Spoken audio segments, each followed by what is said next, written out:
Through the thick branches of the snowy forest howled the icy wind. The gray old man measured the snowdrifts with his steps, recalling 42 years given to the criminal world. A bitter regret froze on his tired face. He could have lived like an emperor in the paradisical Hangzhou if only he had not gotten involved with scoundrels and ended up behind bars. The old man limped heavily, leaning on a wooden prosthesis. He lost this leg because of his own foolishness. Memory brought up the face of Van Schill. The brother always advised living modestly to avoid a knife in the back. "Run away!" A desperate scream tore through the memories. Bloodied Van Schill shouted fiercely, swinging a sword against the backdrop of a burning mansion. He gave his life to hold back the enemies. The old man took a sip from the bottle, scolding himself. Why did the brother sacrifice himself for such a scoundrel? Suddenly, the prosthesis treacherously slipped on the ice. The old man waved his hands in shock. He helplessly fell backward into the snow. Lying in there, he realized one thing: living modestly is simply not his style. He froze, staring emptily into the night sky. The emaciated body finally refused to obey. The past, entirely woven from mistakes, stuck in his throat. But the foolish provincial bandit deserved exactly such an end. An excellent day to die. Lazy breed! A furious scream pierced the silence against the backdrop of snow-covered mountains. Above him loomed a face red with rage. How dare you doze off on the very first day? A powerful blow with the broom made him cry out and suddenly open his eyes wide. The overseer shouted, demanding to immediately clean the room before the arrival of the older brother. He sat down on the floor confusedly with a brush, not understanding how he ended up here. His gaze accidentally fell on the mirror. The boy jumped up and stomped both healthy feet in shock. They were in place. The overseer swung the broom again, and then memory kicked in. This is Piondo, a street rogue. He sharply grabbed Piondo by the shoulders, refusing to believe his eyes. He muttered confusedly that the boy looked younger, exactly like on the day of their first meeting. Tondal froze in front of the mirror. Fingers nervously stretched the smooth skin without a single wrinkle, while Piondo behind his back boiled with anger. Another painful blow to the back finally proved this is not a dream. If Piondo said he was at work, then this is the very place where he spent his entire life. The Manhwa office, which dealt with solving minor problems. In his past life, he belonged to the criminal organization Hyukdo. Under the bloody moon, they ruled the shadow world. These people controlled the black market of martial arts. They laundered money, collected debts, an ordinary criminal gang. One of the thugs lazily dragged a heavy cleaver along the floor. And this miserable office was the lowest link of the entire Hyokdo, a gathering of weaklings, unable even to properly collect tribute. Tondal opened his eyes wide, realizing the truth. He miraculously returned to his 18 years. The boy ran out into the hall and froze. Before him stood the living Wanshul. With a desperate cry, Tondal rushed to embrace his deceased brother. Vanshul was stunned by such a sudden attack of tenderness. Tondal happily beat his chest, joyfully shouting his name. Piondo disdainfully called the newcomer a fool with a broom. Vanshul asked worriedly if he was hitting the boy in the head too hard. The argument was interrupted by a problem. They had not been able to reconcile the accounting journals for 4 hours. Tondal confidently stepped forward and declared that he could read. Piondo just laughed, but the boy retorted that he knew all the classics by heart. Vanshul blinked in surprise, and Tondal innocently added that these texts were not difficult at all. He clearly remembered how in a past life Vanshul had made him learn literacy. The brother entrusted him with the reports, and Tondal proudly refused any hints. Piondo threatened severe punishment if he ruined the papers. The boy calmly replied that he was ready to stake his own life. In the criminal world, risking one's head is the natural order of things. Vanshul respectfully admitted that he had not seen such daredevils for a long time. He unfolded the magazine and stumbled in shock, not believing his eyes. What he saw did not fit in his head. The accounting journals suddenly became flawless. Tondal calmly explained that there were too many mistakes, so he rewrote everything from scratch. The boy poked the crooked text with a brush, mercilessly mocking someone else's illiteracy. Those present just exchanged glances. The newcomer was really not joking, putting his life on the line. Vanshul laughed loudly, acknowledging the newcomer's perfect work. He friendly patted Tondal on the shoulder, offering him to stay with them forever. The boy gladly agreed, and Vanshul called him to follow him to inspect their brothel. The image of the old, tired cripple finally dissolved into the darkness of the past. He had no idea how he got this second chance, but now he stood here, young, full of strength and ambition. In his past life, after decades in crime, his only gain was 15 miserable coins. This time, everything will be different. A resolute purple fire flared in his eyes. All the wealth that once passed him by will now flow into his hands. Mountains of shining gold were painted in his imagination. Influential connections and powerful allies will become his support, and priceless artifacts and fateful encounters will no longer slip through his fingers. A bright full moon illuminated his new path. This time, he promised himself to stand at the very top of the shadow world. Tondal smiled contentedly, tightly gripping the sword hilt. He firmly decided to live a long and truly happy life. The morning sun brightly illuminated the Manhwa office, the place where his new story began. Stories about martial arts masters usually revolve around noble sects and bloody demonic cults. They stand at the top of the world, mighty and unreachable. But their reality is a completely different dimension. Ordinary people to them are just trash, forced to survive through usury or dirty brothels. Tondal looked at the sunlit courtyard with firm confidence. He would no longer allow this to continue. The bright morning sun blinded his eyes. In front of them stood a luxurious brothel on Manhwa Street, the famous stairs to heaven. What people! The master himself! A joyful exclamation sounded. A man came out with a broad smile, jokingly reproaching him for the long absence. Vancho was greeted everywhere like a native for his simple and sincere nature. The manager awkwardly scratched his beard, apologizing that he really hadn't come by for a long time. He stepped aside and proudly introduced his companion, the new employee. The brothel owner almost dropped his jaw. The young man at such an age had already mastered 4 Talmuds of non-classical hieroglyphs. The man introduced himself as Gu Chil, the chief manager of the establishment, and firmly shook Tondal's hand. Chil happily announced a fresh batch of expensive wine and invited the guests to the table. But Tondal tactfully declined, promising to wait outside while the elders rested. Vanchil looked at the boy with doubt, but he playfully pushed him on the shoulder, advising not to waste time on chatter but to go negotiate business. Vanchil's hearty laughter echoed through the hall. He really liked this clever young man. It seemed they still had many years of strong friendship ahead. But Tondal could not relax. His heart was restlessly pounding in anticipation of trouble. He sharply turned around. An old man was struggling to pull huge jugs of wine from the shelf. Alcohol brought the most money, but all the cream was taken by the headquarters, leaving only crumbs to the small offices. We should also get into a profitable business, flashed through Tondal's mind, until suddenly he froze. His gaze fixed on the old man. The loader's hands trembled, and the thick rope snapped with a crunch. The heavy jug flew straight at the luxuriously dressed woman below. "Watch out!"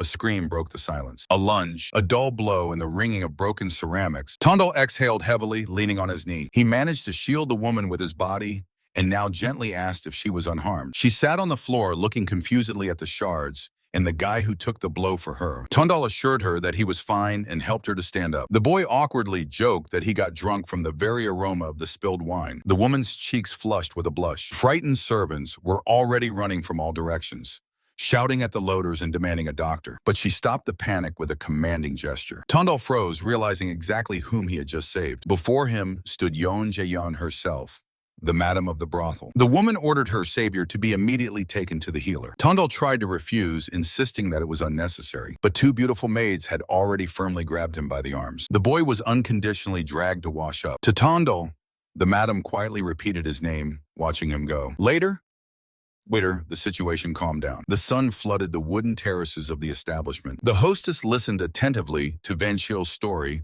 who was simply showering compliments on his new subordinate. The manager blinked in surprise.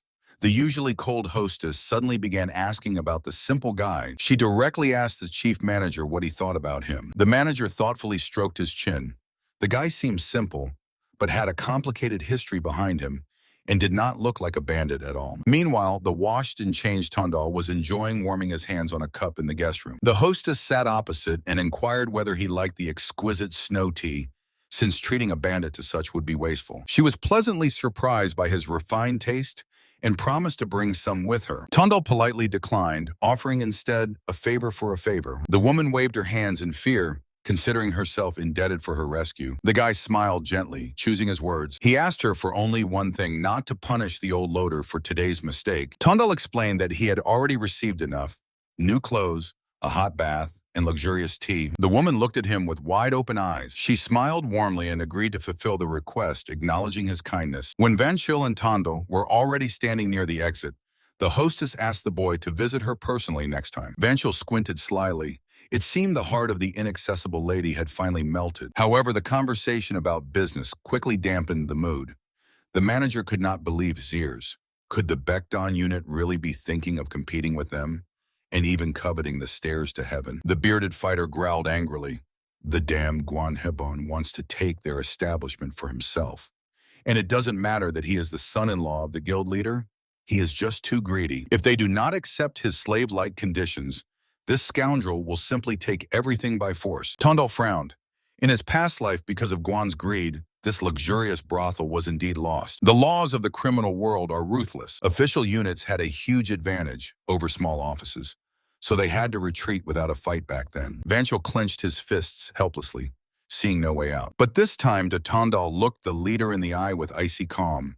He asked to tell all the details of this conflict. A dangerous fire flashed in his gaze. The time has come to step out of the shadows and truly make a name for oneself. The unit leader Bekton Guan was preparing for a serious talk with his people. The leader brought up the old man nicknamed Goom. He owed their unit 15 taels of silver and now claimed he had nothing to repay with, although collecting this debt would mean both recognition of their skills and preserved stairs to heaven. Two subordinates listened attentively to their leader. Haban was annoyed that they were being asked for the impossible just to make them look incompetent. He bitterly added that in this rotten world, only strength decides everything. Suddenly, Chan Bekdon stood up and said he would go to the debtor himself. The fat man was outraged, reminding that the miser did not give back even a copper coin under cruel torture. However, Chan confidently headed to the exit, promising to collect this debt with his own hands. The young man squinted slyly, stretching his fists. He boldly suggested to the leader to raise the stakes in this game. The fat man snapped at the shout, calling Chan a crazy novice who cannot be trusted with such a matter. But Hebon calmly objected. This guy is one of those who would not spare even his own life, and he himself is not used to doubting a man's dignity without reason. But Guan Hibon only smiled slyly, intrigued by the boy's unexpected courage. The leader decided that it was time for him to put something truly valuable at stake. Competitors were already waiting for them in the yard. The company approached the spacious courtyard. The acquaintance eagerly awaited the promised spectacle from their fighter. Guan Hibon proudly noted that he even brought along his highly reliable novice. Chan instantly pretended to be a modest and insecure simpleton. Long ago, they trained together in the same unit. An acquaintance inquired who this boy was, and Heben introduced him as the hope of the unit. He recalled the young man's past merits and jokingly suggested poaching him. The man ominously hinted that after failure, Chan might be left without a hand, and Chan mentally rejoiced. The stakes had risen exactly as he had planned. After all, in case of failure, the young man was to pay with his own wrist. Chan calmly reported that just in case, he had taken a sharp axe with him. The opponent only grinned fiercely, savoring the upcoming spectacle. Well, time to get down to business, Chan grinned, weighing the axe in his hand. In the semi-darkness, his eyes gleamed ominously. The opponent only condescendingly snorted, certain that the rookie could not collect this debt. However, Chan remained unshaken.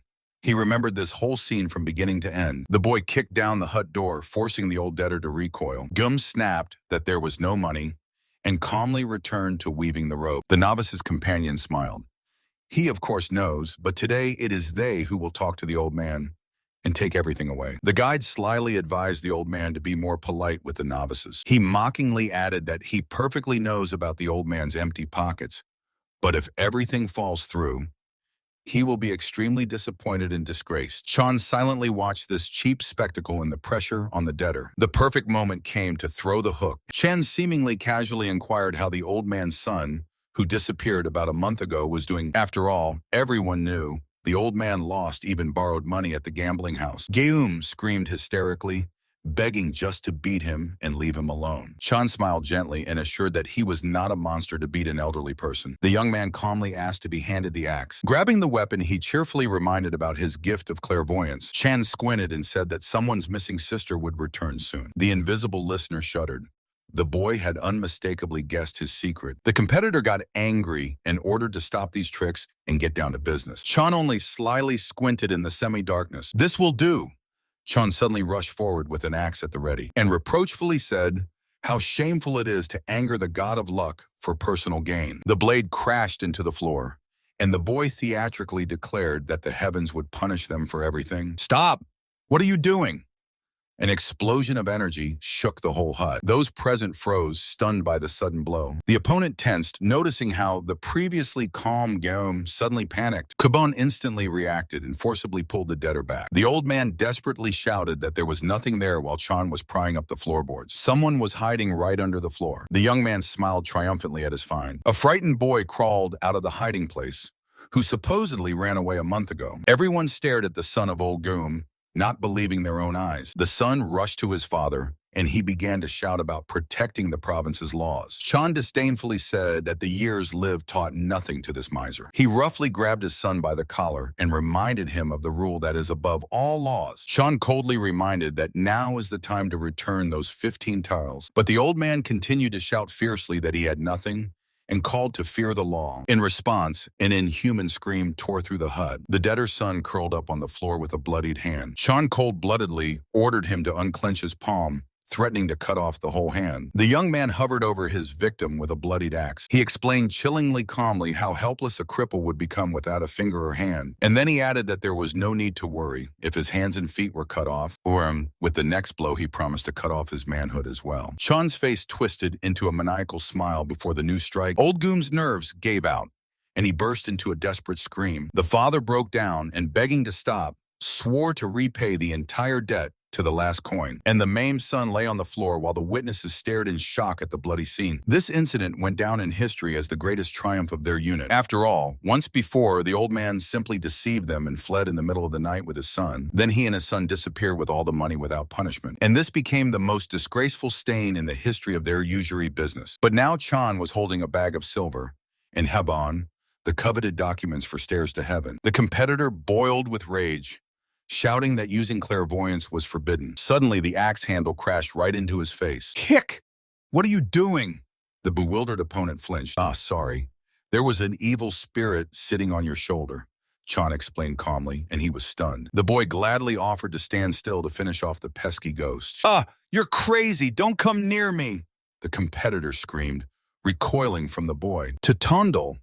The name flashed in the room as Chan calmly moved toward him with the bloodied axe. And looking at the prize, Chan only smiled. It seemed luck had finally smiled on their office. The steward Wonchil anxiously asked Tondel if he really had a supernatural gift. Against the backdrop of the magnificent estate, Tondel only blinked in confusion. Wonchil inquired where the young man had learned about the basement and the old man's son hidden there, and he casually said he just felt a hollow under the floor. The steward could not believe his ears. "How is it? Just felt it?" Tondel explained with a smile that the fugitive lay low, because with 15 bodies it is easy to start a new life. Vanchel sighed in disappointment, realizing that the boy had no gift. Tondel only laughed slyly. The steward mentally called him a evasive prognosticator, while 2 cups were placed on the table. He took a sip and remarked that with such talents, the young man's hands would have been torn off at the main office. Tondel froze in surprise with the jug raised. Vanchel sighed. After the death of the former steward, there was little hope left for himself. However, the old experience at the Red Tiger had not gone anywhere, so he could arrange the young man even in the capital. Tondel calmly noted, even if they defended the establishment, the local boss Guan Hebon would not leave it at that. Vanchel slammed the cup on the table in irritation. There were only 5 people in the office, and the enemy would simply crush them by force. The young man mockingly called the big guy faint-hearted, instantly provoking him. Calmed down, Vanchil resigned himself, and Tondel promised to find a way to protect the stairs to heaven himself. The young man added that one must live long and with grandeur, as excessive greed only leads to stomach upset. He smiled predatory and admitted that he terribly loves to eat. Vanchil sighed heavily, regretting this cooperation. He had planned to quietly wait out until retirement. Tondel pushed the plate with the meat closer to himself and noted that loafing about is still more comfortable from the squad leader's chair. The steward grimaced, reminding that this position belongs to Hebon, and there everything is decided by connections, not skills. After all, the boss's entire influence rested on his marriage to the daughter of the head of the Xinhua clan. If his wife left him, he would lose everything. Tondel laughed. Destroying this marriage is easier than easy, because all the villain's vices are plainly written on his face. He promised to bring all the enemy's filth to light, to which Vanchil sarcastically advised to go straight to the imperial palace. The young man poured himself a drink and cut off, saying he had no desire to be a lapdog running errands for the emperor. Instead, he smiled predatory. He would become the emperor of shadows and rule the world right from this hole. Meanwhile, in the luxurious chambers, the enraged Guan Hebon ordered all the girls to be recalled from the stairs to heaven. Pointing with his finger, he shouted to take away the courtesans, all the staff, and even the wine. The subordinate cautiously reminded about the huge fines for breaking contracts, but the boss fiercely barked that he would take all responsibility upon himself. The deputy leader of the unit, Baekdun, Cho Jinho, humbly bowed his head, but in his mind, Jinho was boiling. If that pig's son were not the head son-in-law, this place would have long belonged to him. Outside, two subordinates were indignantly discussing the order. The move would take a lot of time and why cripple their own Guanghua division with their own hands. Jinho snarled at them. They were a link in the criminal world, where if necessary, even one's own father would be shortened in life. And immediately he cruelly struck one in the face with a fist, implying that it was precisely because of such stupidity that he was still running errands. Left alone, Jinho clenched his teeth from humiliation. How tired he was of enduring all this. Near the wall of the mansion, a young subordinate was enthusiastically asking Tondal about his gift of clairvoyance. The boy still could not believe it. His sister had really returned home, just as the young man had predicted. Taking advantage of the moment, Tondal asked to be led to the unit's quarters. The boy resisted fearfully, afraid of the leader's anger, but the young man suddenly interrupted him with a warning about a deadly omen. He stared terrifyingly at the interlocutor and declared that he would soon be cut down with a sword. The stunned boy blushed. Could it really be true? In panic, he begged for salvation, and Tondal coldly retorted, "Does the young man doubt his gift of clairvoyance?" Crying, the boy promised to get the keys, even from the very room with the accounting journals, and Tondal agreed to help, hinting that a suitable payment was due at the turn of fate. On the way, the young man ran through the plan. Soon Hebon would take all the resources and strike the stairs to heaven with all his might. These keys gave a chance for salvation, since in an open confrontation their office would almost certainly lose. Meeting the gaze of the local thugs, Tondal mentally admitted this rabble was capable of nothing. Another trump card was needed. In a modest house in the forest, the terms were announced.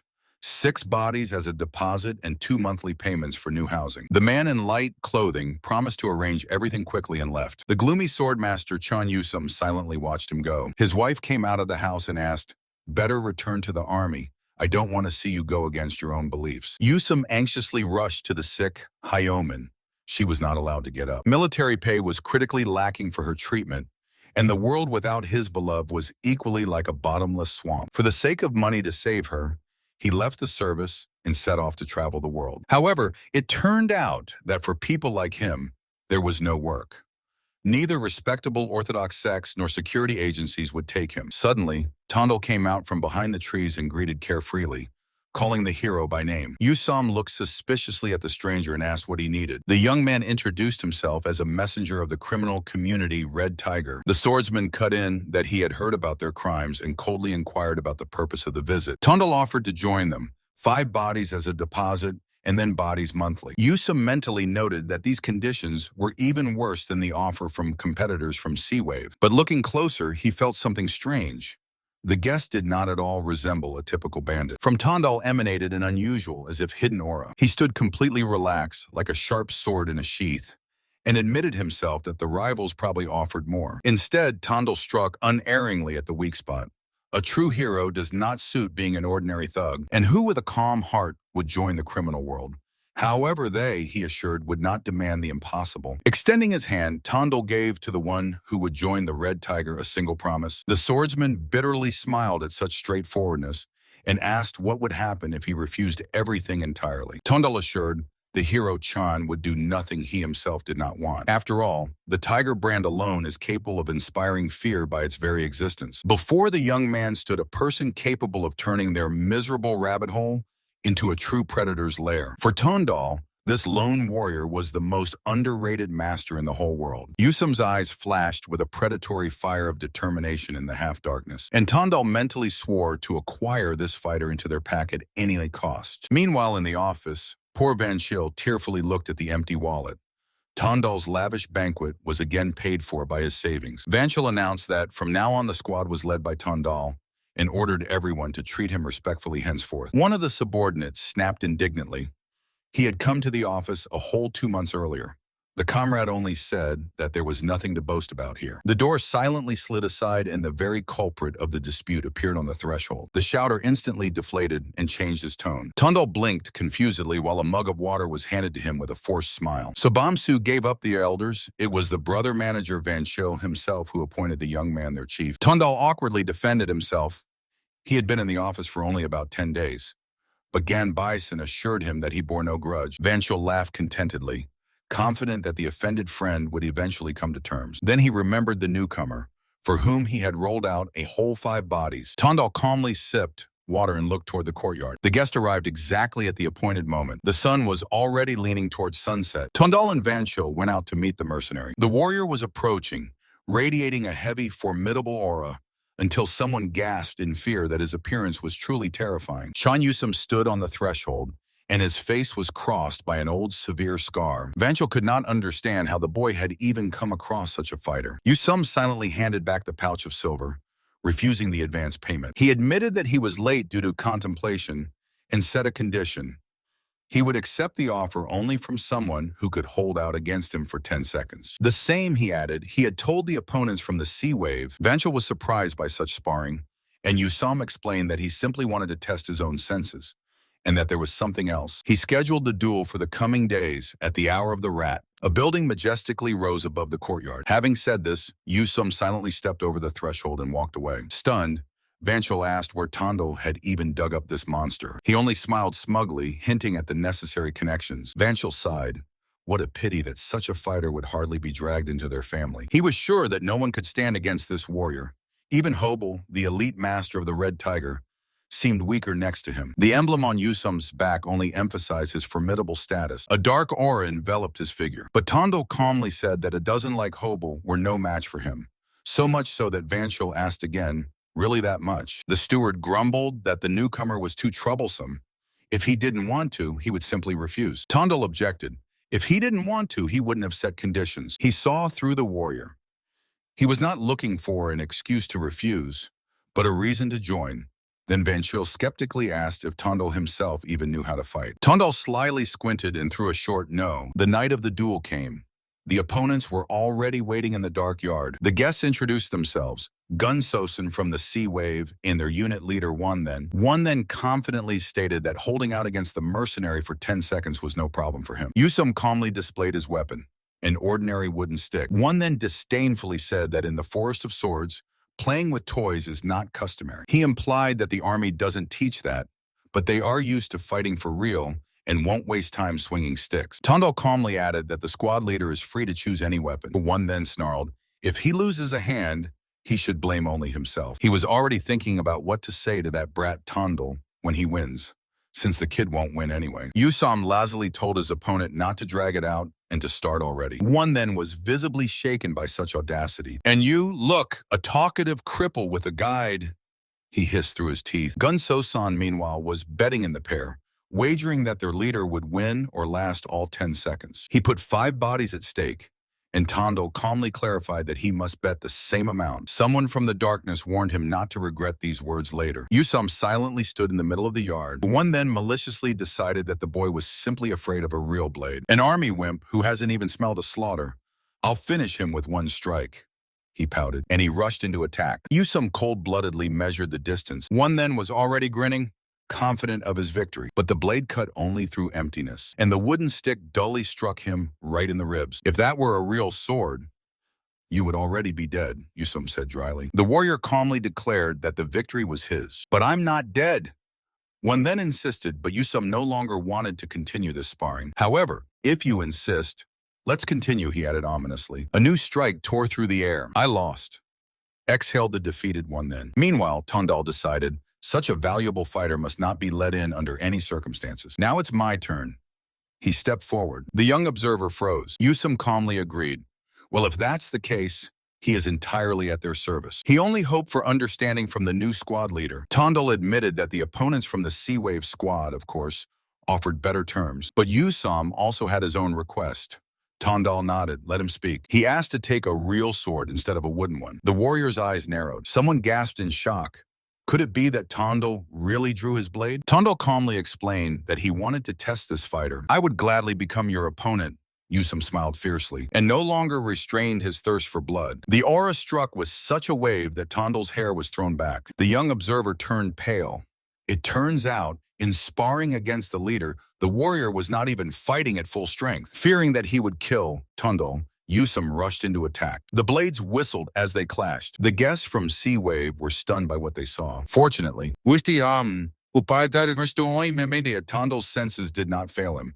He crossed swords on equal terms with this formidable warrior. The ringing of metal cut through the night's silence over the mansion's roof. The young man swiftly parried the opponent's heavy sword with his short blade. His gaze remained cold and focused. Military duty. The memory took him back to the times when, for serious crimes, instead of execution, they sent to the death squads. Naively believing in the promised amnesty for confession, he turned into an army dog branded as a criminal. Such people were thrown into the very hell. After all, they really had nothing to lose. The mountain ridges froze in the darkness. From the southern seas to the northern steppes, from pirates to wild nomads, he saw it all. The battlefields were densely strewn with mutilated bodies. For 3 years, he wandered this bloody purgatory, where death seemed the only way out. Of the thousands of death squad members, only he managed to hold out so long. It was then that he got his nickname, Ghost of the Battlefield. Chun Salvi. With a loud clatter, sparks flew in all directions from the next strike. The blades clashed again in a swift dance in the middle of the courtyard. The man with the scar mentally admitted that the duel had dragged far beyond the allotted 10 seconds. Tundal sharply lowered his weapon and smiled, thanking Master Chan for the good sparring. Yusum froze, breathing heavily. He had not expected such fierce resistance. The swordsman confessed that this clash had thoroughly humbled him, and sheathed his sword. He looked closely at the boy. Yusum could not believe that this 18-year-old warrior from the Red Tiger turned out to be so talented. A proposal for a higher position was made, and Tondal slyly asked, how much higher exactly? Vaughn then offered him the position of deputy leader in his community, Seawave. Tondal realized he had made quite an impression. After all, only a few reached such a status before the age of 20. The recruiter froze in anticipation of a response, but the young man politely refused, stating that he preferred to choose himself rather than be chosen. One then snarled fiercely, promising that he would regret it yet, but in response, he only got a confident smile. Tondal suddenly stretched out his hand, reminding about the terms of their bet. With a broad smile, he demanded his honestly won 5 bodies, giving the money 1. Then mentally admitted to lure Chang Yusum to his side would be a huge success. Tondal adjusted his collar, pleased that things were going much better than he had expected. And then he again remembered his past life, the battlefield where he lost his leg. The wooden prosthesis then became his sentence. The army mercifully discharged the maimed fighter, his gaze fixed on the cold stone floor. 3 years of bloody meat grinder broke his talent, throwing him to the sidelines of life. But this time he will change everything. Under the cover of night, Tondal stood in the black attire of a thief. A hand carefully touched the box. Now he needed information, not a direct confrontation. He easily sneaked into the office of Guang Hebon, using the keys he got from Chang Baekdong. On the table lay accounting books, which concealed the scale of financial problems due to the loss of the brothel. Finally, he found the necessary quarterly accounting journals. Quickly flipping through the pages, the thief realized that rewriting by hand would take years. Suddenly, the door handle jerked sharply. An angry Elder Han burst into the room, cursing the broken door. He continued to grumble maliciously at the worthless workers. Tondal barely managed to dive under the table with the journals, feverishly wondering who had brought this here in the middle of the night. A female voice from the corridor interrupted the old man, but he rudely ordered her to wait. From under the mask flashed a surprised look. Having assessed the intonation and the luxurious attire of the guest, the young man quickly figured out the situation. This was not the wife. The elder had brought a courtesan here, and now was lustfully rubbing his hands over his notes. He dreamed of writing her name in his incriminating book to completely subjugate the girl. Tondal under the table pricked up his ears upon hearing about the secret journal with other people's weaknesses. This old man was the second person in the Red Tiger, so such compromising material would cost an incredible amount. Suddenly, something crunched on the floor. The sound of broken porcelain rang out, and the elder flinched. The woman fell to her knees. She dramatically burst into tears over the shards, lamenting how to clean it all up now. The young man tensed, not understanding why she had even taken up the dishes. Seeing blood on her hands, he realized the elder was now going to the wardrobe for clean clothes, and the old man moved straight to the table under which a spy was hiding. It was a dead end. Tondal crouched in the corner, tightly pressing the stolen magazines to his chest. He clenched the cover with a crunch, preparing to fight to the death. But at that moment, the courtesan suddenly grabbed the elder's sleeve, demanding to be taken to the doctor immediately. He confusedly tried to make her change clothes, but the woman screamed desperately from pain. Unable to bear the scream, the old man irritably gave up. Their hurried steps faded, and the door finally closed. Tondal exhaled loudly, washing his face with cold sweat. He almost died because of his own overconfidence and blind faith in knowledge of the future. From now on, no risk, only extreme caution. The next day, the sun brightly illuminated the luxurious facades of the city. Tondal came to the stairs to heaven, intending to intercept the local girls there. He decided to rewrite the courtesans to his agency. Although it would not be cheap, the money, of course, would pay off later.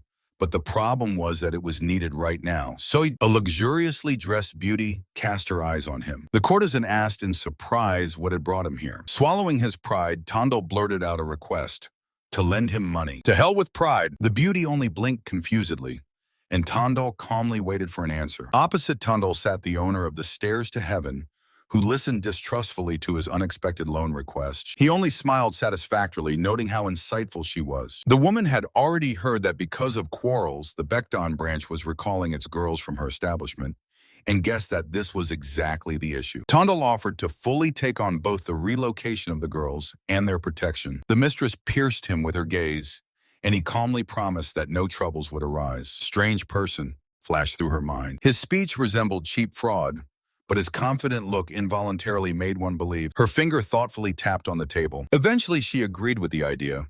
Why not help each other? And Tondel assured that he was ready for anything. Then the mistress slyly squinted and asked if he knew what Sagiju was. In a past life, Tondel had tasted this precious drink only once. One bottle cost a crazy 2 taels of silver. Demand far exceeded supply. The mistress confessed if he arranged a supply of Sagiju for her, she would fulfill any of his wishes.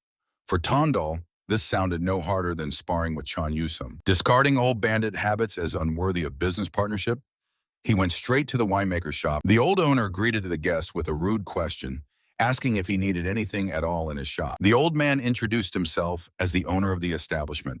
Guan Payonsun. The young man replied, naming himself. Du Tondal from the Manhwa office. Tondal calmly said that the old man probably did not remember him. The winemaker shuddered when it finally dawned on him. The boy reminded how he once got hit on the head defending this very old man. The surprised old man did not believe that the guest recognized him, and yet he had also gotten a blow to the skull back then. Tondal admitted he had long wanted to find out what kind of house of entertainment had been hunting the old man's drink for over a year. The old man was outraged. So the young man was spying undercover then? Just feeling out the ground, the young man defended himself. Although it was pure espionage, the winemaker asked in horror why the guest had asked the hostess not to punish him. Pyeonchun demanded a clear answer. Just because, Tondel said indifferently. In fact, he kept silent that he recognized in the helpless old man his former self. The old man grumbled that the boy was too gentle for a bandit. Regarding the accusation of lack of manners, Tondel ironically asked if there are generally polite bandits. Pyeonchun snorted. He had seen quite a few polite robbers, yellow or brown, but shit remains shit. Tondel calmly asked how old the old man felt himself to be, and guessed him to be about 70. The old man did not understand what all this exchange of courtesies was about. The young man explained, there is nothing better than a good conversation to establish a strong friendship. And he directly asked when the old man would need the Sagiju. The winemaker was stunned and froze. Then he gave in. The brothel owner had long since revealed her cards to him and was only waiting for delivery dates. Tondel blinked in shock. It turned out the deal had been made before his arrival. A satisfied smile spread across his face. The most difficult mission had been given to him for free. All around are liars, and that's that. He both obtained money for transporting the girls and ensured a stable supply of the priceless brew. In the lair of the office, the bearded big man just stared at him. Manager Vanchel could hardly believe his ears. Could it be that everything was settled in just 3 days? Especially since Tondal managed to recruit the most famous hero of Chang himself. He called the supply to Sagiju a real jackpot, and suspiciously asked again if it was not an empty bravado. Overwhelmed with emotions, the big man slapped Tondal on the back and immediately received a remark to behave more respectfully with the squad commander. Tondal headed to the door, saying he would manage the rest of the affairs overnight, and the puzzled manager called after him. Where was he going? There was still one unfinished matter left. After all, having caught a tiger, it was worth befriending it. The night enveloped the sky. The forest was drowning in darkness. Lady Sun was wandering alone through the night forest when suddenly someone called out to her. Where was she rushing so late at night? From behind the trees, Tondal stepped onto the path. He quietly called her by name. Mrs. Sun. Tondal remembered his past life too well. Just as Chan Yus then joined the criminal world, Mrs. Sun left him. She believed that he had renounced his dream for her sake and ran away. It is known that because of this, Yus later became a ruthless yaksha. He will be better off without me, the woman thought bitterly. For the money for her treatment, he was even ready to become a criminal. So for him to keep dreaming, she had to disappear. Tondal only sighed. Such a pure heart is probably never understood by a bandit like him. Mrs. Sun indignantly asked if he was mocking her. I'm just telling it like it is, the boy snapped. He struck at the most painful point. What would hurt Chan more? The loss of his beloved or the betrayal of his own dream? Seeing how far she was willing to go, Tondal offered her to listen to one of his stories. Just a few minutes. After all, not everyone he had to work shoulder to shoulder with was ready to become a true ally. His eyes gleamed predatory in the darkness. It is not worth saving on supporting your own people. He was firmly determined not to let the hero break down immediately upon entering the office. Tondal honestly warned that the story would be a bit boring. A confident smile played on his lips. It was a tale about a bandit who once lost a leg. Darkness quietly swallowed their voices under the pale moon. Under the cover of night, Tondal calmly began his story. More precisely, it was a story from his past life. The story of an old loser who, at 60 plus, froze to death in the snowy mountains. How senselessly that path ended. He remembered that very bandit. If he hadn't lost his leg then, everything could have turned out differently. Lady San found this story sad, and yet worth telling. In an instant, her eyes widened from the unexpected comparison. Tondal said outright that losing her for Master Chang was the same as losing a leg for that old man. The woman asked again if it meant that she was like that leg to him. He calmly replied that he would say even more, but she admitted that she simply did not have the strength to stay next to a man who had renounced his dream. To this, Tondal cut in that the whole difference was only in how a person is ready to bear their cross. And she simply throws off her burden, shifting everything onto Master Chang's shoulders. Wouldn't it be better, he reproached, to carry it together, staying close? From these words, Lady Sun bitterly felt herself to be a miserable, cowardly woman. Tondal only barely smiled and gently encouraged her to choose her own further path. The conversation had an effect. Sun Hyomin returned to Chang Yusom, who was already exhausted, searching for her. They met again in the silence of the night. Her escape remained forever in the past. From now on, Chan Yus will not step on the path of the Yaksha. Tondal took care of that. The lovers tightly embraced each other. The next day, a cheerful greeting was heard for the 38th birthday. The birthday person looked confusedly at the ordinary shoes and immediately boiled over, shouting about cheap junk in his own empty pocket. Vanchel reminded about the 5 bulls won from Gunsosen, but Tondal just waved it off, saying he squandered them long ago. In fact, 2 bulls went to find the hiding place of Master Chan, and 3 more for the treatment of his wife, which made the birthday person freeze. Hearing about the Dark Doctor, Vanchel almost choked. This is the one who secretly treats bandits and venereal diseases of courtesans. In the darkness, the figure of that very healer flashed. Vanchel shouted out how much of a fool Tondal was for giving 3 bodies to the charlatan, but he only advised not to rush to conclusions. To the question of who this doctor was, Tondal said that his brother would find out everything himself, and stepping out onto the street, he set off to lay down in the future. On the way, he remembered the murder in the magistrate's office. If it weren't for Van Chil's birthday, he wouldn't have remembered, since bandits usually don't care about the deaths of officials. The murder happened in the Misi quarter, and at the very scene of the event, in broad daylight, someone caused a bloody massacre. Official Yanswan vainly tried to shame the attackers with his status. They only mocked him, forcing the victim to beg and promise twice as much as his own life. Tondal mentally called him pathetic.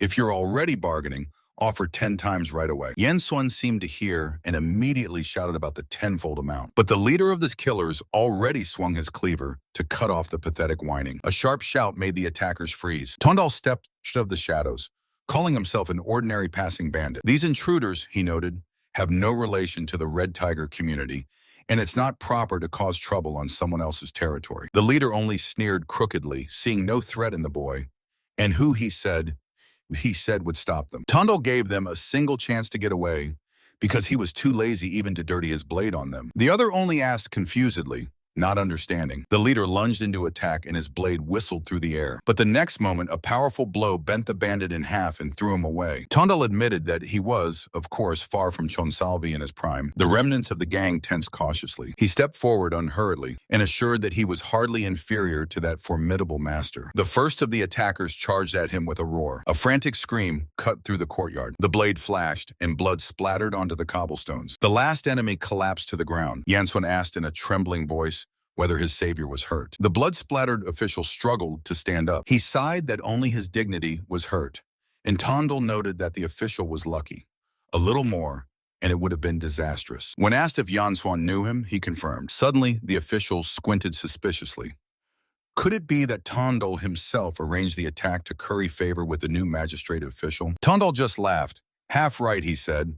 Such a wild imagination in the little brother. Yensun burst out shouting, demanding to finish off those bastards. The sword darted in a sharp movement. Tundal grimaced. All of them? Does the official really want them dead? Yensun inquired about his name. Tundal introduced himself as the leader of the Red Tiger Community Squad, which was from the office on Guanghua Street. The official, calling himself Yan Swan, suggested that some criminal group was behind the attackers, and Tundal offered to help figure it out. He arrogantly refused. He was not so foolish as to get involved with the criminal world, although without Tundal, he would have already choked on his own blood. Just curious, added Tundal, which of the 6 government departments poses the greatest threat to him? Yansun began to ponder. The security department is the most corrupt, so the root of evil is most often there. But the public department has too impeccable a reputation for that. Then, slyly squinting, he asked himself, who among them profits the most? Tundal was struck as if by thunder from the sudden suspicion. The official laughed loudly, saying he was joking, and promised to repay the favor as soon as the opportunity arose. However, it did not seem like a joke at all, and Tundal only hoped he had not made a mistake when he saved this man. Night enveloped the quiet estate, and the silence was broken only by the babbling of water. Elder Khan Donson stood with his back turned, quietly muttering something under his breath. He suddenly turned around, drunk, flushed, with a strong smell of hangover. A young man emerged from the darkness and politely greeted him, to which the elder suspiciously squinted. The guest folded his hands in a bow and introduced himself as Do Tondal, the leader of a squad from the Guanghua office. Khan laughed, recalling the newcomer who recently outsmarted Guan Hebon himself. Mockingly, he asked if the visitor had come for refined pleasures, but Tondal calmly replied that he had come on business specifically to see him, and immediately struck a weak spot. Guan Hebon, he said, had dug up compromising material on the elder. Khan froze. Tundal added with a slight smile that it concerned a considerable amount of embezzled funds. The old man's eyes narrowed with rage and fear. The young man coldly said that there was no point in playing the fool and turned towards the exit. He slowly moved away, checking who would lose their nerves first. The Khan panicked, grabbed his head, and desperately shouted at him to stop. Easier than easy. A victorious smile played on Tondal's lips. The elder grumbled something about the audacity of youth, but still agreed to listen. Tondal told that Guan Hebon had detailed all his embezzlements in an expose book. When asked if he had seen that notebook with his own eyes, the young man nodded affirmatively. The Khan suspiciously squinted. Such information is not handed over just like that. So he bluntly asked what the guest wanted. Tondal set a clear condition to appoint his brother Wanchil as the leader of the Baekdon unit. The old man was stunned by such impudence. He angrily explained that even an elder cannot change leaders without a valid reason. Tondal took a step forward and promised to provide an impeccable excuse. Soon, according to him, Guan Hebon will be spectacularly expelled because of his escapades with women. Han snorted skeptically. A mistress in their circles would surprise no one, but knowing and catching in the act are 2 completely different things, Tundal remarked in an icy tone. The elder stared at the unwavering face of the young man and felt curiosity towards him. He agreed to the deal. As soon as Guan falls and the book ends up in his hands, the old man will support Wanchil. The young man thanked him and suddenly stopped. He inquired whether anyone from the old man's family was planning to go to the mountains soon. Han replied with surprise that his daughter-in-law was just going to the Hen Temple to pray for her son. Imagination was already painting the impending tragedy. A huge tiger tears a lonely woman to pieces. Tundal calmly added that Han's daughter-in-law wouldn't even notice the tail of that beast. The bewildered old man asked if the boy was now also a sorcerer, but he only advised canceling the trip. And placing his hand on his chest, he jokingly boasted about his gift of clairvoyance. Meanwhile, in the bright room, the healed man thanked his savior with relief. But she waved it off indifferently. She was paid 3 telly, so she simply did her job. Hearing about the full 3 telly, she became shy and apologized guiltily. Packing her instruments, the doctor remarked that the bandit was strange, paying 3 telly to a healer accustomed more to venereal diseases. Her lady-in-waiting M. Chunran peeked into the room and called for the lady. The girl smiled gently. Stepping outside, M. Chunran flatly refused to leave the lady alone. She cheerfully added that the local alleys were dangerous even in broad daylight. Suddenly, a wild scream of pain tore through the silence. M. Chunran fearfully peeked from behind the corner. A bloody beaten man was lying on the ground. Tondal firmly held the troublemaker by the collar while he swore through tears not to come here again. With a wicked smile, the young man hit him once more in order to spread the rumor about their office. Im Chunran turned pale and hid behind her lady's back. But she remained calm and suggested taking another road. Later, Chan Yusum met the lady and anxiously asked about her well-being. The woman sighed, she had a serious talk to have with him. She admitted that the leader of the Do Squad had taken considerable care of him. Go to Heaven repeatedly encountered problematic visitors, from ordinary drunks to brazen troublemakers. And since the establishment started being guarded by Chon Yusum, he scared off all sorts of riffraff quietly, because he did not want to truly harm people. But in the criminal world, the soft-hearted are not respected. After all, good is never repaid with good here. Sun Hyomin confessed bitterly that her conscience had begun to gnaw at her. After all, Tondal now does the dirty work for her, so she should apologize to him. Yusam lowered his eyes guiltily and apologized for the trouble. She gently took his hands and asked him simply to do his job properly. And when old beliefs hinder him, it is unfair to the employer, she added firmly. Yusam looked at her in amazement. Could she really be ready to see him in such an unflattering light? The lady smiled faintly. It had come to this. Now she was the wife of a bandit. You saved my daughter-in-law's life. A grateful exclamation echoed in the old man's estate. Han Donson showered thanks, scolding himself for not recognizing such a benefactor immediately. Tondal only modestly waved it off, but was sincerely glad to be of help. And then he calmly reminded that the tiger really attacked exactly where he had warned. And the old man realized that such a seer must not be let in. Now, asked Tondal, does the old man believe him? The Khan nodded feverishly, ready to fulfill any request. He only inquired when the young man would strike at Guan Hebon's reputation. Maybe this week? The blade flashed sharply in the air. Tondal calmly examined the forged blade. Today, a new day was dawning over the Backdon unit's estate, located in the Red Tiger commune. Hebon complained irritably. He had thrown in as much as 100 coppers, yet no one volunteered to go on the job. No one wanted to get maimed for a miserable 100, and Master Chan no longer let offenders off lightly. It was all that cursed Do Tondal's fault. If it weren't for him, everything would have turned out differently. Hebon squinted, pondering something sinister. Or should I unleash the Phantom Shadow?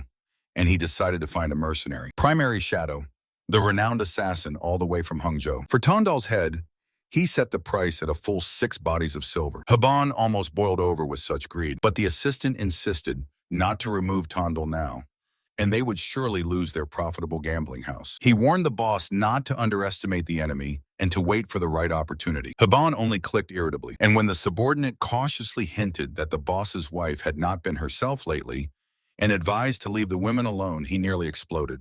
Hebon barked that he would enjoy sullying that very night anyway. He said that only the do-bombs, the losers, always have everything go awry. The assistant's face twisted with restrained rage. That very night, a female voice playfully asked if it was safe for them to meet so often. The shadows silently slid over the roofs of the estate. Hebon impatiently threw off his robe and ordered his lover to relax, when suddenly a frightened scream rang out. The door shattered into pieces. The traitor was stunned.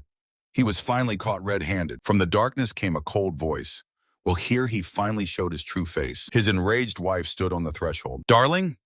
The stunned Hebon could only gasp. The overthrow plan worked like clockwork. The price for the affair with the former courtesan Solian was too high. A heavy slap knocked the traitor off his feet. The disgraced Hebon was brutally beaten by his own wife and was thunderously expelled from the Red Tiger commune. And the one who gave the grieving wife the confession calmly walked away. Hebon was walking down the street with a broken face, fully aware whose handiwork it was. He desperately convinced himself that he would beg for forgiveness and definitely return. The thought of the Phantom Shadow, who was about to finish Tondal, still warmed the soul a little. Suddenly his name cut through the night silence. From the darkness they addressed him. Wasn't he, by any chance, the former leader of the Backdon unit? Hebon arrogantly threw out who dared to call him by name, but the words stuck in his throat. From the darkness emerged the killer with a bare sword. The blade coldly flashed, and the executioner calmly named the price of his life. The mercenary sharply swung the blade. 1 tel of silver. The next day, in the sunlit garden, Tondal calmly thanked Hebon's assistant for the cooperation. After all, Quan Shunshan, having received 6 bodies from Guang Hebon, fulfilled the order. Only not on Tondal, but on Hebon himself. Tondal handed the assistant a silver ingot and asked him to say a word for him before Lord Wanshul. Of those 5 bodies, he kept 2 for himself.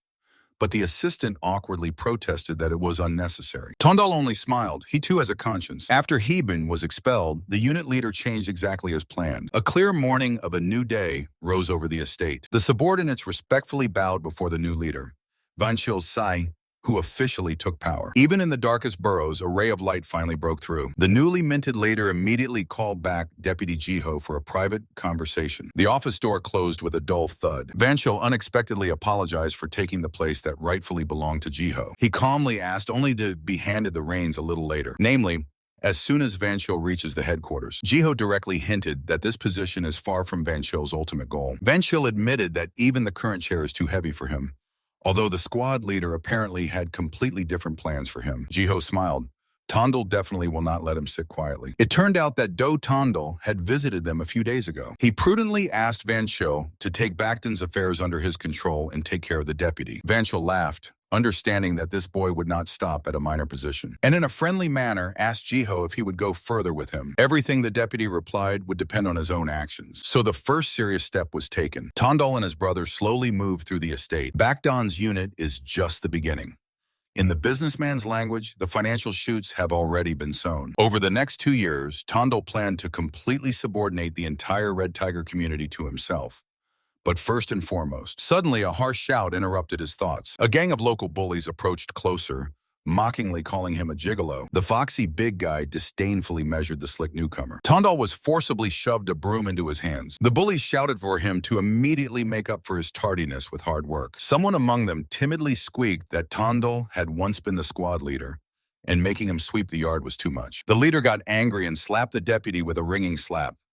Former merits mean nothing here. Tondel smiled inwardly at these pathetic attempts to break him. He decided not to show off for now and firmly gripped the broom handle. But the next words made him freeze. The leader familiarly patted him on the shoulder, pretending not to even know his name. He said it seemed to him that the newcomer had already managed to make a real mess. Tondel gripped the offender's shoulder with a steel grip and quietly ordered him to repeat what he had just said, that their office was a complete dump and all that other stuff. The old mentor reassured the young man that there was no need to worry about today's incident. He admitted with regret that he should have taken care of the boy's status in advance. Vanchel assured that Jiho would quickly teach the subordinates some sense, but warned that they would only harbor resentment. The boy just waved it off.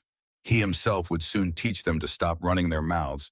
The mentor should not doubt it. If he were not so capable, the young man noted, he would have lived a quiet and modest life as he was instructed. But now he had a different idea.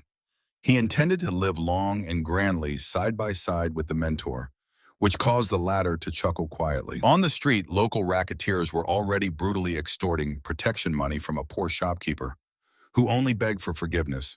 Business was bad. Vanchel gathered a new squad of 5 thugs and unexpectedly appointed the young man as their leader. They were assigned to Manhwa Street, right in the heart of Sin, between the casino and the courtesan's quarter. A bearded subordinate was already openly complaining why the new leader was hiding instead of setting an example. Other accomplices smiled crookedly, saying, "Let the newcomer get used to it." And the bearded man disdainfully said that a juvenile should not be called a leader, a cowardly puppy, nothing more. For a moment behind the boy's back, a terrifying black aura flared up. He barely restrained himself from taking up their education. But the young man forced himself to exhale and swallow the insult. He just needed to endure a little longer. After all, in 3 days, Hangzhou was supposed to shake from a large-scale war with one of the 4 largest factions. In the darkness, people with burning eyes were already sharpening their blades. But the exhausting slaughter would end with the victory of the Black Dragon Commune, and the Red Tiger would be forced to retreat from a third of the territories. It was then that Master Chang was supposed to be treacherously stabbed in the back, causing his death. But this time the boy would not allow it. 3 days passed. Life was bustling at the threshold of the elite stairs to heaven. A joyful female voice cut through the noise.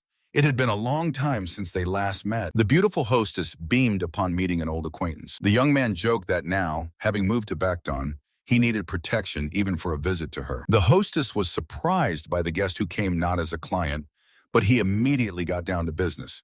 He needed Master Chang. The silent warrior with a scar listened attentively. Chan reached for his sword, but the boy assured him that with his skill, even a simple club would suffice. The master inquired whether the mercenary was troubled by his ruthless methods, but the young man, a full member of the group, had long ceased to shy away from dirty games. To the cautious question of whether this would harm his name, the boy calmly replied that as long as Chan asked, he was satisfied with everything. The warrior smiled faintly.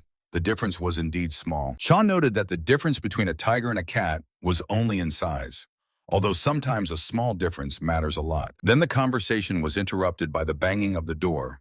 A breathless subordinate burst in, calling out to Leader Do. The bearded man shouted angrily, asking where they were wandering, and the young man calmly asked what had happened. It turned out, the Black Dragon clan had attacked the allied Manhwa house, and mobilization had already been declared. Chan and the young man immediately grew serious. Learning that the slaughter had been going on for an hour and that 3 units had rushed there, the boy calmly lowered his eyes. The clash had probably already subsided, he said indifferently. The young man calmly suggested not to rush, which almost drove the subordinate mad. He coldly advised the bearded man to run first if he was so eager, but the latter had to spread the news to others. The boy told him to move, but the subordinate only gritted his teeth. Cursing the leader with his last words and promising that he would be crushed for being late, the subordinate sprang from his place. His irritated shout, saying that he had clearly ordered to move, still hung in the air. Chan silently followed him with his gaze. The warrior directly asked if the young man knew about the attack in advance. The boy admitted that he had heard rumors and did not really believe them, but everything was confirmed, and he himself walked without the slightest hurry. The result could no longer be changed anyway, so there was no point in racing ahead. Chan snorted. He had never met such a weirdo in his life. The young man laughed sincerely, calling friendship with the outstanding master an honor. With jokes, they approached the place of the massacre, just not to get distracted further. Chaos reigned in the courtyard. A crowd of enemies stood over the bodies of beaten allies. 2 shadows fell on the blood-stained stone. The leader of the foreigners, Guan Chansok, snarled fiercely at the fresh meat. The men in black, evidently from the Black Dragon commune, were celebrating the victory. Most of the comrades lay mercilessly beaten among the shattered property. Chan recognized with a cold eye the mercenary warriors in blue. The enemies clearly did not spare money. The warrior became stone still with concentration. Chansok mockingly said that only 2 had come. Let them not be afraid. He would wait for the rest. The young man lazily replied that the 2 of them would be more than enough and suggested not to waste time. The leader's face darkened. Chansok burst out laughing. He thought the cowards were here, but it turned out even the red tiger has tough nuts. The boy and the warrior calmly stepped over the wounded Becdonian. The young man calmly ordered to pull aside the wounded, and everyone still moving. He commanded his fighter to take a few men and guard the flank, then carelessly threw, "Can we also serve these to the table?" The young man allowed it. Let him join the fight too, as long as he shows his best. And the fighter eagerly saluted. Blades flashed. The warriors burst like a whirlwind into the very thick of it. In the eyes of the very first attacker, a wild terror flared up. With one devastating blow, the enemies were scattered in all directions. 2 blurred shadows rushed through the darkness, leaving fallen behind them. The rest froze in shock. "I asked not to waste our time."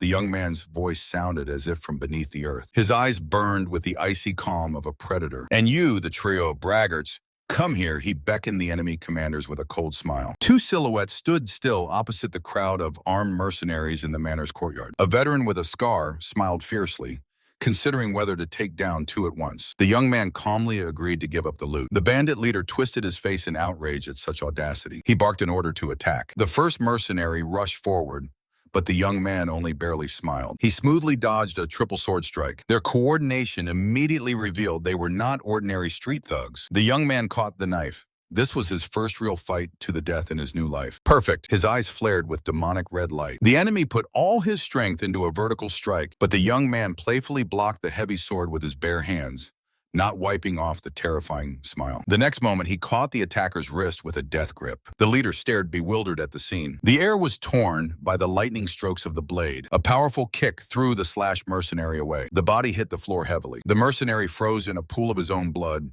and the victor did not even lose his breath. From the other side of the yard came a shout. Everything there was also under control. The veteran towered over the fallen enemy, flashing golden eyes. The confused leader stepped back a pace, demanding to name their names. He did not believe that ordinary bandits could defeat 3 swordmasters, and questioned about their sect. The young man nodded to his subordinate. He proudly declared that before them was Senior Sergeant Tondal, leader of the 5th Detachment of the Red Tiger Commune. The leader turned pale with horror. Elite fighters had come to their lair. He tried to snap back, accusing the commune leadership of blindness. The young man sharply raised his hand, cutting off the chatter. In the mercenary world, surrender meant death. He stepped forward toward the boss with a knife held out. The enraged leader commanded his men to engage in hand-to-hand combat. The mercenary knocked to the ground, grimaced in pain, recalling rumors about the cruelty of this boy, and the young man was already sitting on the back of the defeated leader. mentally noting his intelligence. Rising, he casually suggested to the beaten boss that they have a drink together sometime. The latter only weakly spat out blood. The silence was broken by a joyful exclamation. A happy subordinate ran into the courtyard. The young man asked to be called simply by his first name. The subordinate admitted that he had almost died, as he had predicted. He opened his shirt, showing the hidden armor. The boy sincerely swore to jump into the fire at the first command of his rescuer. Meanwhile, in the main estate, the elder was amazed by the newcomer's abilities. The assembly of the Red Tiger community leadership began. The respected men sat in tense silence. The community leader, Cho Chinwoo, noted that this boy had fallen right on their heads. Elder Han nodded, rejoicing at the luck in the recent skirmish. He insisted on a worthy reward for Tondel. One of the defenders sharply objected. He argued that excessive praise would sow discord. Elder Khan cut him off, reminding him of the loudmouth's own inaction. The defender did not stop, inquiring about the second, even stronger fighter, a retired soldier. The eyes of another elder flashed with suspicion. Why would a soldier help the underground? The leader thoughtfully suggested that they were simply close friends. But he was more interested in where exactly this mysterious warrior lived. In the morning, a quiet voice called out to the squad leader. The sun flooded the majestic roofs of the estate. The subordinates respectfully bowed before the young man. In just one night, their attitude changed from contempt to absolute admiration. One of the brothers reported that Elder Khan was already waiting for him. The fighters whispered, "If the boy is called by Elder himself, then he really distinguished himself in the Manhwa house." Everyone understood this boy is capable of single-handedly changing the balance of power in the criminal world. In the chambers, the elder took the talisman from the young man's hands with trepidation. He asked again with hope whether this would help his daughter-in-law give birth to a son. The young man smiled, recalling from his past life the grand party of the Khan on this very occasion. The happy elder suggested asking for anything except an official reward. The boy mentally laughed at the stingy nature of the community leader. Out loud, however, he asked to pay compensation to all those injured in the fight, which greatly surprised the Khan. The young man assured that his own intact hands and feet were quite enough for him. The elder shook his head, calling the boy too good for their dirty world, and warned about the leader's interest in his soldier friend. In memory of Master Chang, the Khan added that he is said to be even stronger than the young man himself. The Khan admitted that such a first-class warrior would never submit to their boss. Another elder asked skeptically whether he really does not disdain helping them. The young man only crookedly smiled to himself. What tiger will tolerate when a dog comes to recruit him as a servant? At the same time, the defender of the community was thrown across the entire room with a powerful blow. The stunned man shouted, threatening death for insulting the red tiger. Above him loomed a retired soldier with a sword, asking in an icy tone if he looked like an obedient dog. He coldly noted that he had overestimated these bandits due to his acquaintance with the young man. In the semi-darkness, his eyes blazed with merciless fury. Master Chan, with his sword at the ready, stood before the community leader, while the giant Hun Songjin gloomily knelt. The leader dryly remarked that Songjin indeed did not have a weak stomach, which made him indignantly jump up. The old man offered Chan the position of defender at the headquarters, but the swordsman cut him off, saying he was satisfied here. Songjin gritted his teeth. Leniency to such upstarts would inevitably undermine the leader's reputation. The old man's eye flashed blue fiercely. He said that politeness is best cultivated in battle. Having received permission to fight, Songjin tensed, while Chan calmly beckoned him with his hand. The swordsman glanced disdainfully at his opponent, declaring that he would not leave his post just to deal with him. "Impudent bastard!" Songjin barked and fiercely launched an attack. Chan did not even flinch. Only his eyes filled with golden light. A powerful fist flew straight into the swordsman's open palm.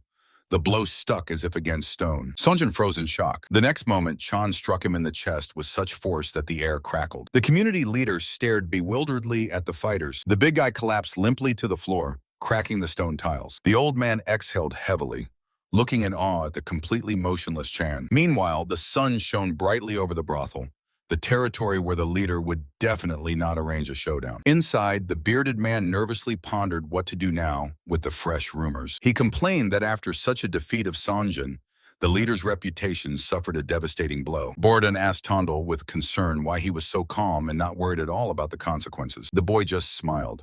Who is there to worry about here?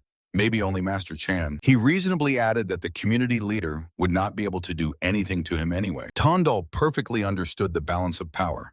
Chan broke the elite fighter with one blow, so nothing threatens their safe position. Chan sighed guiltily, regretting that he did not hold back, but Tondel assured him everything was done correctly. During a walk in the garden, the boy reminded that according to their agreement, No one would force Chan to do what he does not want. The swordsman looked away, admitting that such words from the boss only confuse him. With a barely noticeable smile, he suddenly asked when exactly their contract ends. When I completely take over the criminal world of Hangzhou, Tondal said casually, causing the companion's jaws to drop. Borden asked in shock again, and the boy calmly explained that without such grand plans, he would not have involved them at all. Tondal raised two fingers. It will take about 2 years for the complete takeover. And then he bent one finger. If you hurry well, they will manage in a year. A few days passed. Songhua Trading Street lived its measured life. Tondal was talking friendly with a local trader, promising reliable protection in case of any problems. In this short time, the atmosphere in the district changed beyond recognition. Tondal's people harshly cleared the street of petty bandits and settled all disputes among merchants. The guy knew well, to stay afloat, crime must have a strong connection with the local residents. In 60 years of past life, he learned one lesson. Constant intimidation does not work in the long term. Suddenly, a breathless subordinate flew out onto the street, shouting about trouble. He bent over, gasping for air in front of the worried Tondal. The young man shouted that magistrate officials had arrested their people. The bearded man turned pale upon hearing that this was a special order from the new district judge. It turned out that both Red Tiger and Black Dragon were caught in the sweep, and Sanjin's defender was also arrested. Tondal tensed up and asked how many members of their unit had been thrown behind bars. The subordinate nervously scratched the back of his head, warning that the answer would surprise them. None, the bearded man exclaimed, realizing that the officials hadn't even touched their territory. Tondal grinned slyly. Everything was going exactly according to his plan. He casually suggested to the bearded man that they go to the magistrate together, which almost made him go gray thinking about voluntary surrender. The guy ordered Jiho's brother to get ready, which completely confused the man. Tondal decided that this was the perfect opportunity to personally meet the district judge. Soon they were standing before the massive gates of the Hangzhou magistrate's office. Approaching the guards, Tondal calmly ordered them to inform the judge that Do Tondal wished to see him. The bearded man whispered in panic that even the community leader feared the judge, but the guy simply told him to trust him. The guard indignantly raised his spear, declaring that the judge was not some tavern owner to receive visitors without an appointment. Tondal took a step forward and looked closely at the guard, quietly asking if he would regret his words. His gaze became icy. He threatened the guard with losing his position and ordered an immediate report of his arrival. The guard shuddered from this aura and, swallowing his saliva, asked to wait. In a moment, the heavy doors creaked open, and a voice from inside invited them to enter. The guard respectfully pointed the way, leaving the bearded man with a jaw dropped in shock. Walking down the corridor, he anxiously asked Tondal if they would really have no problems. The boy honestly replied that there might be problems, but he would not have brought them here if he could not negotiate. Tondal confidently pushed open the office door. The new judge, leisurely sipping tea, greeted them with a smile and noted that the guest had arrived earlier than expected. Tondal smiled in response. He always thinks quickly. The judge set down the cup and nodded at Tondal's companions, asking who they were. He introduced them as brothers, and the judge immediately got down to business. What brought him here? Tondal, without unnecessary courtesies, asked to release his people, to which the judge crossed his arms and coldly asked, by what miracle? The guy calmly replied that he would forgive his debt. Is the saved life of the judge really worth only a couple of prison terms for some bandits? He looked intently into the official's eyes and promised to add something else to the deal. Tondal placed his hand on his chest and firmly said, myself. He directly stated that such a busy man would not arrange this whole raid for a bunch of bandits. He needed a business partner. A predatory, satisfied smile spread across the judge's face. He adored people who grasp everything on the fly. His eyes lit up with ambition.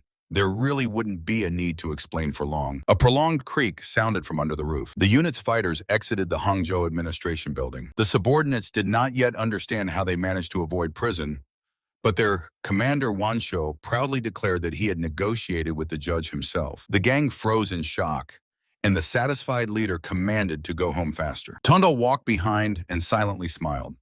He deliberately allowed Wanshou to take credit for this achievement to avoid standing out and to consolidate trust. Meanwhile, elsewhere, the man in the green robe announced that he counted this service as payment for his saved life. He reminded Tondal of the promise to become a reliable business partner and awaited proof. Tondal smiled faintly, saying for him to wait for confirmation eagerly. The Black Dragon community. The sun was setting, flooding the roofs of the residence with gold. 2 wine cups clinked sharply. The leader of the Black Dragon sourly complained that Tondal once twisted his nose and mockingly suggested hitting again. so it would be straightened. The leader inquired whether the guest came because of the fresh truce with the tigers. Tondal slowly put down the cup, noting that it was time to end the old enmity. He reminded the interlocutor about yesterday's raid, when only the tigers were released from behind bars. The leader frowned, directly asking if Tondal had bribed someone. The young man cunningly grinned and advised to think about whom to buy for such a quick release. The leader's eyes widened. Could it be that he got the district judge himself? Tondal cold-bloodedly offered help in freeing the people of the Black Dragon as well. The interlocutor became wary. He understood that this was by no means a simple friendly favor. A troubling thought was beating in his head. Tondal's connection with the judge makes the government their most terrible enemy. So the Black Dragons will have to obediently bow their heads. The leader nervously poured himself more wine, muttering that he must consult with the elders. Tondal smiled and reminded that his influential partner is not very patient. His gaze in the semi-darkness promised nothing good. Therefore, it was worth hurrying with the decision. A heavy sack with a dull thud fell to the floor. Tondal brought the promised 100 bodies of silver. This money was given by the leader of the Black Dragons, who had taken over all of Hangzhou. For the sake of his people, he took such a risk. But the native head of the Red Tigers was still sulking over an old incident and did not give a single coin, although Tondal pulled out his fighters. The young man decisively opened the door of the room. The district judge tore himself away from the book and joyfully greeted his potential partner. Tondal threw the bag on the table. He was not one to waste time on empty talk. He directly pointed to the silver. The judge spread into a satisfied smile, wondering how vulgarly they tried to bribe him. Tondal warned, "Hey, the longer he delays the liberation of the Black Dragons, the more he loses." The man acknowledged the logic, but admitted he was afraid of choking on such a big piece. "This money is only the beginning," the young man cut in, promising to become a secret supply channel for the honorable judge. The judge's eyes gleamed predatory. To everyone, he was to remain an incorruptible official living on salary alone. Tondal added that outwardly, he must appear as a flawless example to follow. The man threw down the gauntlet. What if Tondal intercepts the money halfway? Tondal calmly replied that a couple of stolen bodies were nothing compared to the profit from the entire underground of Hangzhou when he leads it. The judge nodded approvingly and carelessly said for him to get to work. Soon the captured Black Dragons were released. This laid a strong foundation for the secret alliance between Tondal and the judge. Now they worked side by side in the shadows. The Black Dragons officially requested a truce, handing over the tavern and gambling house to the Tigers. The peace negotiations went smoothly. The Grey Elder burst into happy laughter. He rushed to Tondal with the news. Thanks to his amulet, the daughter-in-law finally became pregnant. The old man thanked him warmly, and the young man modestly congratulated him on the addition. Now Tondal's position among the Red Tigers became ironclad. Everyone trusted him. And although the head of the community still regarded him with suspicion, it no longer mattered. Suddenly, a frightened subordinate burst into the room. Guanboyan was attacked. The shin was broken, the head was smashed. It seemed to be the same maniac again, who indiscriminately beats their people. Tondal's eyes narrowed, and he briefly ordered to bring Boyan. The beaten man complained that the attacker was quite young, judging by the exposed lower half of the face. The sun brightly illuminated the roofs of the residence. Boyan excused himself, saying that the enemy of his age fought with an ordinary wooden sword. Boyan waved his fists. Supposedly, he grabbed a real blade, but the enemy turned out to be too quick. Whoosh, whoosh, and he was already lying on the ground. Tondal dryly asked if he could win next time, to which Boyan only nervously chuckled and promised to call the commander for help. At night, the young man went out into the street, wondering who this mysterious boy was. Memories from a past life suggested, soon not only the Tigers, but also the communities of the Sea Wave and the Black Dragon would suffer at the hands of this unknown. He was clearly a strong warrior, possibly a folk avenger who harbored a grudge against the faction. Tondal suddenly stopped. From the shadow emerged a figure in a bamboo hat with a sword at the ready. "Fight me!" a voice sounded from under the eaves. Tondal snorted, demanding at least a reason for the fight. The stranger deliberately lowered his voice, calling him a bandit. But Tondal clearly saw a young man before him. However, the enemy did not attack from an ambush. Therefore, he was not a dishonorable killer. Tondal swallowed hard.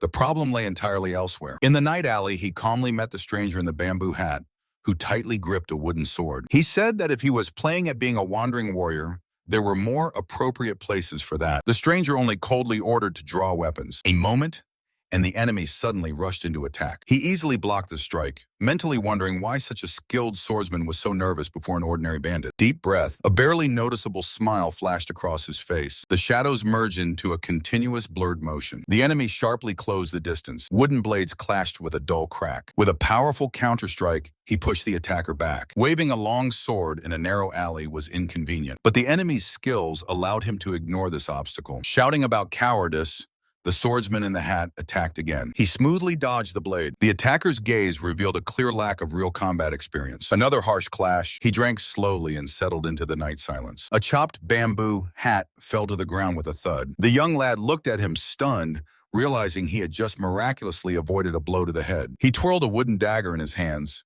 understanding that the boy just needed to get used to the surroundings, when suddenly he noticed something strange. The attacker's face was pale as death, and his chest heaved heavily with panic. A wild scream tore through the silence. The lad swung the sword with all his might. He easily accepted this desperate blow. The enemy's attacks became chaotic and weak. The boy chopped blindly while he easily parried every strike. A sharp kick to the chest stopped this hysteria. The lad flew backward and fell heavily onto the cobblestones. Cursing, he immediately jumped to his feet, but the blade's tip was already frozen near his eye.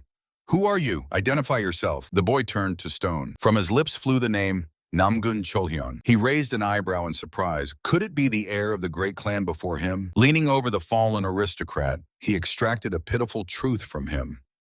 He was seeking combat experience. He took the silence as consent and questioned what the boy needed and why he had started all this. He only slowly replied that he understood everything. So this kid was just prowling the alleys in search of criminals to gain experience. He said that the boy was a fool if he thought that beating up vagrants would rid him of fear, which stunned Cholhyun. He only smiled, recalling that in his past life, his paths had never crossed with the elite Namgun clan. With a smile, he asked if he really wanted to overcome his fear. With these words, he amicably extended his hand to the defeated one. The next morning at the faction base, he was joyfully greeted by the familiar voice of the squad commander. The subordinates sincerely thanked the leader for the safety, and then turned their attention to the beaten newcomer. The commander immediately promised to find the boy some proper clothes. The local women, with warm smiles, offered their protector fresh apples. Another hostess also offered a treat, inviting him to taste at least a piece. Cholhyun could not believe his eyes.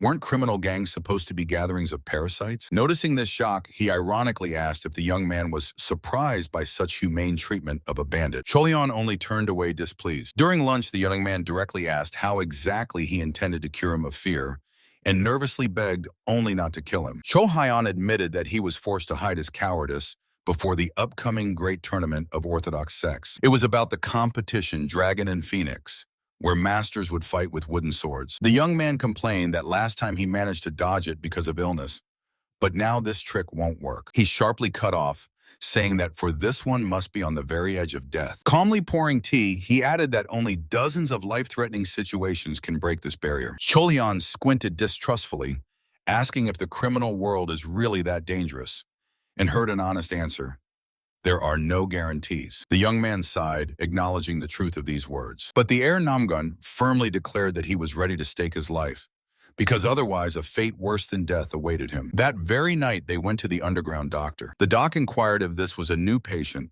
but he called Cholhyun his friend. Throwing silver to the doctor, he rented the backyard and asked to patch them up if anything happened. Leaving the doctor inside, they went out to the dimly lit yard. Cholhyun nervously clenched a short blade, convincing himself that he must learn to fight in the shadows. He commanded to prepare. "They are starting." His gaze became cold and merciless. He trusted only harsh experience. Lunge. He attacked so quickly that the young man barely managed to react. A storm of devastating blows poured down. The blade crunchingly cut into Cholhyun's side, blood splattered. The young man fell to the ground, clutching a deep wound. He whimpered that he could no longer continue and crawled back in complete horror. He looked coldly at the boy and suggested canceling everything right now. Heal the wounds and never see each other again. But he threw it like a verdict. Until the boy breaks through this wall, he will tremble with fear for the rest of his days. Cholhyun clenched his teeth. His fingers gripped the hilt of the blade until they turned white. Trembling all over, the boy stood up. "Let's go again." The young man smiled with satisfaction, supporting this enthusiasm. Cholhyun gave his word that now he would retreat only over his own corpse. Under the moonlight, their deadly dance had already lasted 10 days in a row. Tondel sharply plunged down, barely avoiding the strike. He chopped from above, trying to cut off the opponent's passive retreat. One wrong step meant death. Wooden blades clashed with the roar of steel, sparking sparks. Tondal attacked with furious pressure, but Namgun's face remained icy. Cholhyun's eyes suddenly flared, and he seized the initiative with a sharp counterattack. The blade flashed near the bandit's very face, leaving a thin scratch. Tondal shuddered. A second's delay would have cost him a torn throat. He jumped back to a safe distance and gasped heavily. Namgun stood motionless, and his skill felt monolithic, leaving no chance for an easy victory. Tondal gripped the dagger tighter, recalling how this boy used to lose his weapon out of fear, but now acted without a shadow of doubt. The young lord's gaze became merciless. It was the look of a warrior ready to kill and die. Suddenly, Tondal raised his hand and suggested stopping to avoid serious injuries. He jokingly admitted to being a coward,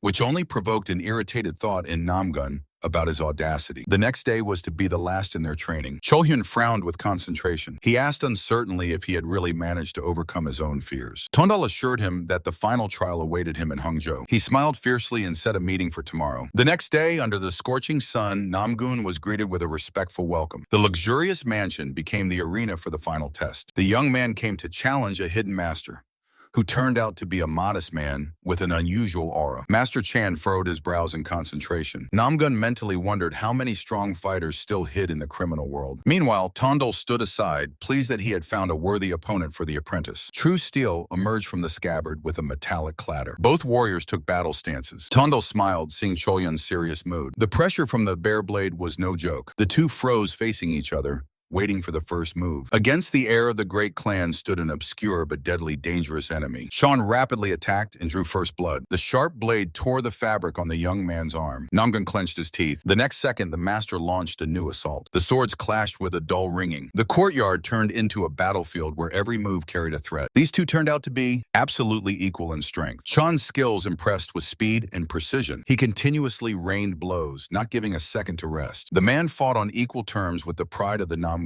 clan. The young man barely managed to parry the razor-sharp thrusts. The slightest fluctuation would decide the outcome of the battle. Suddenly, someone's sword plunged heavily into the ground. Sean knelt down and calmly suggested stopping the duel. Namgun froze in surprise. The master smiled warmly and admitted that he did not want to maim his opponent because of foolish, competitive spirit. Cholhyun respectfully folded his hands and thanked for the lesson. This fight finally broke his internal barriers. Now before them stood a fearless warrior. The cloudless sky flooded the courtyard with bright light. Time in Hangzhou came to an end. In the distance, shrouded in mist, rose the roofs of mountain pavilions. Namgun admitted that he was leaving this city with such regret for the first time. He and Tondal met near the gates to say goodbye. The young man handed the bandit a family amulet with a blue tassel and promised to receive him as an honored guest in his home. He sincerely called Tondal a friend. The latter asked with a sly smile whether the elite family would condemn such a dubious friendship. Cholhyun smiled calmly. He confidently replied that he would soon lead the clan himself and change the rules. A few days later,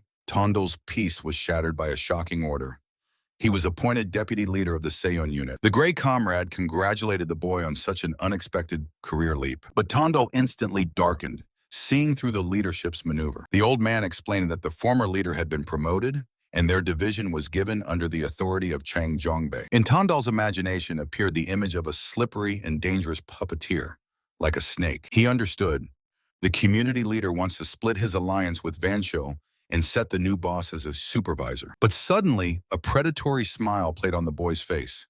The enemy himself gave him a perfect opportunity. He cold-bloodedly stated that he planned to remove the boss later, but the boss himself accelerated the process. The old man shuddered, realizing that Tondal was seriously preparing a coup. The boy patted him on the shoulder and ordered him to continue working, waiting for the signal. He walked firmly forward, ready to reduce both leaders to dust. In this life, he will accomplish his plan much earlier. The conversation turned to Tondal's unbearable pride. The gray-haired elder decided to harshly put the insolent one in his place. He brushed off the interlocutor's worries, calling the boy an ordinary puppy. The dark-haired man promised to firmly drive this truth into his head. The new head of the Seiyun unit became a certain Chan Chongbei. The eye narrowed. If even the leader himself is afraid of this upstart, then he must be crushed from the very beginning. Later, Tondal respectfully bowed to his new leader, the unit leader Chani. He immediately noted the boy's thick skin and sharp mind. A cunning smile flashed across Chani's face. With such skills, money should solve all problems. He gave the young man 100 taels of silver to win over the subordinates. Chani reminded him that the position of deputy at 18 would provoke envy. Tondal tensed and asked if that would be enough to start. Suddenly, the leader struck a sore spot. recalling Tondal's brother's arrest for beating a courtesan, and calmly added that he had already gotten him out, completely legally and without any problems. Tondal shuddered. In his past life, he was terribly afraid of this man. The memory struck the nerves.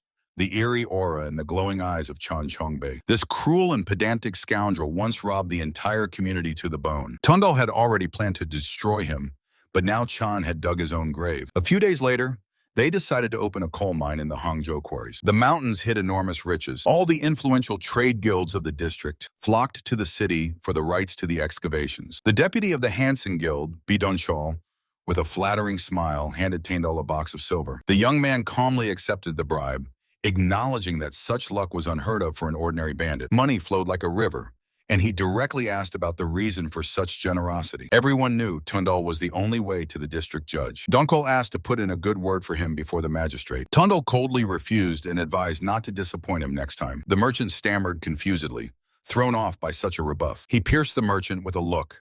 The man had little time left. Blue sky. Roof tiles. Guard at the entrance to the Hangzhou magistrate. Inside, the judge categorically refused to release the criminal. Tondal's brother beat the woman to paralysis, and the magistrate demanded justice. Tondal insisted that he would resolve the matter differently, because now he needed to curry favor with Chang. The judge reminded the official court would give the guilty party a maximum of 1 year in prison. The boy smiled fiercely.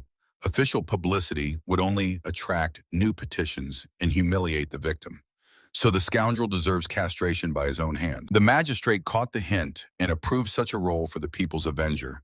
The guilty will get what he deserves. Then the judge inquired how Tondal would repay the favor. The boy invited him to the elite establishment Stairs to Heaven, where everything was already prepared. In the evening, life was bustling around the brothel. A helpful official, Soba Kwan, sat down next to him over a drink. Meanwhile, Donchol drank and mocked Tondal's refusal of money. The merchant was confident in his power.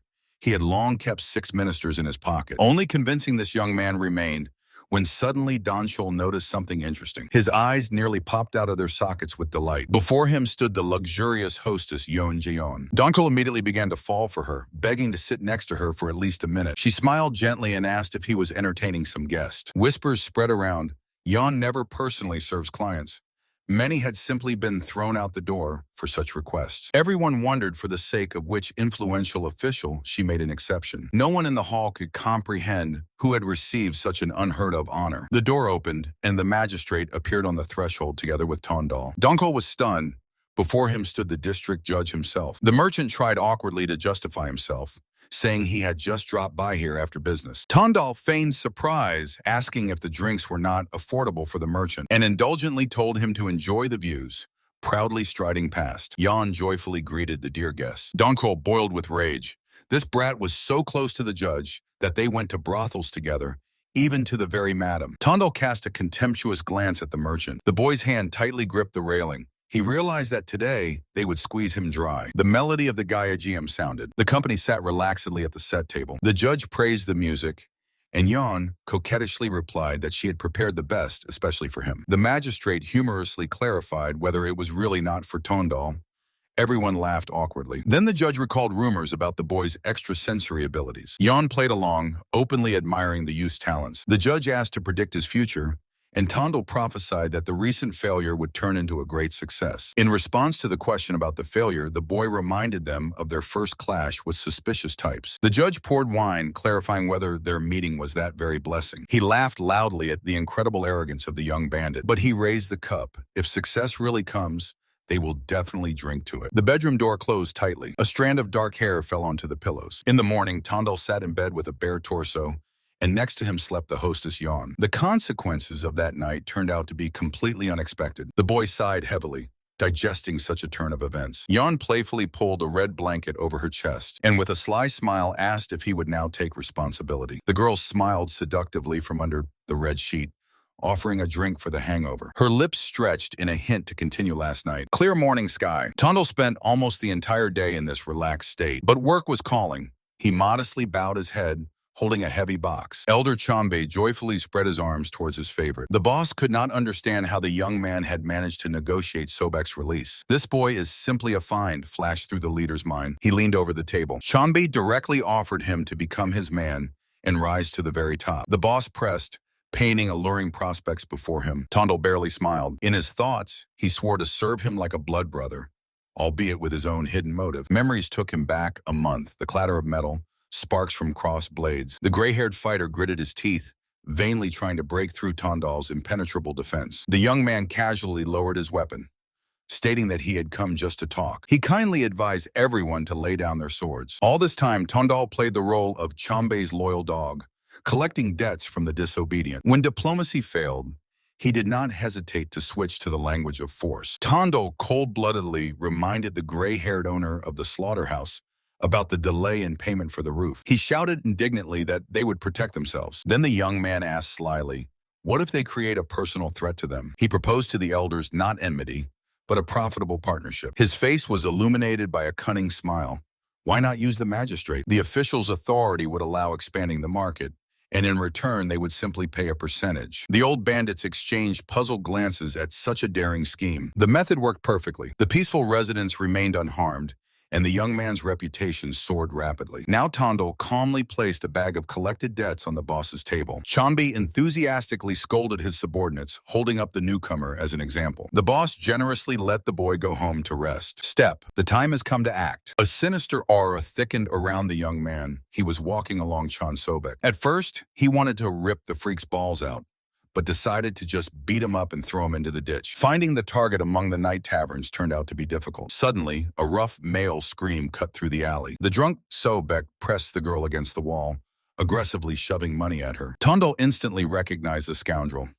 He had just gotten out of prison and was already back to his old ways. The girl in blue clothes coldly said she was in a hurry. The bandit swung, threatening to gouge her eyes out for disobedience. The next moment, her fist crashed into his face with a crunch. Sobek fell to the ground, spitting out blood. Tondal froze in fear. If this fool dies right now, the whole plan will fail. The stranger drew her sword, ready to finish off the trash. Steel flashed. Tondal intervened lightning fast, deflecting the deadly dagger strike. He claimed to be an ordinary passerby and asked her to stop. The girl frowned, suspecting him to be an accomplice. Suddenly, her gaze fell on the hilt of his weapon. She recognized the jade amulet. The enraged warrior launched an attack. Tondal's eye narrowed. Everything ended instantly. He was already sitting on the floor, tightly bound with ropes. The girl swiftly blocked his acupuncture points. She twisted the amulet in front of his face, demanding explanations. Tondal calmly put together the puzzle.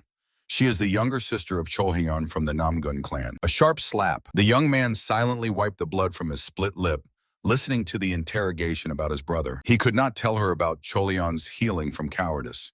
It was someone else's secret. Tondal coldly asked what she would do if he really was his friend. The girl promised another conversation in an icy tone. Soon he would stand before the Namgun family personally and answer under torture. The heavy gates of the estate released a covered carriage. Tondal sat inside and cursed gloomily. He admitted that he was in deep trouble. Meanwhile, in the forest, Cholhyun gratefully remembered his rescuer. He sincerely hoped that Tondal would accept the invitation to the tournament. 3 days remained until the young lords returned to the ancestral estate. The timer mercilessly counted down the time. The sun flooded the forested cliffs with light. The majestic palace of the Namgun clan towered over the square. The leader of the Namgun clan, Baekhyun, narrowed his eyes, questioning whether she really caught that bastard in Hangzhou. In the spacious hall before the throne, a bound young man knelt. The woman fiercely ordered him to shut his mouth. Baekhyun raised the jade amulet and asked the prisoner if he knew what it was. He gave a crooked smile and declared that his friend would never give this symbol of the young lord just like that. A spinning kick flew straight into the young man's face. He fell to the floor amid shouts telling him not to dare spout nonsense about friendship. The prisoner spat out blood. He glanced at them and finally ordered them to decide what they wanted from him. The clan leader's eyes flashed coldly. 3 days passed, and the young master Cholhyun crossed the estate gates. The servants greeted him joyfully,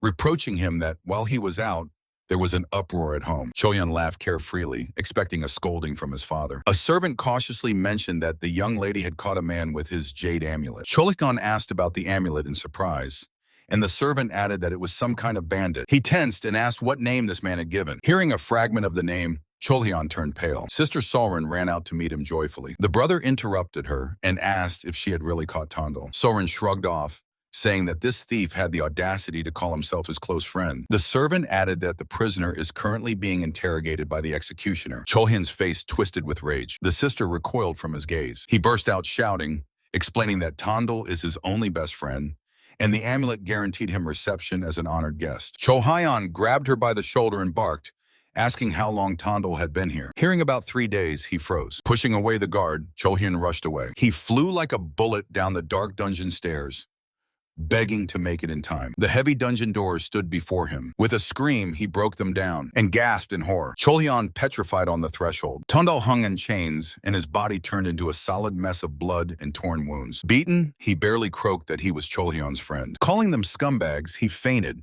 and someone from the guard quietly admitted a fatal mistake. A heavy silence fell in the bright hall. Soren guiltily lowered her eyes, admitting her recklessness. Baekchan addressed Dr. Huang. The doctor sighed that healing the external wounds was not a problem, but the young man's acupuncture points had been blocked for 3 whole days. Cho Hyon grabbed the old man by the chest, begging to heal his friend's hands at any cost. The doctor shook his head. The small meridians were dead, and even the elixir was powerless here. Chohyun helplessly fell to his knees. His cry of despair tore through the room. The night enveloped the estate. The palace was asleep. In the guest room, the bandaged Tondal stared at Baekchan with empty eyes, asking again about his hands. The clan leader bowed his head in repentance, and Tondal bitterly laughed at his new disability. His eyes filled with madness. Baekchan promised generous compensation from the Namgun family. Tondal quietly asked to have his hands returned, to which the elder replied that it was impossible. The young man broke down, shouting that he needed nothing but his healthy hands. The door closed, leaving him alone. Tondal fiercely cursed at his fate. He sat on the bed and cried out of helplessness. First the leg, now the hands. Suddenly, a familiar shadow appeared at the door. Cho Hyon entered with a sword in his hands and quietly apologized. He looked at the floor, admitting that his family was used to ignoring the laws. But simple words will not help here. Chohyun tightly gripped the hilt. He stated that he could not return his hands to him, but at least somewhat atone for the guilt. With a cry of apology, he swung the blade at his own hand. Tondal flinched in fear. The sword sliced through the air with a whistle. There was a crack of wood. Soren rushed forward and blocked the strike with the scabbards. She shouted in panic to her brother to stop. Chohyun shouted at her to get away. Soren struck him on the head with her thighs, shouting that if she needed to cut, let him cut her hands. Tondal irritably interrupted them, asking if they were going to sew their limbs onto him. He coldly ordered to immediately bring the cart to Hangzhou. Soren tried to persuade him to get treatment, but Tondal ordered to simply follow the instruction. A dark thirst for murder flashed in his eyes. He hissed that he was considering whether her death would make things easier for him. Someone desperately shouted his name from behind. The sword clattered out of his hands onto the floor. Chohyun covered his face, bitterly lamenting their foolishness. Tondal walked through the night estate, exhausted by this injustice. He stopped before the massive doors, realizing, if the world finds out about the maiming, all his plans will collapse. And in the darkness hung someone's predatory question. So he is still alive? Over the sunlit mountain palace spread a stunned exclamation. The clan leader towered over the throne, not believing his own ears from what he heard. Chohyun calmly declared that he would go to Hangzhou and become the hands of Tondal. Only then would he atone for his guilt. The elder boiled, not understanding what honor was meant when good is answered with evil. Suddenly, from behind, someone firmly said that the brother was right. A woman in a mask stepped into the hall, clutching a short blade. Chohyun exhaled her name in amazement. Solrin. She pierced her brother with a cold gaze through the slits of the mask. The woman insisted that it was she, not her brother, who should become the hands of Master Do, for without her intervention, the misfortune would not have happened. She resolutely raised the blade to her loose hair. From now on, Namgun Solrin is dead, she pronounced her sentence. Dark strands silently fell to the ground. The healer sighed heavily, knowing it would not be easy. The green-haired doctor carefully examined the mangled hand of the patient. Master Do sat with bandaged hands, listening to the fact that the injury was not yet a sentence. With hope, he asked again if there was still a way. The doctor advised not to indulge in illusions, so as not to be even more disappointed later. The young man's eyes darkened. If he was not healed, he would drag the doctor down with him. But in a moment, he forced a smile, reminding that a dead doctor would be of no use to anyone. The treatment promised to be long, so the patient promised to pay for everything. The healer snorted bitterly. It was unlikely the young man would have money for all his whims. The boy grimly clarified that he meant reasonable limits. The peaceful sun flooded the roofs of the residence. In the luxurious office, Du reported to his superior that he had barely returned from the other world. The boss immediately asked about the woman who killed his brother, which greatly shocked the subordinate. The young man guiltily lowered his eyes, and only then did the elder notice his maimed hands. Du confessed that it was the work of those very hands, and the boss exploded, threatening to tear the offender apart. But as soon as the young man coldly clarified that she was the daughter of the Namgun clan, the leader turned to stone. Rage instantly turns to horror.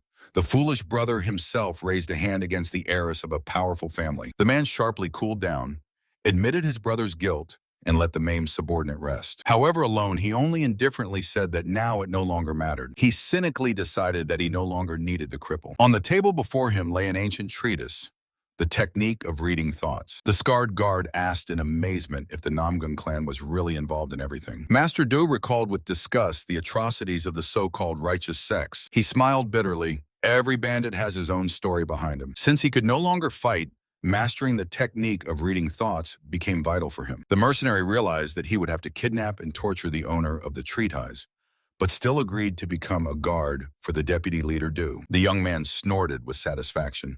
Otherwise, in their dangerous world, survival was simply impossible. Suddenly, there was a quiet knock on the door. A woman in a mask stood on the threshold. The swordsman suspiciously squinted, blocking her entrance, and demanded she identify herself. The stranger silently endured his piercing gaze. She calmly stated that she had come to Master Do. The guard raised an eyebrow in surprise, questioning the purpose of the visit. The young man from the room allowed the guest to enter. She confidently stepped out over the threshold, bypassing the tense swordsman. The guest announced that she had come to become his hands. Former Soren knelt on one knee before the maimed young man. She begged to be allowed at least partially to atone for what was done. To the mockery about her strange attire, the woman replied that she had renounced her family, her name, and even her own face. Only laughed. She is simply hiding because serving a bandit would disgrace her majestic clan. He hinted threateningly that he might spread rumors about her, allegedly about the true cowardice of young Master Namgun, who trembled at the very sight of the blade, and at the same time about how the mighty family crippled the one who nobly came to their aid. The woman did not flinch, swearing to obey his will as long as the order sounded. The scarred guard snorted distrustfully,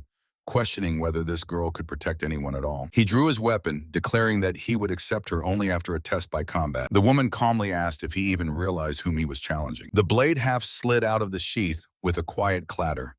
He cut in, saying she had misunderstood everything. The sword was fully drawn. This was not a duel, but an intention to finish her off. She raised her eyes in surprise, not understanding why. The swordsman asked if she wished death upon the one who would maim her own father. Soren stepped back, agreeing, but firmly said that she did not yet have the right to die. The guard mockingly said that hands have no will of their own and do not fight without the master's command. The confused woman quietly asked Master Do if she was allowed to accept the fight. The young man indifferently replied that he had not yet recognized her as his hand, so let her act as she sees fit. The woman took a stance, mentally underestimating her opponent. She considered him an ordinary bandit and a beardless boy who had not experienced real fights. The swordsman swiftly closed the distance. Soren barely managed to react to the rapid lunge. Blades clashed, sparking a shower of sparks. Her pupils dilated from the unheard-of force of the blow. The guard pressed fiercely, saying that her sin concerned not only Master Do himself. He roared that she had wounded everyone who cared for the young man and would make her pay for it. Heavy blows rained down like hail, driving her back under a storm of steel. She barely held on,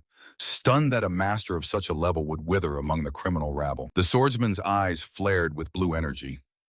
Resisting him was dangerous. She gripped the hilt to the white bones. It was time to raise the level of this. Suddenly, Master Do's calm order to stop rang out. The guard reluctantly lowered his weapon, warning that it would not be without serious wounds further on. The young man ordered the woman to follow him to immediately test her in a real matter. He threw over his shoulder the hope that she would not take back her words. The woman froze for a moment in surprise. "That's exactly what I was counting on," she replied confidently, following behind. And the old mask with the red pattern remained lying there, forever cutting off her past. The bright sun flooded the roofs of the estate. The bearded man cried through tears that he refused to believe in his death. Suddenly, he noticed behind his friend's back a mysterious figure in a mask. Learning that it was she who had maimed the young man's hands, the man angrily grabbed him by the collar. The young man calmly explained that from now on, this assistant would replace his limbs, feeding and washing him. A joke about whether she would spank him too made the girl in the mask awkwardly shudder. The young man stood up and, cutting off the laughter, seriously asked about the mistress Jan. It turned out that they had not seen each other for a long time,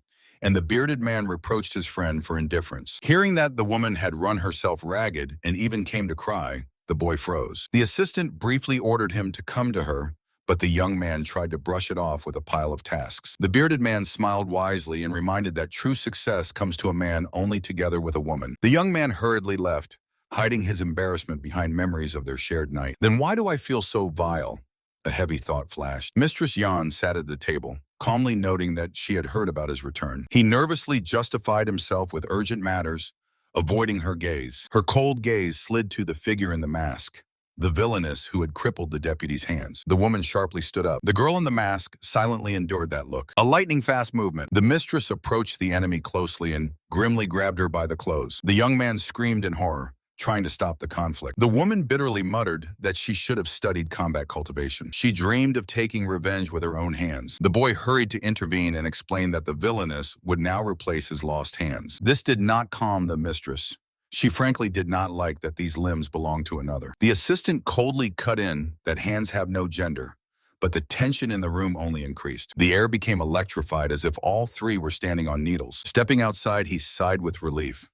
He would have to come more often to earn forgiveness. Suddenly, he called his informant. Chan Baekdon ran up joyfully, complaining that he had been looking for him for a long time. The young man immediately got down to business, asking about the strange behavior of the unit leader. Hearing that he was intently staring at people and asking about ancient writings, the boy tensed. The informant said that the leader had been glaring at those around him all day and then had gone to the teacher. It became clear the enemy had finally mastered the technique of reading thoughts. The young man gloomily weighed this news. He thanked the spy and promised to treat him to the best wine. After sending him off, the boy businesslike addressed his companion. He harshly reminded her that from now on he was her master and demanded appropriate respect. The girl briefly nodded and he ordered to follow him. The sun reflected off the tiles of the government building. Two armed guards guarded the massive doors. Inside, the official looked surprised at the broad chest. There lay 500 taels. The young man shamelessly declared that this was a bribe from the company he had just robbed to the bone. The official became nervous. After all, they had agreed that the young man would handle everything himself. So why would he have to hand over the money personally? The boy reminded the official about the new inspectors sent to their province due to the emperor's disfavor. In response to the question of why invest in a disgraced official, the young man replied that this disfavor is a temporary phenomenon. He directly advised to invest these 500 taels and regularly feed the old man. The interlocutor was outraged. Disgrace means that the loud title is just a trifle, and he will simply live out his days until retirement. The young man squinted. Noticing his confident smile, the official nervously swallowed and asked if he knew something. The boy assured that in the future this amount would seem like a pitiful penny for the purchased promotion. The official thoughtfully muttered that he must think it all over, and suddenly noticed a strange figure behind. Hearing that she was the one who injured the guest, the official immediately became serious. Scrutinizing the girl, he without hesitation suggested giving her 100 lashes and throwing her in jail. The young man flatly refused and said goodbye. The official called after him that he would visit him another time. The wind quietly rustled in the treetops. The assistant silently followed, amazed at how deep the connections of her new master were. He sharply ordered her not to be distracted by unnecessary thoughts, and threw over his shoulder that it was time for the most important part of the plan. Night fell over the city. Silence reigned in the dark mansion. Leader Chambi studied the book intently, suspecting that someone had uncovered something. Thanks to the mind-reading technique, he felt that his subordinate Baekdon was filled with anxiety and guilt. Guessing that he was a secret accomplice of Tondal, he sharply closed the folio. Not wanting to take risks, he demanded that Baekdon, whom he had long summoned, be brought immediately. The servant reported fearfully that he had gone somewhere. Learning that Baekdon had gone to a brothel, Chambi went mad and ordered him to be brought by force, but suddenly changed his mind and set off himself in search into the night darkness. Armed with new mind-reading technology, he walked down the street absolutely confidently. Chambi self-satisfiedly decided first to get rid of possible problems. Suddenly, something made him freeze alertly. In the darkness, a cold gaze flashed. A swift blow from behind knocked him off his feet. The enemy helplessly sank to the ground without any movement. Tondal coldly threw over the fallen one, who held no grudge against him. He added that possessing the treasure alone is a true crime. "Come with me for a minute," he whispered into the darkness with a predatory smile. Thus began a side story. The tale of Chang Baekdon. He was an old friend of Tondal, almost a younger brother, but hid one secret. A tiny detail, a tiny mole under the nose. The eyelids barely twitched. "Where am I?" the man muttered. He was sitting firmly tied to a chair in a gloomy basement. From the darkness emerged Tondal, and the prisoner stammering named his name. The captive shouted, demanding an explanation for such treatment. Tondal coldly cut off. "This is the punishment for sins." The man boiled over and began shouting about his rights. He threatened to tear the offender to pieces, to which Tondal only smiled mockingly. From this calm gaze and quiet naive, the prisoner nervously swallowed saliva. The panic attack did not move the boy to pity. He was too lazy to explain anything to him. A single question rang out: where is the mind-reading device? The prisoner's face was distorted by horror. He tried to play dumb and denied everything with a trembling voice. Tondal sighed in disappointment and gave a sign to his companion. Exactly 15 minutes remained for reflection. The girl in the mask was ordered to make the stubborn captive talk. Cold steel flashed. She nodded briefly. A fist struck the body with force. The girl whispered quietly that now she was not a noble warrior, but an executioner. Another devastating blow to the gut forced a scream and blood splatter from the prisoner. Unable to endure the torture, he croaked about a hiding place in the office. Tondal stopped the raised hand with a gesture. He leaned closer, demanding exact coordinates. The prisoner begged for mercy, and Tondal promised him a quick death instead. The order to draw the blade was given. The cold blade rested on the victim's shoulder. In an icy tone, the boy ordered his leg to be cut off, just above the knee. With a terrifying smile, he added that he would fully experience the horror of a slow death. The captive screamed wildly. On the verge of madness, he blurted out everything about the secret stash under the third shelf. Tondal said with the satisfaction that he should have confessed immediately. Then it wouldn't have been necessary to go so far. And then he coldly ordered his companion to finish off the prisoner. The prisoner desperately begged for mercy, promising to do anything. A sharp swing of the sword tore through the air. Thick blood rapidly spread across the floor. Tondal turned to the exit and gave the order to clean everything up. The girl froze over the mutilated body. She slowly removed her large hat. Stepping outside the door, Tondal heard his companion vomit. He noted with satisfaction that it was very hard for the daughter of a noble clan to serve a bandit. The main thing was that the girl did not escape. A new day dawned. The action shifted to the Saiyan unit. The morning sun flooded the luxurious pavilion of the estate. In the office, Tondal ordered the lock on the found chest to be broken. The girl obediently handed him the desired loot. Inside lay the very same manuscript with the technique of reading thoughts, about which he regretted so much in his past life. The old master Chan Chongbei came to mind. It took only a few minutes of conversation for him to completely figure out a person. Now the secret of this terrible power was right in his hands. Tondal was so absorbed in reading that he did not hear the servant's voice. She had to almost shout. The open pages completely captured his attention. He looked up in surprise when the girl reminded him about the dream. Tondal looked out the window and realized that he had not noticed the passage of time at all. The mansion had long been enveloped in thick night darkness. He let his companion rest. She obediently nodded. The door quietly closed. Left alone, the boy could not hide his admiration for the genius of the technique's author. This text demanded full concentration. Every page was densely covered with small hieroglyphs. It would take much more than one night for full comprehension. But time was critically short. To capture the Red Tiger community,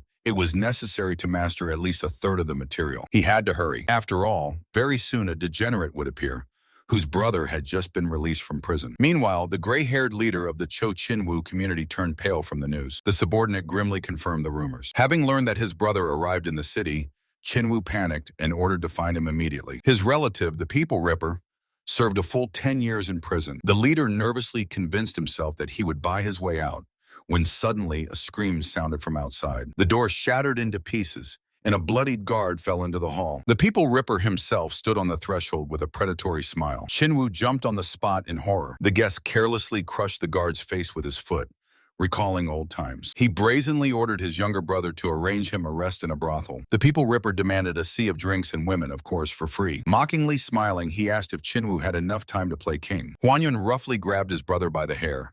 The true ruler had returned, and it was time for the miserable fox to flee. The gray old man solemnly announced the return of the true king, before whom the foxes must retreat. The frame was flooded with red fabric. A blond man roared angrily, whether he was still really considered the weak younger brother. He struck his chest, calling himself the rightful leader of the Red Tiger community, although that very night someone smashed 3 of their brothels. The sun shone carefreely in the sky. The Red Tiger estate towered over the city. The mangled hand twitched convulsively. Tondal looked irritably at his scars, complaining to the doctor about the complete helplessness of his fingers. The medic smugly cleared his throat. Only he could have achieved such progress in a month, although the patient was not impressed at all. The doctor casually recalled the recent commotion in their community. Tondal indifferently said that a mad dog had simply returned there. Bandaging the hand, the medic smiled and noted that there would definitely be no shortage of patients in the near future. The door slammed, and an angry Cholbi demanded explanations from the deputy about his constant disappearances. Tondal sighed inwardly. After the disappearance of the previous leader, this noisy old man pushed his way into his place. It was obvious. The new leader was simply looking for an excuse to throw the armless cripple out onto the street faster. Cholbi glanced at him with undisguised contempt. To the sarcastic remark that no treatment would help the cripple anymore, Tondal calmly replied that he had just returned from another procedure. The girl in the mask silently leaned toward Tondal and cold-bloodedly asked if she should kill the annoying guest. The old man recoiled backward, hysterically shouting that they would not get away with this. She calmly assured that it would take less than a second. Tondal only smiled indulgently, mocking his cowardice. He advised the old man to know his place. Then he said he would live a little longer. Cholby trembled with rage, slamming his hand on the table with a crash. The sun continued to burn. The Pekton unit lived its own life. One of the subordinates approached Tondal, asking about the reason for his gloomy mood. The man complained about a nasty task from the boss, to take Cho Hwan-yun to an elite brothel. Tondal was not surprised at all. The boss clearly wanted to tame the insolent brother with someone else's hands. The subordinate nervously swallowed, anticipating a bloody massacre. Tondal was worried about something else. He feared that the executor would act too cleanly. Lately, he had not been ceremonious with enemies at all, so it might not be just an ordinary beating. All this played into the hands of only Cho Chin-woo, who planned to rule for a very long time. The interlocutor stared in surprise, not understanding why Tondal allowed Hwan-yun to seize power. He only smiled mysteriously in response. Meanwhile, someone in the brothel decided to add fuel to the fire. An empty jug crashed into the table with a bang, amid cries about the lack of drinks. The servant politely reminded the rules of the establishment.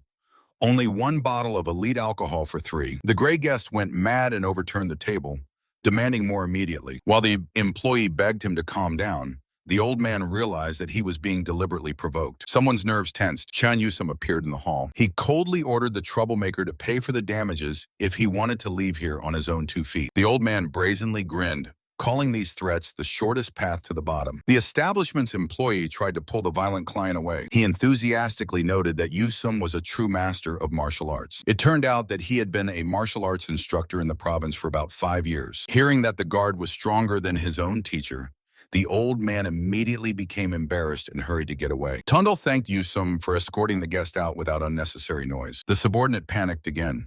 After all, Hwan-yun remained a serious problem for their business. But Tondal had already calculated everything. The influence of Chin-woo would gradually fade away, and that guy would definitely try to take his place. Since Kin-woo was powerless against him, he would eventually crawl to ask for help. In his past life, this leader had hired as many as 300 assassins for dirty work, so he would have no choice left. It was only necessary to wait a little and let the community leader weaken completely. They settled at a table in the inner courtyard. Tondal enjoyed the wonderful weather and carelessly asked the girl in the mask about her plans for the day. She replied that she was waiting for Hwang-yun's move, when suddenly Tondal sharply changed the subject. "What's the matter, Namgun Cholyon?" The swordsman froze in surprise. The girl in the mask looked at him intently. Cholyon handed her a book, saying he had obtained something useful. It turned out to be a manuscript with a special technique of displacement. The swordsman explained that this was not their family style, but a highly respected technique, so that a one-armed cripple would no longer dare to be harmed. Embarrassed, he added that he just thought she might need it. Having completed his mission, Chokyon turned towards the exit. At the last moment, he told her to hold on, and the girl nodded briefly. Tondal silently watched his back. Suddenly, he called out to the swordsman. When Chokyon turned around, Tondal reminded him about the upcoming Dragon and Phoenix tournament. "Make sure to win there," he said, decisively, and the swordsman nodded gratefully. Chokyon confidently strode down the noisy street towards his destiny. Tondal thought that fate and old grievances can always be rewritten. He had learned this lesson well after rebirth. His gaze became sharp as a blade. The sun shone dazzlingly in the sky. He was certain even a curse is subject to this rule. The man in the brown robe respectfully bowed his head, offering his help. He explained to the young man and his companion in a mask that the community leader had sent him because pride did not allow him to come himself. Tondal sharply cut him off. Master Chan was not his servant and did not belong to their community at all. The guest tried to appeal to a sense of duty, but the young man immediately brushed it off. Then the envoy laid out the main trump card. They were ready to remove the current leader and give his position to Tondal. But the boy was not interested in trifles. He demanded to lead the elite Namguyan unit. The guest was stunned by such audacity. Namguyan is a gold mine that controls the richest brothels and gambling houses. The man confusedly objected that the community leader would never agree to this. However, the gray-haired chief thought differently and unemotionally ordered to give up this position. The envoy could not believe it. Could Tondal really lead Namguyan? The leader cynically explained that this was the lesser evil. As soon as they finish off the older brother, Getting rid of Tandal would not be difficult. The leader mockingly added that a cripple at the head of the unit was already a perfect reason for reshuffling. He barked that the main thing now was to solve urgent problems, period. Soon Tandal was already standing in front of the luxurious building of the branch, anticipating the smell of big money. He confidently pushed the massive doors. Inside, he was met by a deep, submissive bow from dozens of subordinates. The youth's eye flashed violet. He activated mind-reading technology. Rage boiled in the veterans' heads. They were angry that such a tasty piece had gone to a green newcomer. Deputy Cho Jin-ho stepped forward, stretching his face into a flattering smile. Tandal calmly accepted the greeting, and with his very first order, he shocked the deputy. Double the monthly salary for all fighters. Jin-ho panicked, as neighboring units would definitely start complaining about such generosity. Tandal the Sly smiled. Other people's problems absolutely did not concern him. The night silence was broken by a loud, confident laugh. The girls were shrinking in fear before the rough bandits. It was the older brother who chose the establishment for night entertainment with his gang. He disdainfully jabbed the sword sheaths, rejecting the frightened workers. Suddenly, a stranger blocked his way. Tandal stood before him with a relaxed, friendly smile. He politely introduced himself as the new leader of Namguyen. The older brother looked at him contemptuously and pointed to the guard behind him. He openly mocked Tandal as a brat hiding behind someone else's back. The young man instantly parried. The opponent himself drags along 8 dogs. That was enough for the former leader to explode with rage. His hand clenched the sword hilt with a crunch. The guard quietly asked for permission to kill, but Tandal ordered only to beat the attacker half to death. One lightning strike, and the older brother was thrown back. He fell heavily to the ground, bleeding. The man was barely breathing, and Tandal was already openly mocking him. The guard slowly moved forward.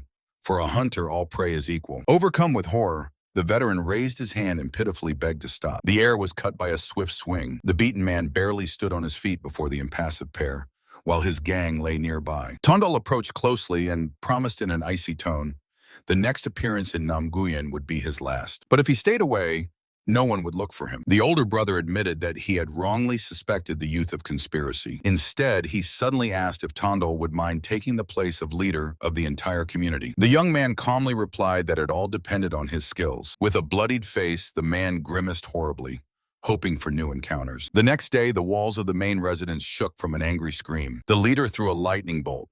He demanded the death of the elder brother, not just some beating. The young man indifferently said that he had punished him and took a word not to trespass on their territory anymore. The leader shouted about a lost opportunity, but Tandal sharply rebuked him with a question whether this was a direct order to kill. The leader instantly became embarrassed, broke out in sweat, and looked away. He tried to justify himself, demanding simply to remove the rival from the city. Tandal coldly reminded about honor and loyalty, which distinguish a bandit from ordinary trash. The leader even turned red with rage at such a brazen lecture. The young man finished him off with a direct statement that the concept of brotherhood was unknown to this old man. The frenzied leader sharply turned around. His hand grabbed a heavy paperweight. He threw it with all his might at the impudent one. The object shattered on the floor near the feet of the impassive couple. From beneath the girl's mask flashed a deadly gaze, and she again asked permission to let the blood flow, causing the leader to freeze. Tandal briefly said it was not worth it and turned toward the exit. The leader helplessly gritted his teeth after them. He mentally cursed the upstart. The chief realized in a cold sweat,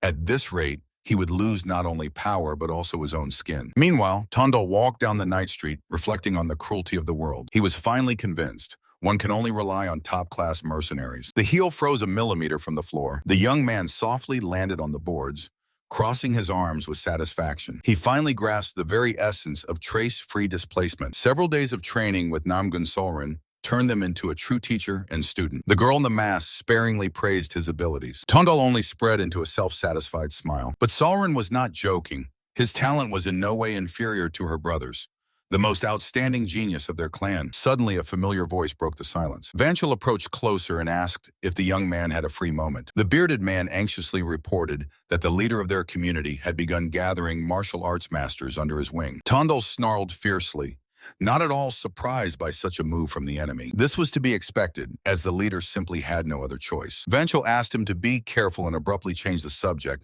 mentioning the fixer's office on the neighboring street. Tandal immediately recalled this small gang. He glanced at the interlocutor with interest. It turned out that the old acquaintance Vanchel was unjustly thrown behind bars on suspicion of murdering a courtesan. Memories from a past life suggested to Tandal that Vanchel had been grieving for weeks because of this arrest, so he immediately offered help. The bearded man fervently assured that his friend always knew his limits and would never raise a hand against a woman. The young man promised to settle this matter. Vanchel could not believe it, since Tondal was already up to his ears in problems due to conflicts with Cho Guanyun. But the young man only smiled warmly.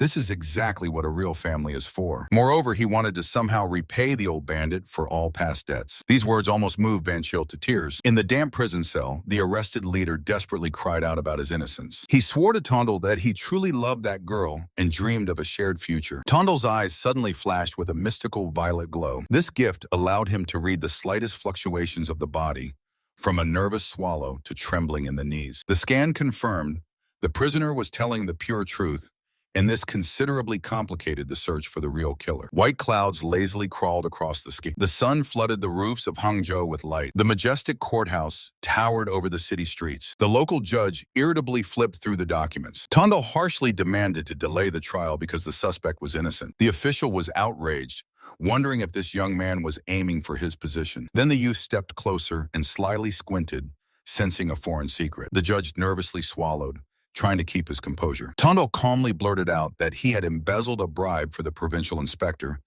causing the official to turn pale with horror. The young man cold-bloodedly added that he perfectly understood such a desire to save money. The broken judge instantly agreed to all the conditions, begging only to reveal the source of this information leak. A victorious smile played on Tondal's face. He mysteriously fell silent. His eyes again flashed with an otherworldly light. Stepping outside, Tondal mentally thanked his gift. Time for the investigation was gained. As soon as he returned to his squad, a subordinate rushed up to him. In panic, he reported that the leadership had unexpectedly sent them new commanders. Tondal rolled his eyes at such predictability and lazily asked where those upstarts were now. A gray-haired man with a stern look appeared in the doorway. He arrogantly measured the young man with his eyes. Tondal immediately recognized the elder Yan Shilbo by the distinctive scar on his cheek. The old man brazenly declared that his presence here spoke for itself. He ordered Tondal to get lost, but he didn't even look his way, only briefly nodded to his partner. The elder blinked in confusion when the young man cold-bloodedly ordered to break the guest's legs. The next moment, Sauron attacked lightning fast, smearing the uninvited guests across the floor. The subordinate listened in horror to the screams of the maimed elders and timidly asked if there would be any trouble for this. Tondal carelessly waved his hand.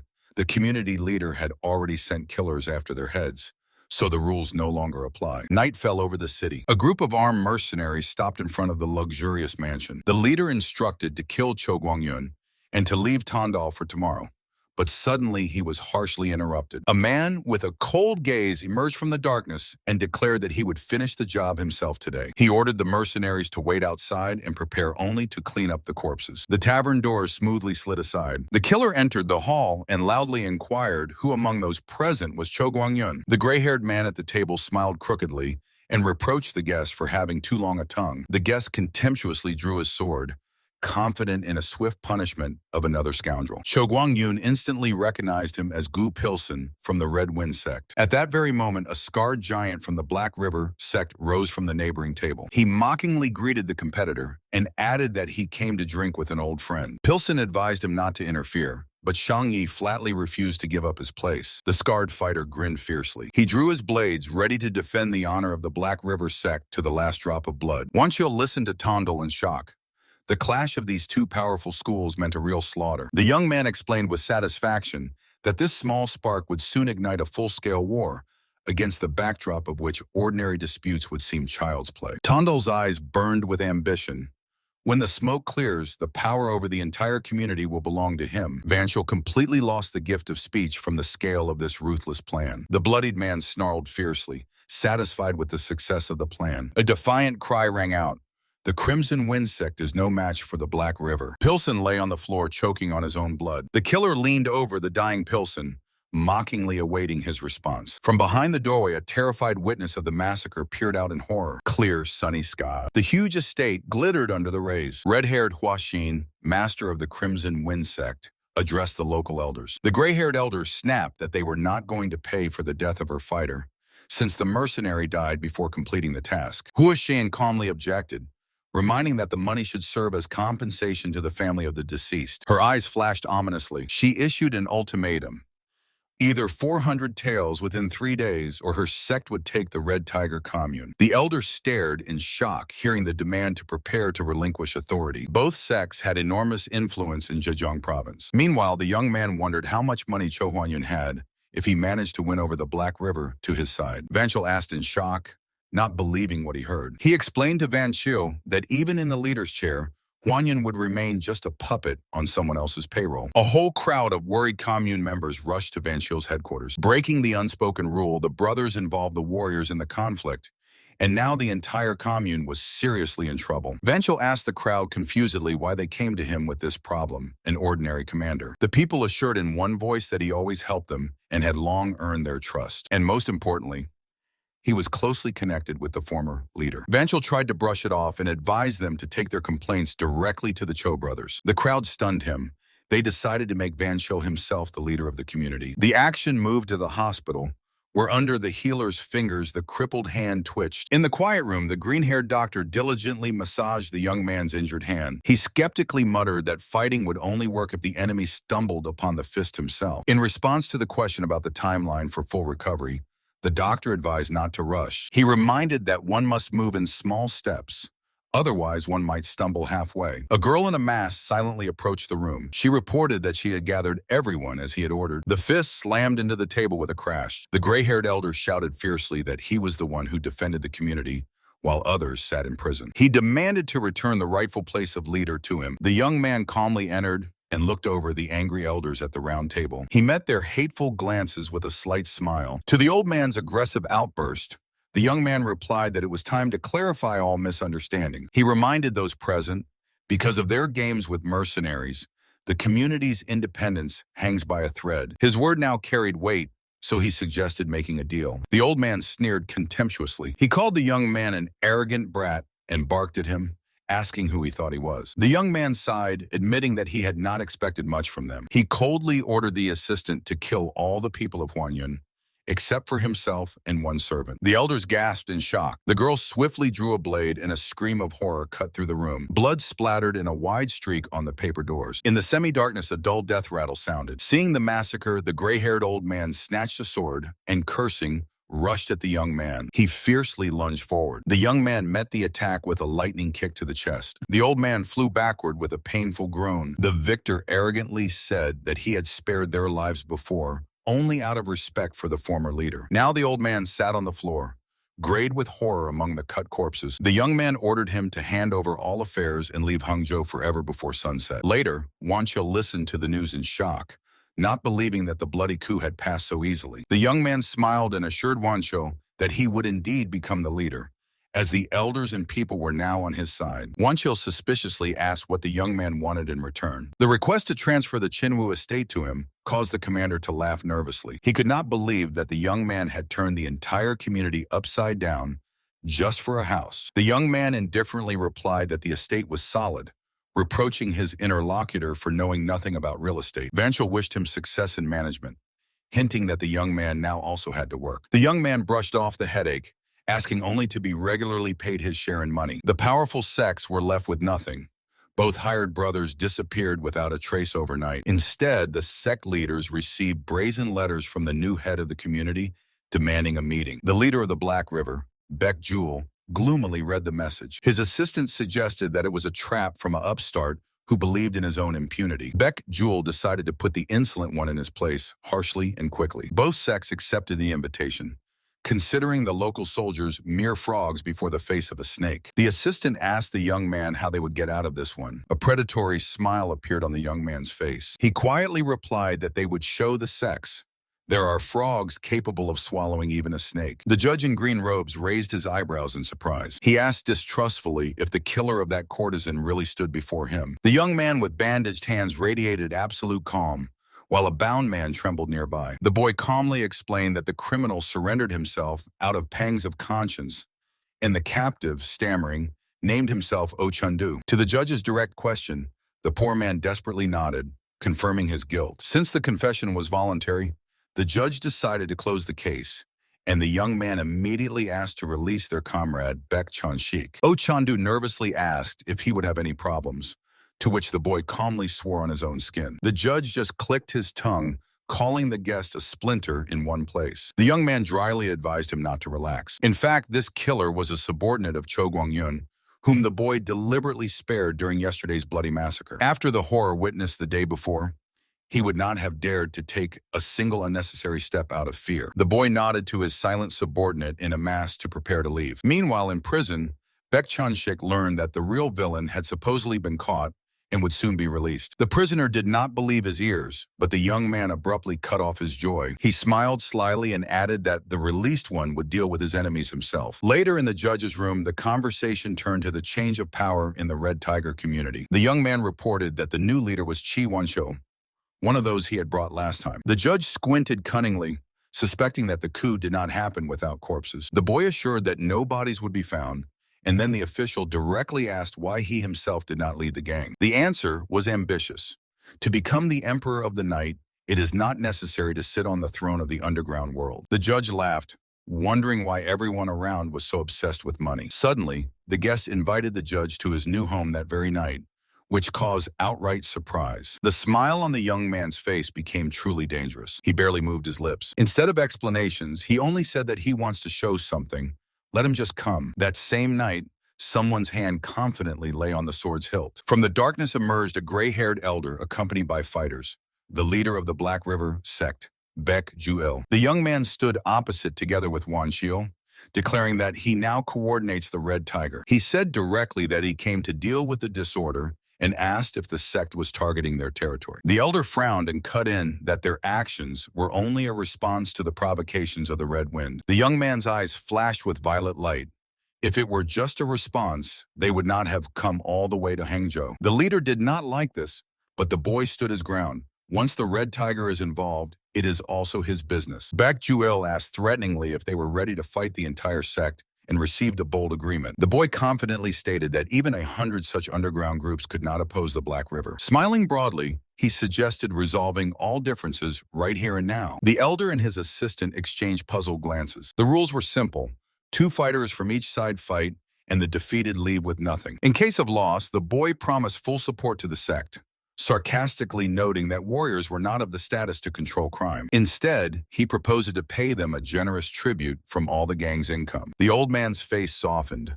This was exactly the arrangement they desired. Baek Ju-il asked distrustfully whether the young man would keep his word. He carelessly pointed somewhere aside, stating that he had prepared a reliable witness. From the shadow of the night courtyard, a familiar figure slowly emerged. It was a smiling judge who jokingly remarked that one could watch fights forever. The young man solemnly introduced him as the city magistrate of Hangzhou. The sect fighters froze, not understanding how the official authority ended up at their secret meeting. The boy finished them off with an ultimatum. Either they agree now or tomorrow their enemies from the Red Wind will receive the same offer. The scarred sect fighter whispered to the leader about a bad feeling and suggested that the 2 of them fight. The man snarled fiercely and stepped forward, taking the first fight upon himself. Casting a glance at the opponents, he confidently issued a challenge. Vanchel calmly pointed at the girl in the mask. The enemy contemptuously demanded to send out the man, but the decision remained unchanged. The young man interrupted their dispute with a slight smile. The sect fighter decided that he was deliberately given the weakest opponent. Clenching his teeth in rage, he gripped his sword tightly, taking it as a personal insult. The young man called the girl his right hand in order to begin, promising the final fight for tomorrow. She silently stepped forward and smoothly drew her blade. The opponents froze facing each other, ready for battle. The girl coldly asked the boss if it was allowed to kill this insolent one. The young man's eyes flashed blue, and he ordered not to make new enemies, after which the girl sprang from her place. Her movement was faster than the wind. A deafening clang of steel rang out. The enemy's eyes widened with horror as he realized the destructive power of the attack. The metal did not hold. A shard of the broken sword flew into the night sky. The girl knocked down the enemy with one move and pinned him to the ground. The young man smugly stated that the outcome of the fight was already decided, while the cult leader paled from shock. The elder angrily lunged forward, but the boy sharply interrupted him, demanding the next duel. Understanding the threat, the cult leader himself drew his sword, which shone with golden light. Everyone present realized that this silent girl concealed inhuman strength. The elder barked that they should not rejoice prematurely over one successful victory. He promised to prove that they were merely frogs at the bottom of a well who had never seen the real world. With a mighty battle cry, the elder rushed into the attack. But suddenly, someone exclaimed in confusion a short, "What?" The judge's face stretched in shock. In the silence, a short whistle of a blade sounded, and a cold, disappointed voice of a girl asked, "Is that all?" The great leader of the sect was already lying in a puddle of his own blood, and near his throat froze the shining sword of the victor. From the powerful blow, the stranger flew backward, spitting out blood. The leader of the Red Wind sect, Ha-Chun, stared confusedly at the defeated one. The woman in the mask calmly advised them to leave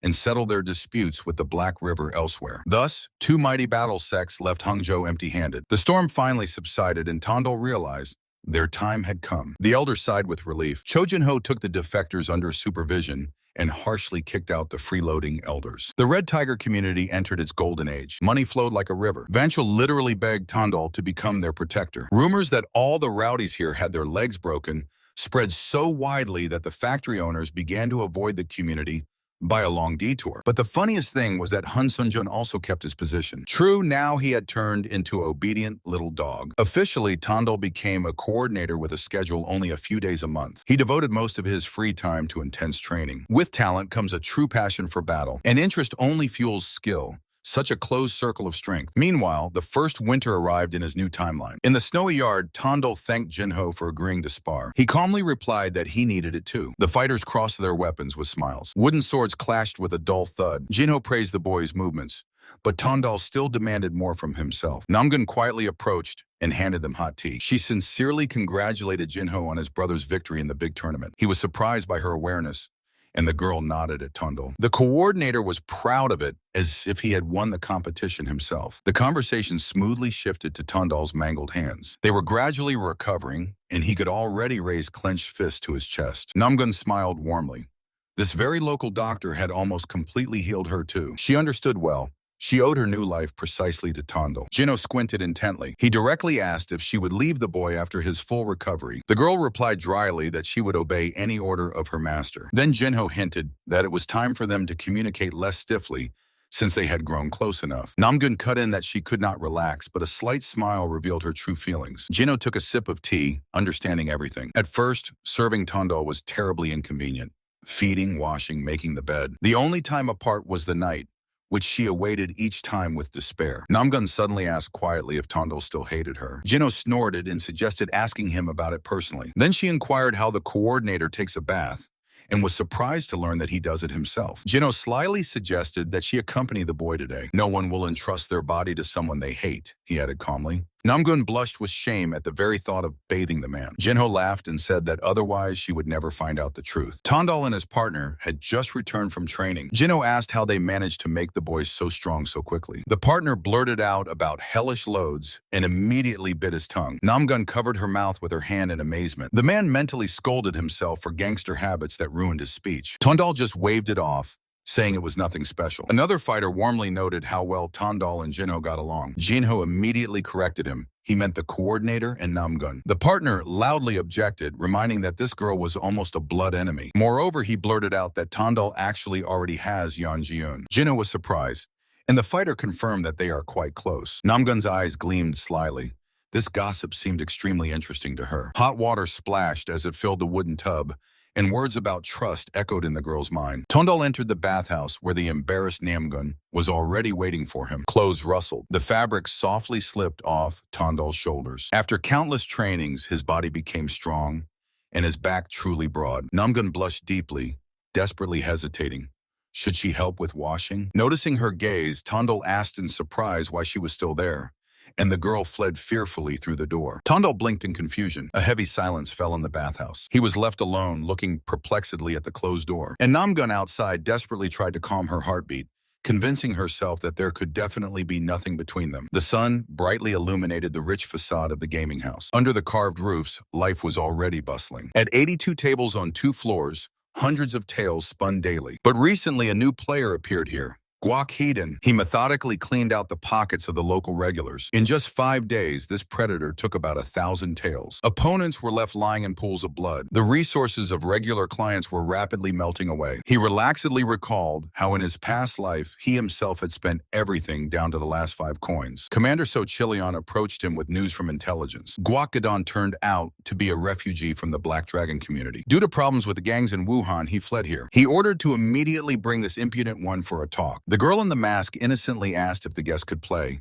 and he confidently cleared his throat, as if to say, what kind of bandit doesn't know how? So Chilion cheerfully snorted that there was just one like that. Guac lazily waved it off, calling gambling complete nonsense. Suddenly, a question was asked whether they were the ones he was looking to meet. Guacadon himself approached the table, measuring them with a condescending look. He frankly doubted that they were his equals, but admitted, in cards, everything is decided by luck. He calmly showed his bandaged hands and asked for permission to play through an intermediary. Guac suspiciously glanced at the girl's mask, but agreed.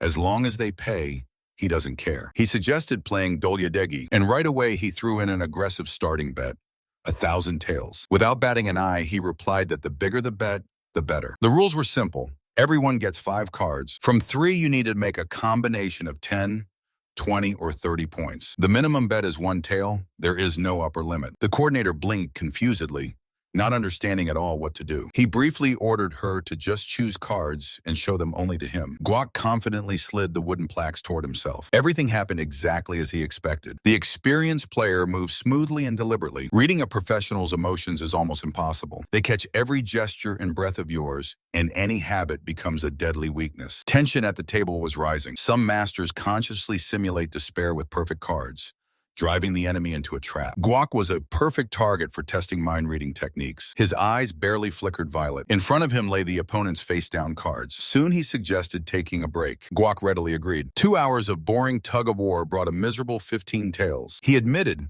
the enemy held firm, although he himself perfectly controlled his face. The problem was different. The girl did not know the rules, and the mask concealed her reactions. She quietly confessed that after several rounds, she had already begun to distinguish strong and weak combinations. He was enlightened. All this time, Guac had been reading the cards by her hands and subtle gestures. He sharply pulled her aside. He leaned close to her very ear and whispered a few words right into the mask's opening. She shuddered in shock. Turning back to the table, he looked defiantly at his opponent. Turning back to the table, he boldly proposed to double the stakes, because a game without intrigue is pure boredom. Guac Predatory suggested raising it immediately tenfold, although he knew they had little cash. He mockingly asked if they would lend him money just on his word of honor. The other only smiled coldly. He had already made a deal with So Chilion, since casinos and loan sharks always work together. This greatly interested Guac. He rejoiced inwardly. With such a hint giver, defeat was not threatening him. Guac laid a thick stack of banknotes on the table, confident that luck was on his side. Consciously losing the second round, he calmly remarked that the winner always laughs last. Guac triumphantly stretched his lips into a smile. Meanwhile, the girl in the mask trembled, clutching the cards. Guac enjoyed noting her terrible deal and mockingly sympathized with her master. The cheater raised the bet to 10,000, and he instantly matched it. His eyes flashed again. The enemy was firmly hooked. Guac sharply pushed the pile of money forward, trying to disrupt the rhythm. So he struck first. 10,000, all in. He threw the stack of money on the table. Guac stared at him in confusion. He burned the cheater with his gaze, noticing that he seemed to have a solid combination, and he proposed to raise the bet to find out for sure. Guac tried to maintain self-control and revealed his cards. Strong 7 pairs. Reading every move of his, Tondel mockingly remarked that he talked too much, only pretending to keep the situation under control. In reality, the predator had long been overtaken by emotions. The wooden tiles clattered loudly on the table. He smiled triumphantly and ordered to reveal her cards. The girl confidently flipped over her tiles. 2 perfect cards lay on the felt. It was a Shandan, the strongest combination in the game. Guac jumped up, almost overturning the table. He refused to believe his eyes. Her gaze just screamed of complete failure. The girl sat motionless like a stone statue. A memory flashed in her mind. He promised to step on her foot, and at that very moment, he ordered to remember the Namgun torture chamber. Then she froze in shock. This genuine horror became the perfect bait for the reader of emotions. Guac trembled with rage while mockingly asking if he still had any money left. The trap closed. He crossed his arms over his chest with satisfaction. The game was won. He only tightened his belt more, enjoying the absolute victory. The estate of the Sohyun division of the Black Dragon Society warmed under the morning sun. Its leader, Bofun Jisoo, turned pale at the heard sum of 5,000 taels. Tondo calmly explained that this was exactly how much a gambler who brought them here lost to him in one night. Bowen raged at the beaten Guac whom he himself had sent to rob the gambling house. The young man coldly asked the gambler about his real sponsor, and he pointed tremblingly at the leader with a shaking finger. Gideon confessed he was promised half of the profits, and in case of failure, the unit had to cover all losses. Bowen's face twisted with rage. He cursed the treacherous subordinate. The leader cut off, saying he would not pay a single kopeck for this loser. The gambler begged to remember all the money previously brought, but Bowen only angrily ordered him to shut up. He finally understood. The Red Tiger community deliberately sent a professional to sabotage the jackpot. Tondal stepped forward and asked if he refused to pay after such an outright setup. The air in the room became heavy. It already resembled a direct declaration of war. Bowen waved off the threats, shouting that he owed nothing. He ordered the guests to be thrown out, but the next moment a powerful kick slammed him into the wall. The young man disdainfully told the defeated leader that a bandit without a sense of duty is just ordinary trash. He leaned over the defeated and coldly asked to deliver a message to the society's leadership. Let them prepare for war. The news immediately reached the leader of the entire Black Dragon, Sun Deshan, who was furious at the prospect of a bloody massacre over such a trifle. Bowen Jisoo stood before him, lowering his head and mumbling excuses about low income. Elder Nodalbo intervened, doubting that the Red Tiger would start a slaughter right after its own internal troubles. However, Deshan sharply cut him off, reminding that other influential sects still seriously reckon with the Tigers. He admitted that the enemy had sharp fangs, and also the favor of the district judge on their side. Sighing heavily, the leader asked about the state of their treasury. There was simply no other way to avoid defeat. As a result, the Black Dragon bought off with a chest of 3,000 calves and gave up their gambling house on Yongwin Street. Tondal casually informed his partner that 1,000 would go to compensate his unit, and the remaining 2 were a personal share. The partner was outraged, believing that this money should belong to the entire community. But the young man waved it off. He needed funds to live like a true king of the night, and now was the time to visit the magistrate. The subordinate only sarcastically remarked that he was the only bandit who goes to government officials as if to his own home. They discussed the upcoming visit to the regional inspector. Tondal reminded that the official's birthday was soon, and such valuable investments required constant attention. He handed a pouch of silver to his assistant in a mask. Her task was to ensure that the inspector did not forget about them, as little time remained. However, the young man reassured her that it was not necessary to rush to shake the money right now. He unexpectedly invited the girl to drink in the evening at the establishment stairs to heaven. After calculating something in his head, he confirmed the meeting. The door quietly opened. Tondal moved down the corridor, preparing to carry out his plan. The assistant followed, asking about his plans. The young man noted to himself that lately she had started talking too much. The pace slowed down. For a moment, an awkward silence hung between them. From beneath the mask, a scrutinizing eye looked at him. He analyzed new skills. Playing with a card player had significantly improved his mind-reading technique. It resembled an epiphany in battle against a strong enemy, which increased his efficiency by 1/3. Previously, he thought ordinary memorization would suffice, but everything turned out to be more complicated. Already at night, the assistant burst into his room, panicking because of the late hour. The young man reproached her for not reminding him about the meeting, to which she sincerely objected. Why on earth should she control his visits to the brothel? On the way, the young man noticed that lately she had been acting strangely, to which the puzzled assistant asked what exactly. In the luxurious hall, they were immediately greeted by a well-dressed woman. She, with feigned offense, remarked that guests had not come for a long time. On her face shone a rehearsed, flawless smile. The hostess greeted Coordinator Du, and he only laughed nervously, feeling a truly deadly aura from her. Meanwhile, the musicians sat down at the instrument and promised to play a magical melody. The table was overflowing with dishes, while the guests enjoyed the performance. The young man looked at the stage, knowing that this was exactly why he had come here today. His gaze stopped on Shan Xian, a courtesan with exceptional musical talent. He quietly informed his assistant that this girl would soon have a hair-binding ceremony. Tondal noticed how Suoyan was nervous, spoiling her own playing, as this ritual signified adulthood for her. From now on, she was allowed to enter into relationships with men. A dark veil of memories clouded his mind. Usually, brothels use this ceremony to quickly pay off debts. Anyone could become the first for the girl simply by paying the required amount. He recalled his past life.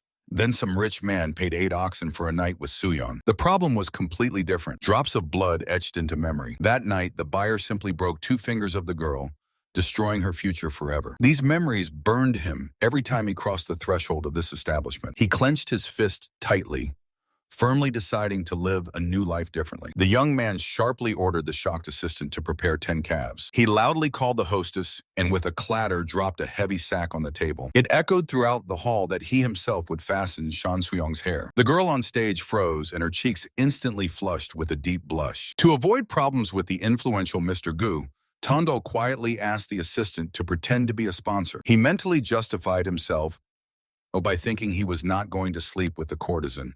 Just sit in the room. Suddenly, his back was burned by someone's heavy gaze. The hostess of the establishment loomed over him, surrounded by a fiery aura of anger reproaching him for such suddenness. The young man blinked confusedly, not understanding what was going on. The assistant in the mask only turned away resignedly. Tundle sat under the terrible pressure of a sinister aura, wondering what exactly he had done wrong. And the girls were already cheerfully whispering behind his back. Meanwhile, far away, the leader of the Sea-Wave community grimly stated that the red tiger had become extremely insolent. His lips stretched into a predatory, cruel smile. He warned his people that the enemy would soon encroach on all other territories. The verdict was delivered unequivocally. We'll just kill this upstart. It was the coziest time for his long-awaited rest. The young man relaxed with great pleasure in the hot water, but at the same time, something unexpectedly disturbed his perfect peace. He opened his eyes displeased and asked what was going on. The girl announced that she had come to wash him, greatly confusing the young man. She reminded him that you can't wash properly with your hands tied. The boy mockingly asked how she intended to wash him blindly. Blushing under the mask, the maid assured that she would manage easily. Her finger gently touched his wet bare shoulder. The girl decisively and slightly nervously began the unusual task. Small soap bubbles immediately appeared on the water. She turned away, amusingly and blindly poking her finger somewhere to the side. Suddenly, he sharply called out to his shy assistant. The boy sincerely hoped that this mockery would not last long. Suddenly, a loud and extremely frightened female scream sounded. The girl panicked and recoiled backward, fearfully covering her face with her hands. He asked irritably why she had come here at all. The young man was already standing fully dressed and smiling contentedly. They entered together the best room of this elite establishment. The floor here was covered with luxurious red carpets with patterns. He ordered to lay it on the floor just to deceive the enemy. The beauty asked sadly if he did not like it at all. She confessed her sympathy, dismissing his polite refusals. The girl gently pressed against his back, carefully embracing him. She envied the hostess of the establishment, whom he had once embraced alone. Silence fell in the room and the light slowly went out. The girl tremblingly touched his scarred chest, seeking greater intimacy. The clothes quietly fell to the floor under his questioning. She carefully snuggled it up to him, frozen in sweet anticipation. He finally gave in and agreed to at least one night. The hostess of the establishment gasped joyfully at the unexpected sight before her. It turned out that an incredibly cute beauty was hiding under the mask. The girl without the mask shyly asked her not to tease. The women at the table wondered what the couple was doing now. The hostess gracefully sipped her tea, refusing to gossip about others' secrets. The girl asked why the hostess entrusted such an important ceremony to a stranger. It turned out that only with her, the guy voluntarily spent the night. The hostess wisely noted that jealousy makes any woman ugly. She calmly predicted such an ending from their very first meeting. The memory of his warm smile vividly flashed in her mind. Life unexpectedly brought him together with a young lady of a famous clan. The girl sadly called their meeting simply a cursed connection. The hostess only slyly smiled, fully agreeing with these words. She confessed love at first sight and asked her interlocutor. In a moment, the hostess confidently stated that the girl was also in love. From the sudden accusation, the girl's cheeks instantly blushed deeply. She angrily clenched her fist,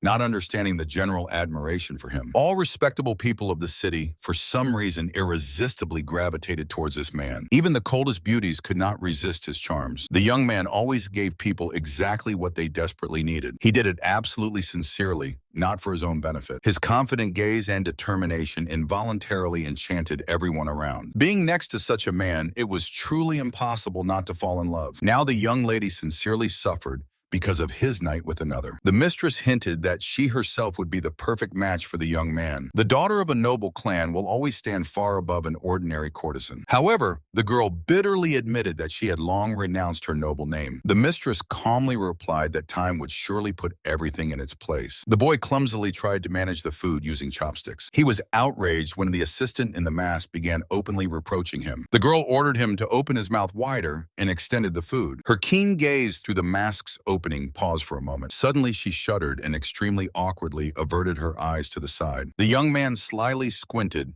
finally convinced of his suspicions about her. He unexpectedly declared that her work as his hands was finished. The girl froze in shock, not at all expecting such a sharp turn of events. Under the mask, her face instantly paled from the sudden fear of separation. He coldly ordered her to return home and finally become free. The boy reminded her of their agreement and ordered her to leave immediately. The girl sharply jumped up from her seat, refusing to believe what she heard. He stretched his hand, confidently assuring that he would manage without outside help. The young man directly asked if she had other significant reasons to stay. He coldly thanked her for the work and commanded to take the deserved reward. Above the luxurious mansion, the sun shone brightly, dispersing the remnants of morning shadows. The majestic multi-level building proudly towered over the square, demonstrating the owner's power. One of the subordinates asked confusedly what had just happened behind the doors. The girl bitterly told about the release and her complete misunderstanding of the situation. The interlocutor was sincerely surprised why she was not at all happy about the long-awaited freedom. She tried to portray joy from the release,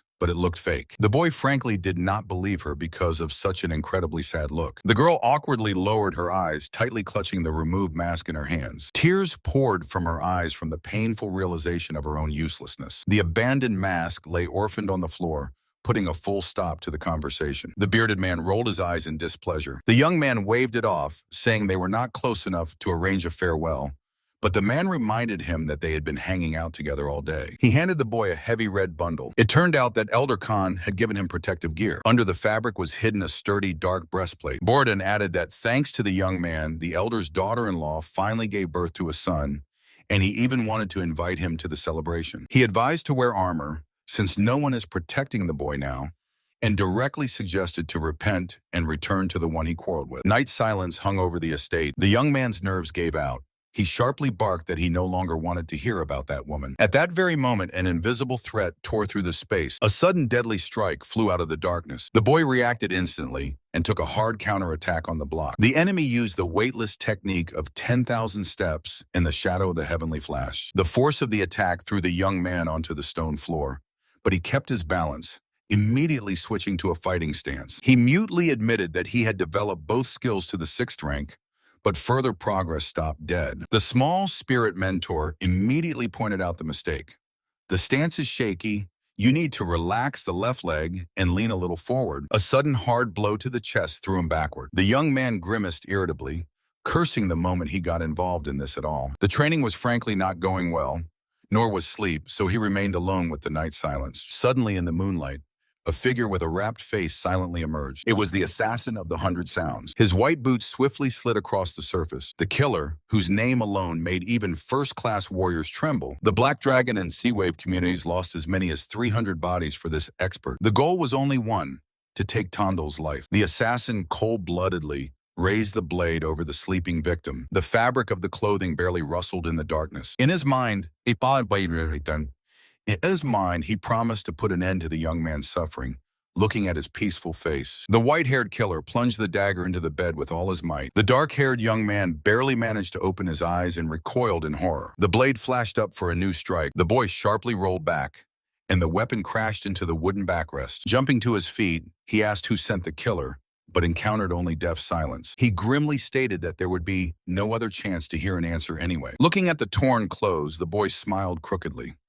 Because of his sick hands, he never removed the hidden protection that had just saved him from a direct ticket to hell. The mercenary gripped the hilt tighter. A thought flashed through his mind that the clients did not pay for the death of this seemingly ordinary bandit in vain. A firm step forward, the mercenary sprang from his place, absolutely sure that the target was no match for him. A storm of attacks poured down, but the young man harshly blocked all the strikes with his forearms. While defending himself, the boy snapped back that professionals run away after a miss, but the killer only ordered not to compare him with cheap amateurs. Proclaiming himself the assassin of the 100 Sounds and the night terror of any warrior, he broke through the defense and made the boy bleed. The boy groaned softly and staggered back, tightly clutching his bloodied shoulder. The white-haired killer coldly said that quietly removing the target did not work out. He lunged with a dagger at the victim cornered in the corner. Work is work. The boy looked helplessly at the enemy.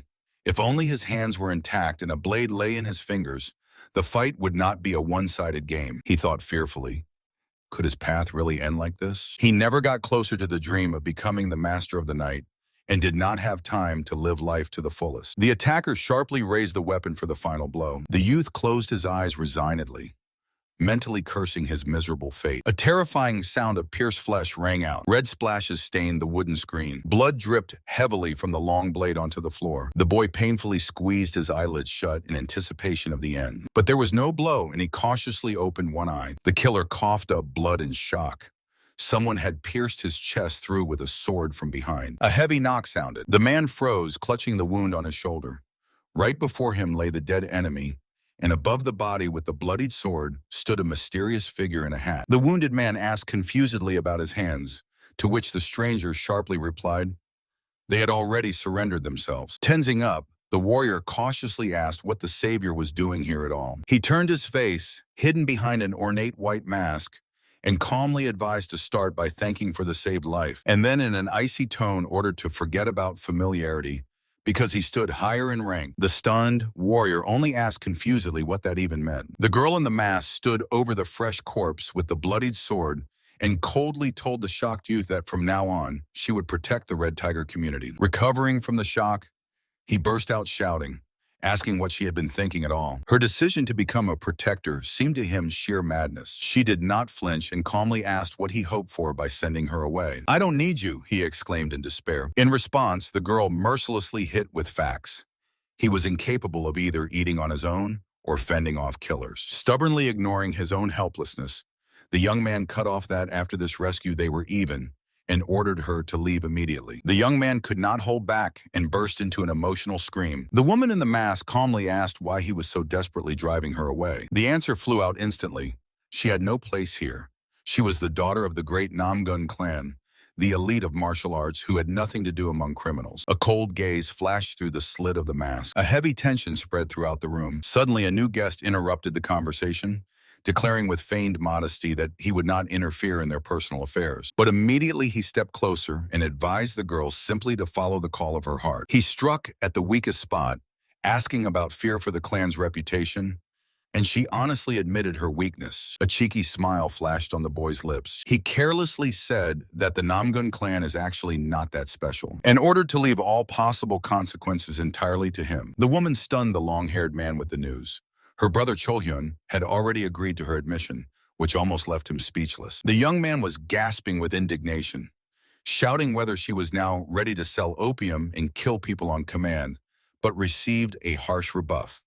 The Red Tiger community does not engage in such things. Recalling the recent fight in the bloodied enemy on the floor, she indifferently added that she already kills anyway, and sharply asked why he was so brazenly interfering specifically in their organization. He snarled fiercely and shot straight into her eyes.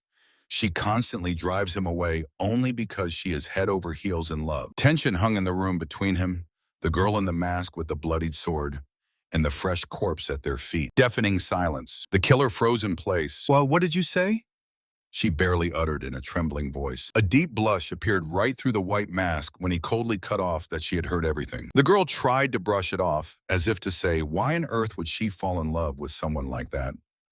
But the boy calmly reminded her that he possessed the technique of mind reading. The boy finished her off with the phrase that girls her age simply do not know how to hide their feelings. Her face twisted with burning shame and anger. With an indignant cry that he was not much older himself, she rushed away into the night, ordering him to remove the corpse. He was left alone in the middle of the empty room. Sighing wearily, the boy called it all true madness and lowered his gaze to the discarded knife. Somewhere in the night silence, the girl froze and her cheeks burned with a hot blush. She tried to calm her wild heartbeat, pressing the removed mask tightly to her chest. At the suggestion to put the mask on again, he only indifferently threw back, why bother at all? He was reminded that without it, he would be instantly recognized.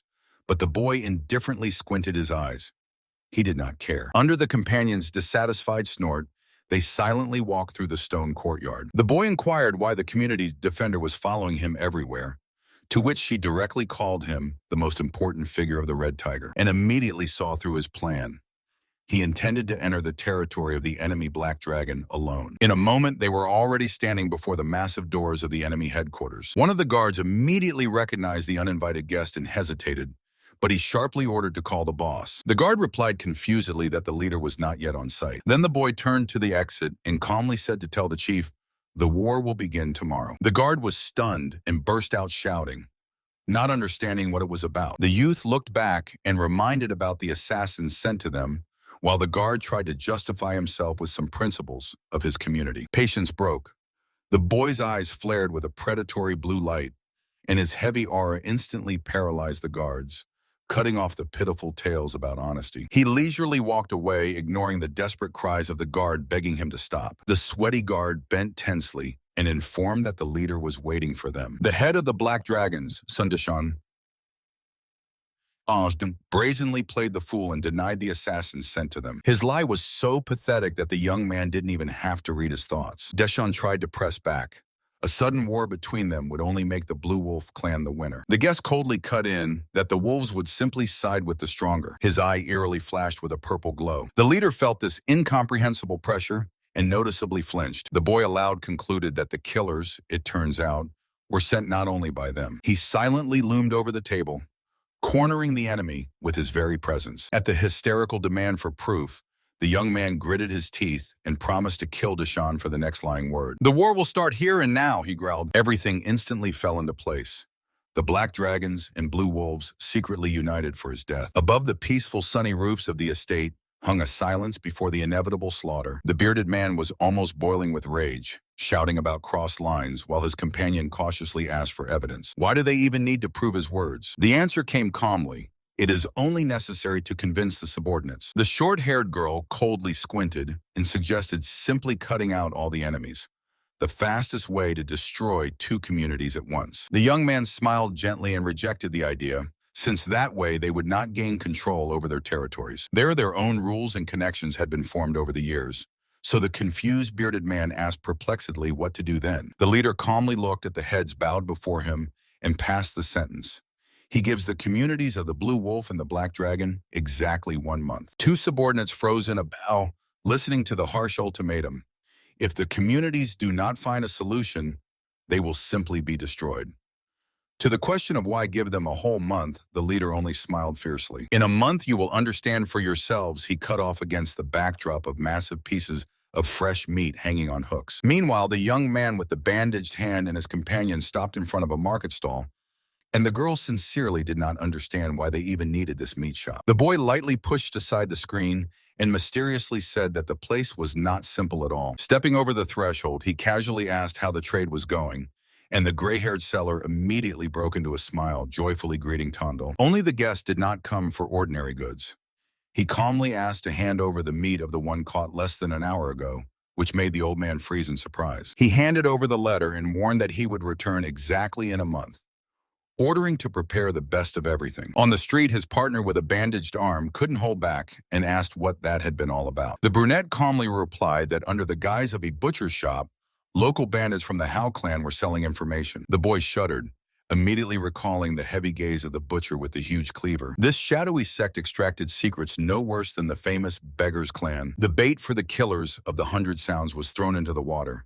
Now there was only waiting left. Huge catfish in the dark depths slowly gathered around the hook. Strike. A month passed. The woman measuredly plucked the strings of the gusheng, listening to friendly teasing about her elevated mood. At the rich table, the brunette joyfully announced the main news.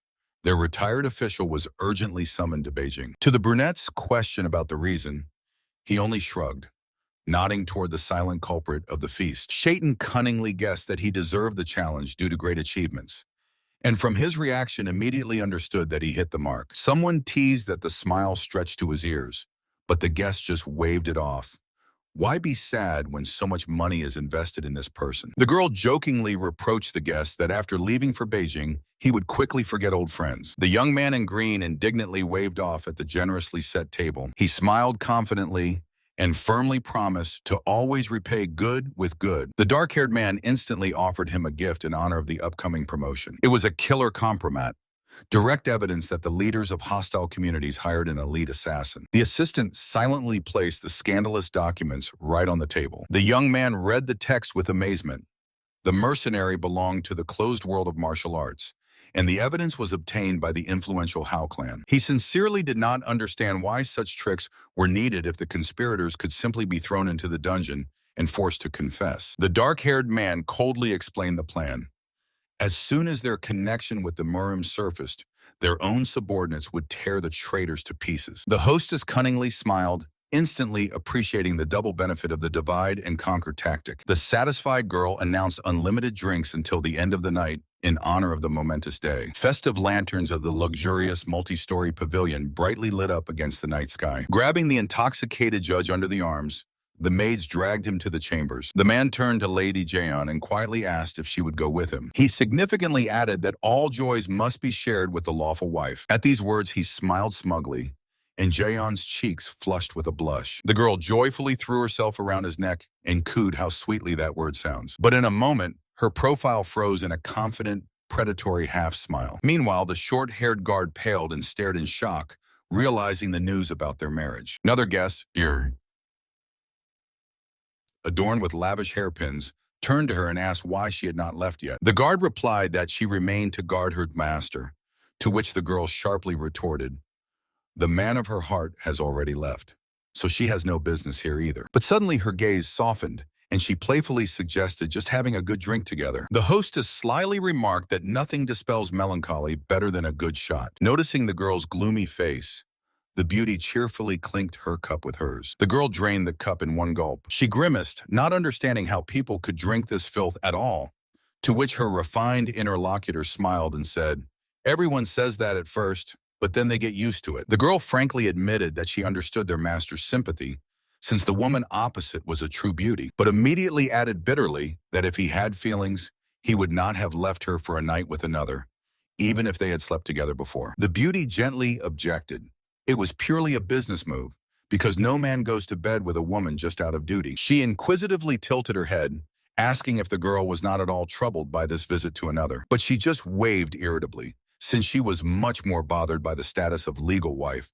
"Isn't that what old women are called?" The beauty froze, puzzled. After digesting these words, she admitted that indeed older couples say that more often. And in a moment she burst out laughing loudly and sincerely throughout the room. Laughing it off, she warmly suggested dropping formalities and switching to you, finally breaking the ice between them. The woman adorned with floral decorations smiled slyly, declaring that next time the hostess and they would be the ones having fun. Her voice slyly dragged out that when it comes to the bed, all they would have left is to console themselves with drinks. The girl froze, blushing deeply. "That will never happen," she screamed uncontrollably from shame. Outside, it was deep night, the estate quietly glowing with warm lanterns. The doors suddenly slid apart, and he appeared on the threshold, meeting the fierce swearing about the magistrate's interference with a calm smile. The leaders of the Black Dragon and Blue Wolf gangs were boiling with rage, accusing the young man of breaking the unspoken rules. He coldly threw in their faces.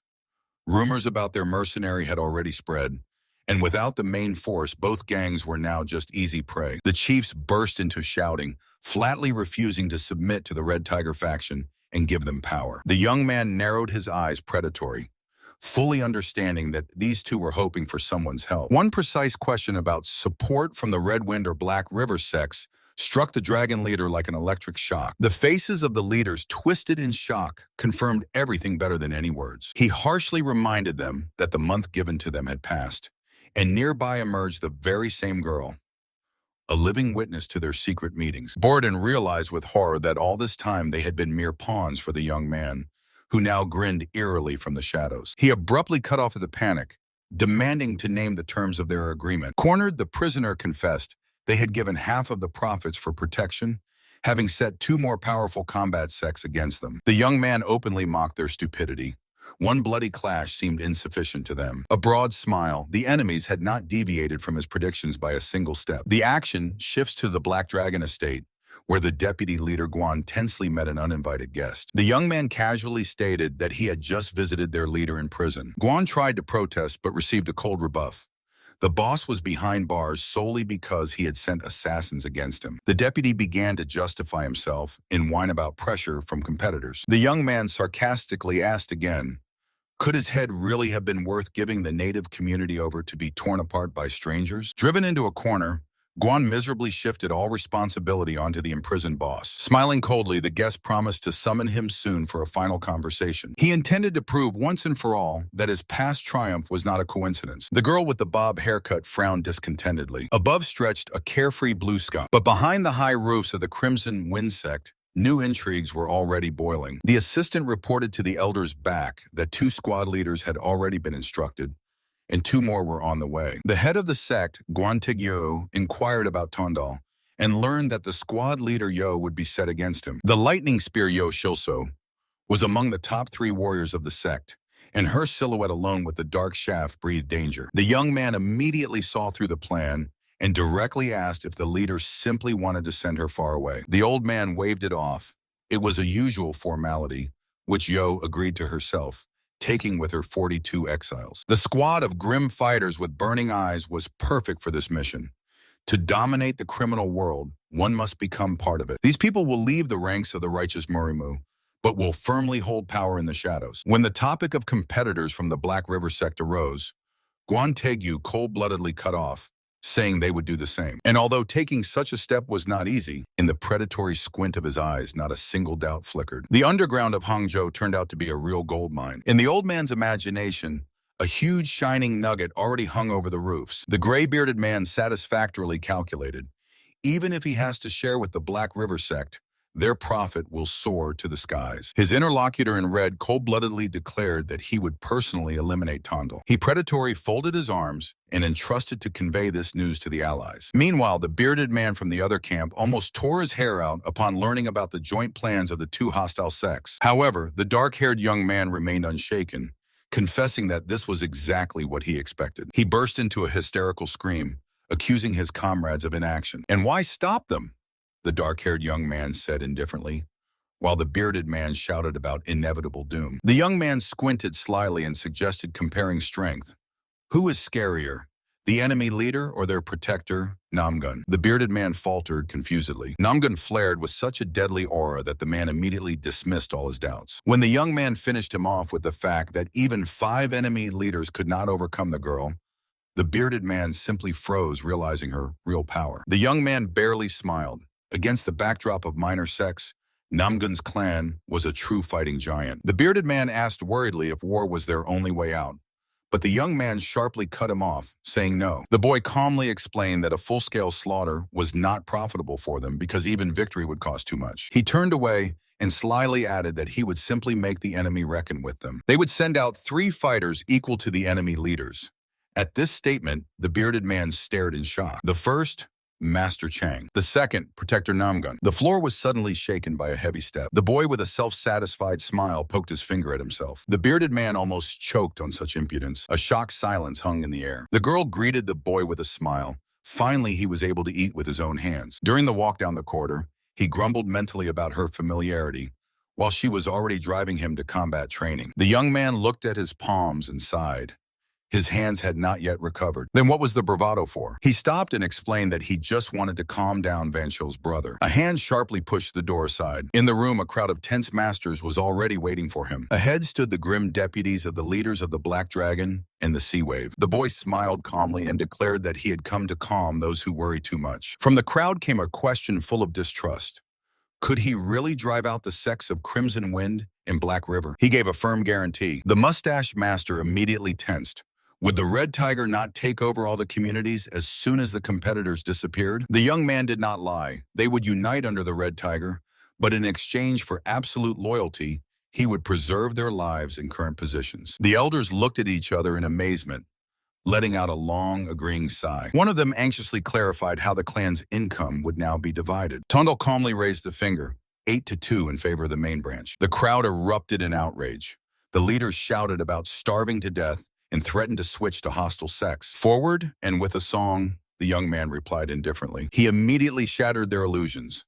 In foreign fighting sects, no one waits for traitors. At least half would simply be disposed of to make room for their own. The boy's face became predatory. He promises to spare their lives, and demanding money on top of that is outright insolence. The gray-haired elder angrily threw out whether the coordinator had come to negotiate or to make new enemies. Tondal calmly shrugged. Even if the enemies shred both their communities, in the end, everything will still go to the Red Tiger. He insolently smiled and declared that he had as many as 3 fighters capable of crushing the enemy leaders in a fair fight, 2 defenders and himself. At the shouts of lies, the young man authoritatively extended his hand and reminded that even an elite assassin could not finish him off. His companion only rolled her eyes mentally, because she clearly remembered how this braggart last time almost kicked the bucket. The young man confidently stated that a large-scale war was not profitable for the enemies, so they would throw in ordinary cannon fodder. His gaze darkened. For Murim warriors, even bandits are civilians, and influential masters simply would not forgive an open massacre. The last trump card was the district judge, who had long been playing on their side. The listeners were tensely silent, dripping cold sweat from such developments. Already outside, the girl asked if he was pressing too hard, but he only smiled. Better to press now so that later they themselves would thank for loosening the grip. To her logical question about spies among the guests, he answered briefly. It was precisely the information leak he was counting on. He stopped and asked how the enemies would react to rumors about the 3 fighters of the Red Tiger. capable of fighting on equal terms with the sect leaders. The girl thoughtfully suggested that after the recent defeat, they would become paranoidally cautious. And then she sighed discontentedly. She had hoped to stretch her fists on some sect leader. He mockingly advised her to return to her family for noble duels, since here was a criminal underground where fights were as dirty as possible. The girl suddenly slowed down and aloud doubted how long their organization would remain just an ordinary underground at all. "Will you really stop when you conquer all of Hangzhou?" She threw over his shoulder. A cunning smile full of predatory excitement played on her face. She smiled, noticing that he had studied her too well. No wonder she had been his hands for so long. The boy sincerely did not understand. If she liked fighting so much, why was she still here and not in the world of martial arts? She calmly looked him in the eyes. She liked him. The boy nervously asked if it was as a friend, but her answer sounded clearly as a man. While he was embarrassed by the sudden confession, the girl adjusted her sleeves, seeing no point in hiding the obvious. Recalling the bravery of Lady Yan and Suyon, she decided no longer to hide her own feelings. The boy asked with irony what the daughter of the noble Namgun clan would do now, being in love with an ordinary bandit. She softly smiled at the wind. Love is not for something, but despite everything. Suddenly, everything around was drowned in thick fog. From there, a heavy sword blade crashed down with a whistle. The clang of steel rang out. The girl barely managed to block the devastating attack, mentally horrified by its power. The shockwave instantly threw the boy backward, forcing him to shield his face from dust and flying debris. The girl's eyes dangerously narrowed, and a fierce battle aura flared around her. The weapons clashed with a loud clang. The warrior in dark fury swung fiercely, his eyes flashing with white light. Their strike shook the courtyard with a powerful explosive wave. From around the corner, the leader of the Red Wind Sect squad, Yoshilso, was watching this tensely, having infiltrated here to scout the real strength of the Red Tiger community. The spy realized in shock that these fighters were playing in a completely different league. Cold sweat rolled down her face. She understood that she had to retreat immediately and report everything to the leader. A dark silhouette swiftly flashed across the roof tiles. One jump, and Shilso disappeared into the night darkness. As soon as her presence vanished, the fake fight instantly stopped. The man lowered his sword and calmly praised his partner for the excellent performance. The coordinator's plan worked flawlessly. Now the enemy sects would surely believe that the threats to deal with their leaders were not just words. The tension in the yard was dispelled by a girl who came outside with the tray and kindly offered the fighters hot tea. Taking the cup, the swordswoman immediately got down to business and asked how things were progressing with that very coordinator. The girl with the bob confessed that she had recently confessed to him. The girl with the bob lowered her gaze and immediately asked not to nurture hopes for a romantic ending. The long-haired girl asked in surprise if Tundalia really remained silent at the confession, and she sadly confirmed. The only response was silence. She forced a smile at her mug and tried to pretend she was not upset at all, but this lie was visible to the naked eye. The long-haired woman pressed her hand to her chest and sighed about how much she wanted to know his true feelings. The girl with the bob bitterly smiled and accidentally blurted out that the mind-reading technique would be useful to her right now. The interlocutor covered her mouth with her hand. What mind-reading technique? Panic flashed in the girl's eyes and she began to feverishly justify the slip of the tongue. But it was too late. The long-haired woman firmly grasped her hands and insistently reminded her that they were now almost one family. A dreadful shadow covered her face, and a predatory smile clearly indicated that the secret would have to be revealed. And the long-haired woman's face spread into a sly, slightly eerie smile. The gray leader of the sect frowned and sharply asked again, refusing to believe what he heard. A subordinate on her shrine reported the unpleasant truth. The Red Tiger fighters are not inferior in strength, even to the sect leaders. Another subordinate doubted whether Tondo was really bluffing at all, and admitted that even with a sudden attack, she was not sure of the outcome. She tensely added that to win, they would have to negotiate with the Red Wind sect. But already after a few days, both the Red Wind and the Black River completely abandoned the idea of an attack. They simply did not dare to face Chang Yusom and Namgun Soren in battle. Smaller communities retreated into the shadow of the Red Tiger, and their absorption became only a matter of time. Meanwhile, the peace of Tondal was disturbed by a guard reporting a visitor, or an uninvited guest, came confidently from the doorway. Tondal smiled fiercely. This visit was remarkably timely. The name sounded Namgun Cholyun. The guest stepped over the threshold and froze in surprise. The coordinator joyfully jumped up and firmly grabbed him by the forearm. It turned out that Cholyun's previously crippled hands had almost completely healed. Soren sternly asked her brother about the purpose of the visit, but he immediately shifted his gaze to the young man. he had brought the promised item. A thick blue book appeared in his hand. The man extended the folio. It was a family three-step saber technique that would definitely be needed by the boy's healed hands. The young man calmly closed his eyes and finally asked to stop these attempts to settle the debt with him. He had more than enough of the passed-on step technique, but the guest was unyielding. The debt for a saved life could not simply be written off. He forcibly pressed the manuscript into the boy's hands. Their family had abandoned this style anyway, and such a genius would surely make him famous worldwide. The young man modestly waved it off, but the man suddenly betrayed his own sister. In her letters, Soren openly called the boy a much greater talent than her own brother. The girl instantly blushed, and the guest, with a self-satisfied smile, reached into his bosom for evidence. Soren screamed in fear. After enduring a harsh pause, the brother laughed and admitted that he had left the compromising material at home. To the sister's furious scream about mockery, he only cheerfully replied that teasing her had now become even more enjoyable. Interrupting the quarrel, the young man gratefully accepted the book and suggested celebrating. In the evening, he would treat everyone to expensive wine at Stairs to Heaven. Soren immediately exploded, forbidding dragging her brother into a brothel, to which the boy calmly asked since when this was even considered corruption. A rounded eye of surprise and a distrustful whisper interrupted the statement that the brother had never once looked towards a brothel in his entire life. The man blushed and blinked confusedly when he was directly asked about the lack of such experience. The tone of the conversation became more severe. A clear reminder sounded that the Red Tiger community does not engage in any dealings with opium. The bearded leader frowned. The subordinate cautiously noted that such a guest could not simply be thrown out the door empty-handed. This dealer, Mo Yinsun, was openly feared even by the toughest criminals in the underworld. The leader just waved it off, confident in the strength of his defenders, Chan and Namgun. However, the subordinate nervously lowered his gaze and revealed the enemy's main trump card. Among the dealer's people is the warrior Pike, a true first-class master even by the highest standards of martial arts. The sinister silhouette with blood-red eyes left no doubt. Serious problems were looming over the community. The bearded man firmly cut off. Drive the dealer away, because the ban on human and drug trafficking is not up for discussion. A hand with a fierce crunch folded the fan in response to the indignant thought that some drug dealers could dictate anything to them at all. Arrogant pigs! The enemy hissed fiercely through his teeth. He snorted inwardly.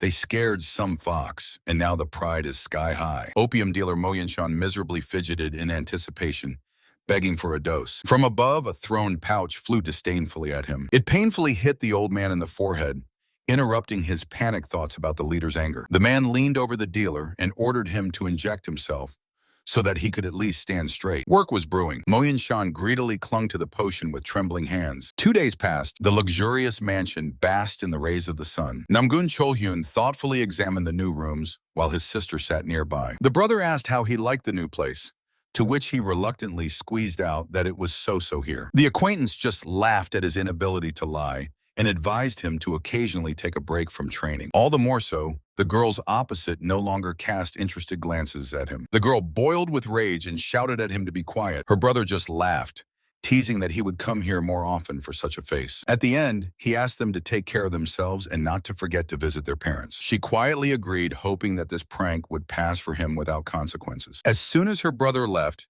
she attacked her companion with fists, accusing him. He calmly deflected the attack. Does she want her brother to die a virgin? The argument was sharply interrupted by an anxious shout. A breathless subordinate rushed into the yard with news. In the Hwanggan district, their people are being beaten. Opium traders suddenly attacked, killed about 20 fighters, and kidnapped the unit leader. The young man frowned. In his past life, such a thing had never happened. Going into open conflict, knowing the reputation of the Red Tiger, was possible only for 2 reasons. Either the enemies got a significant trump card, or they completely got high. The girl only smiled confidently.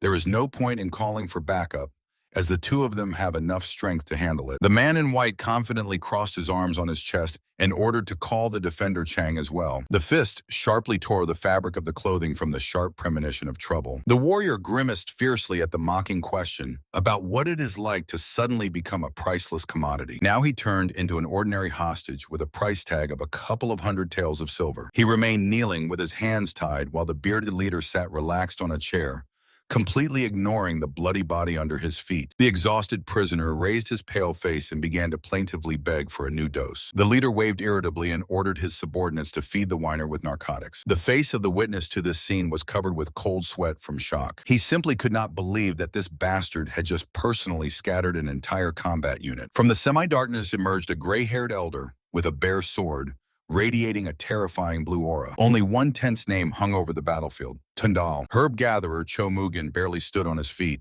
weakly leaning on a wooden stick. At the suggestion to take a break, he nervously flinched and assured that he was fine. The dark-haired young man calmly noted that they were incredibly lucky to find this guide. The group went deep into the forest, but you can't hide a secret opium plantation otherwise. Mugen looked at his mercenaries with horror, not understanding how these monsters could go without any fatigue. Suddenly, the young man squinted. They reached the destination. The endless poppy field stretched all the way to the mountains. The silence was broken by a mocking voice. Someone asked if these three came here together to take more money. The unkempt, bearded man laughed smugly. He arrogantly measured the guests with a glance and asked if this was Mo Yinsen before him, and immediately humiliated the young man, calling him a cheeky brat. Mo Yinshan was not at all embarrassed and, barely smiling, asked where Tondal even knew his name from. The bandit leader grinned fiercely. He recognized the celebrity from Hangzhou and was already anticipating a hefty ransom. The young man calmly ordered to release the hostage, but the robber demanded money up front. The boy was not going to bargain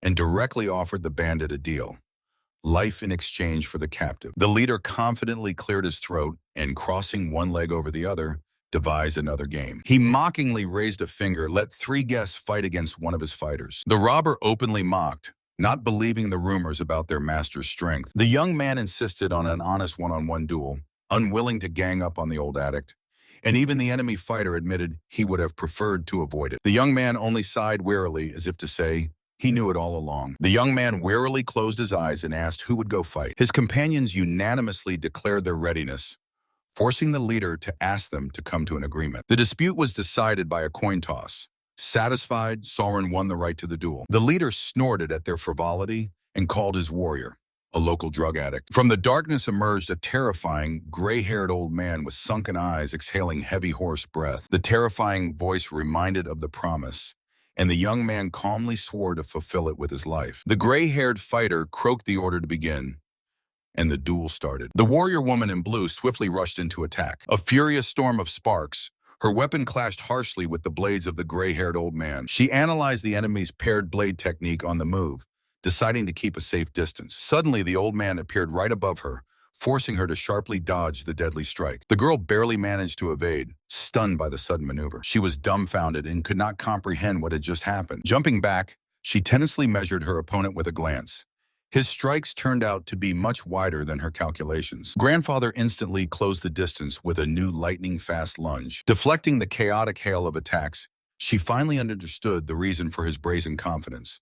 The trajectory of these moves was simply impossible to read. The battle observer widened his eyes and shouted hysterically, "This old addict turned out to be a true master, so let him stop playing and quickly finish off the girl." Cold sweat streamed down his face, as no opponent had yet withstood even one series of strikes against the grandfather. The crowd raged. They called the gray-haired man a freak and threatened to leave him without a dose if he didn't manage within half an hour. Fingers clenched the handle until it cracked. The girl in blue rushed into attack, but the old man sharply dodged the blow. She noted in confusion that the old man seemed to have dropped the blade, until suddenly a scream rang out. The young man nearby shouted desperately, warning of danger. The weapon did not fall. The blade whistled past, dragging a purple trail behind it. The girl screamed, instantly recognizing this deadly technique. The girl's eyes widened in shock. She figured out the technique. The blades were held on the thinnest threads, and only one master in the world possessed such a style. The warrior woman tensed and gripped her sword tighter. The old man tightened the threads of the two death blades, confirming a terrible suspicion. Von Daon stood before her. Suddenly, he stopped the fight and asked in surprise what connected her to the Namgun clan. "I am Namgun Solrin," the girl blurted out, and the gray-haired man instantly recognized her as Baekchan's daughter. Someone's fingers clenched the weapon's hilt until the knuckles turned white, accompanied by a muffled complaint to the cruel heavens. The girl tensely reminded Master Von that her time was running out. At that very moment, the gray-haired madman lunged at her, roaring that he would kill anyone for a new dose. "Enough!" A sharp voice sounded in the silence. Master Chan intervened lightning fast and blocked the deadly strike, shielding the girl with his body. The leader shouted indignantly that Chan's interference was a gross violation of their agreement. From the force of the collision, the floor cracked, and Chan coldly told the old man that he was too naive. The girl sharply soared into the air with a blade, mockingly asking the crowd if they looked like righteous people. Her blade mercilessly plunged into the enemy, cutting off a desperate scream with splashes of blood. Landing, she mockingly estimated that there were about 50 eager ones nearby. Softly landing, she eagerly met the attackers with axes. It was a perfect warm-up for her hands. In the middle of the fight, she glanced back at Chan, suspecting him of connections with this old man. Chan did not blink and only grimly clarified whether she really wanted him to spare the enemy. The woman gripped the sword hilt tighter and firmly confirmed the order. Both killers instantly sprang from their places and rushed straight at the gray-haired old man. He grimly bared his teeth. If Mo Yin-shan dies, he will be forever left without drugs. The old man's eyes eerily flared in the darkness. He would not allow this. He sharply spun in a whirlwind, wildly deflecting the flying daggers aimed at him. The mercenary was stunned for a moment. Enemies settled on both sides, drawing sparks in a fierce, close combat. She was shocked that the opponent could maintain such a staggering pace while under the influence of substances. Sweating profusely, the woman gritted her teeth and made another lunge. The old man gave them their due, recognizing before him the famous pair of death blades Von Dion. However, growling hoarsely, he did not give up and concentrated a dense combat aura around himself. The second swordsman put all his rage into a heavy vertical strike. Their blades clashed with an explosive roar. The young man said with feigned regret that attacking an old man in a group was unfair. But the next moment, he and his partner were already flying at the old man with drawn swords. The old opponent only narrowed his eyes grimly, releasing a heavy purple aura around himself. Heavy breathing was interrupted by a sudden smile. The fight ended. The young man stood amid the slashed bodies with a bloodied knife in his hands, gasping after the fierce slaughter. The last living enemy squeaked pitifully as the victor firmly pressed his boot to the floor. The man panicked and tried to crawl away, but the boy sharply and mockingly asked where he thought he was going. In the darkness hung an icy promise of a long conversation. The young man grinned fiercely, looming over his helpless prey. A hoarse cough broke the silence. An exhausted gray-haired elder with a scarred face gasped convulsively for air. Powerless, he collapsed onto the wooden floor right in front of two swordsmen. The woman exhaled heavily.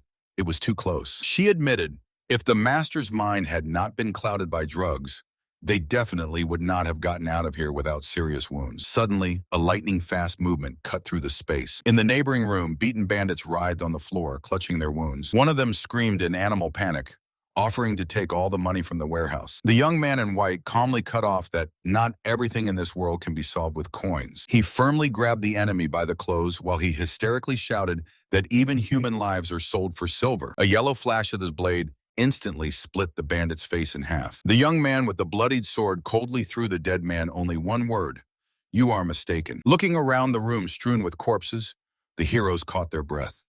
The bloody slaughter was worth it, as Master Vaughn was finally saved. The young man skeptically asked if this miserable state could be called salvation. The woman gloomily stated, looking at the unconscious prisoner, "He cannot be cured." He only sighed, realizing that she simply had never faced true opium addiction. The young man bluntly said that there is no return from such an abyss, so it is better to abandon hope. And in a moment, he playfully twirled the blade in his hand and suggested moving on to the main point. His eyes gleamed maniacally.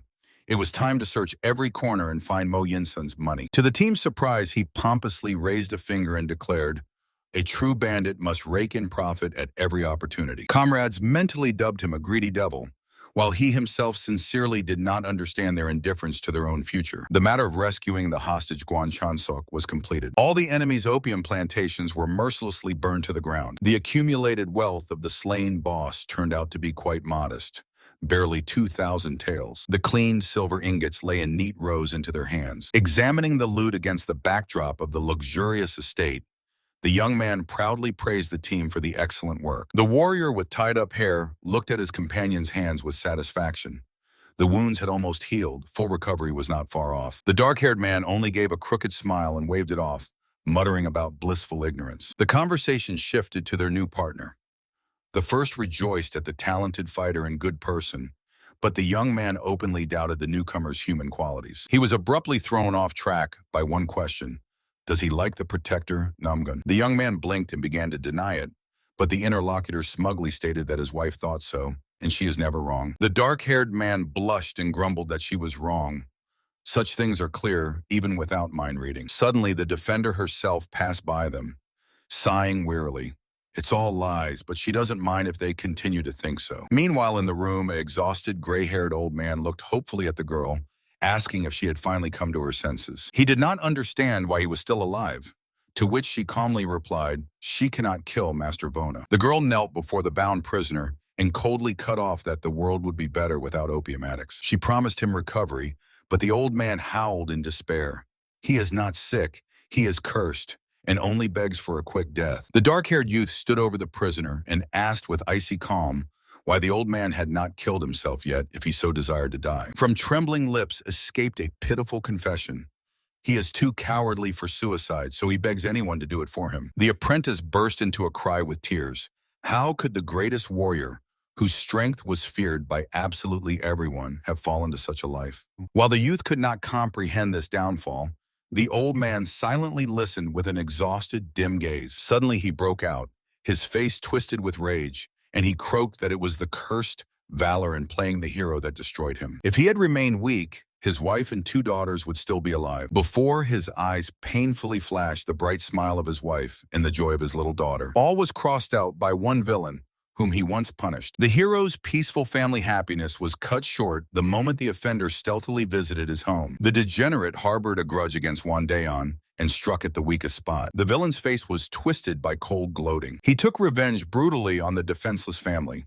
The hero found only the torn bodies of his relatives in pools of blood, and then the killer simply vanished without a trace. At that moment, a red flame of pure hatred flared in the dead eyes of bloodied Wandaeon. The search for this scoundrel stretched over 10 endless years. Gray Wandaeon miserably curled up on the floor near an empty jug. His strength once shook the world, but he could not save his family, let alone take revenge. The title of the greatest hero of the Celestial Empire. The old man's face was contorted by unbearable suffering. Old hands trembled weakly, turned into a hateful stigma in continuous humiliation. Now the only master of his mind was Poppy. The legendary warrior crawled before the girl on his knees, hysterically begging for a dose. She tearfully begged him to fight, but the old man only resisted and frantically demanded opium. With a face broken to blood, he plaintively swore to do anything for the sake of the potion. Later, the old man was dragged to the yard of a large estate, where a sharp question was heard from the threshold. "Ishwaham, why was this corpse brought here?" The local healer looked at the uninvited guest with calm contempt. The girl reminded him that he was capable of putting even the dead on their feet,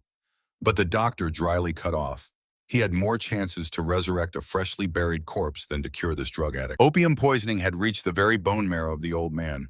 An ordinary person would have long since died. The woman begged the man to at least try to help, even without any guarantees. He only characteristically rubbed his fingers, clarifying whether he would receive payment even in case of failure. In his thoughts, he was outraged. Touching someone else's family was taboo even in the criminal world, but now no one cared. If the old man could have taken revenge himself, he wouldn't be lying so broken now. The man's gaze sharpened.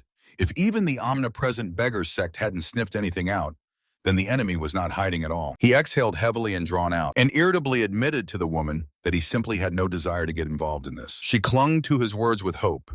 It turned out he knew one place where they could dig deeper and find answers. At her demand to act immediately, he only gave a crooked smile. Such information cost money. "I will pay. How much?" She struck the table in despair, but the man sharply cut her off in order to forget everything. He turned around and headed for the exit to collect his rightful payment. Today, the money was flowing into his hands by itself. Destination point: the Hangzhou Guild of Assassins. The gray-haired master sharply cut off, saying that it was impossible. He stood behind the meat counter and flatly refused to look for the infamous Ju Chabani, who had slaughtered an entire family and vanished without a trace. But the young man explained his logic. The seekers were only snooping among the fighters, while their target was clearly lying low in the ordinary world. To finally break the old man's resistance, the guest pushed a massive wooden box toward him. Seeing the contents of the box, the old man froze in shock. The lid flipped open. The eyes were blinded by the shine of a whole mountain of gold ingots. The boy calmly reminded that for a good payment, mercenaries could mobilize as many people as needed for the search. He squinted and asked if such a sum would finally make them act. Greed instantly overcame fear. The old man assured that for such an amount, they would retrieve even the 9-tailed fox from underground. The corner of the young man's lips twitched with satisfaction. The silence of the night city was shattered by the sharp clang of steel. They clashed in a fierce duel, sparking showers of sparks from fast and heavy blows. The woman closed the distance and with a smile admitted that now the boy had fully recovered. She did not hide that it was not easy for her to hold back his pressure alone, but immediately brought the young man down from the heavens to the earth. A powerful, fiery aura flared around her body.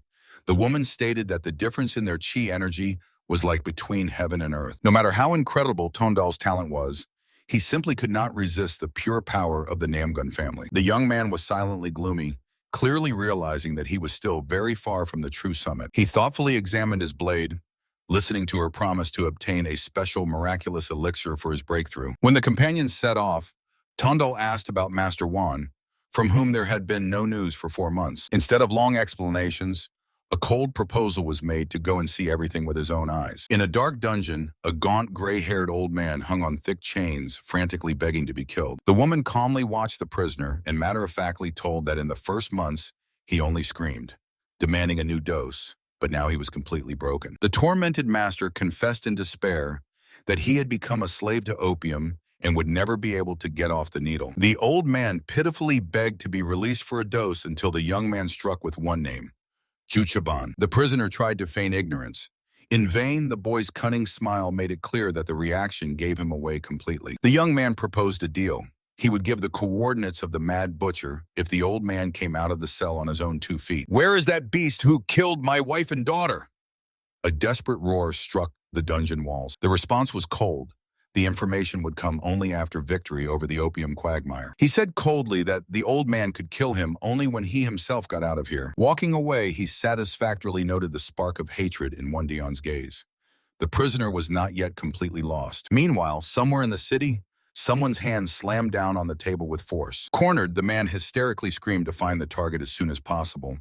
Otherwise, he was dead. Trembling with panic, he burst into the office and began to lash out at his calmer partner. Drenched in sweat, the visitor justified that his people were already snooping everywhere with their last strength. But in response, he heard only an icy ultimatum.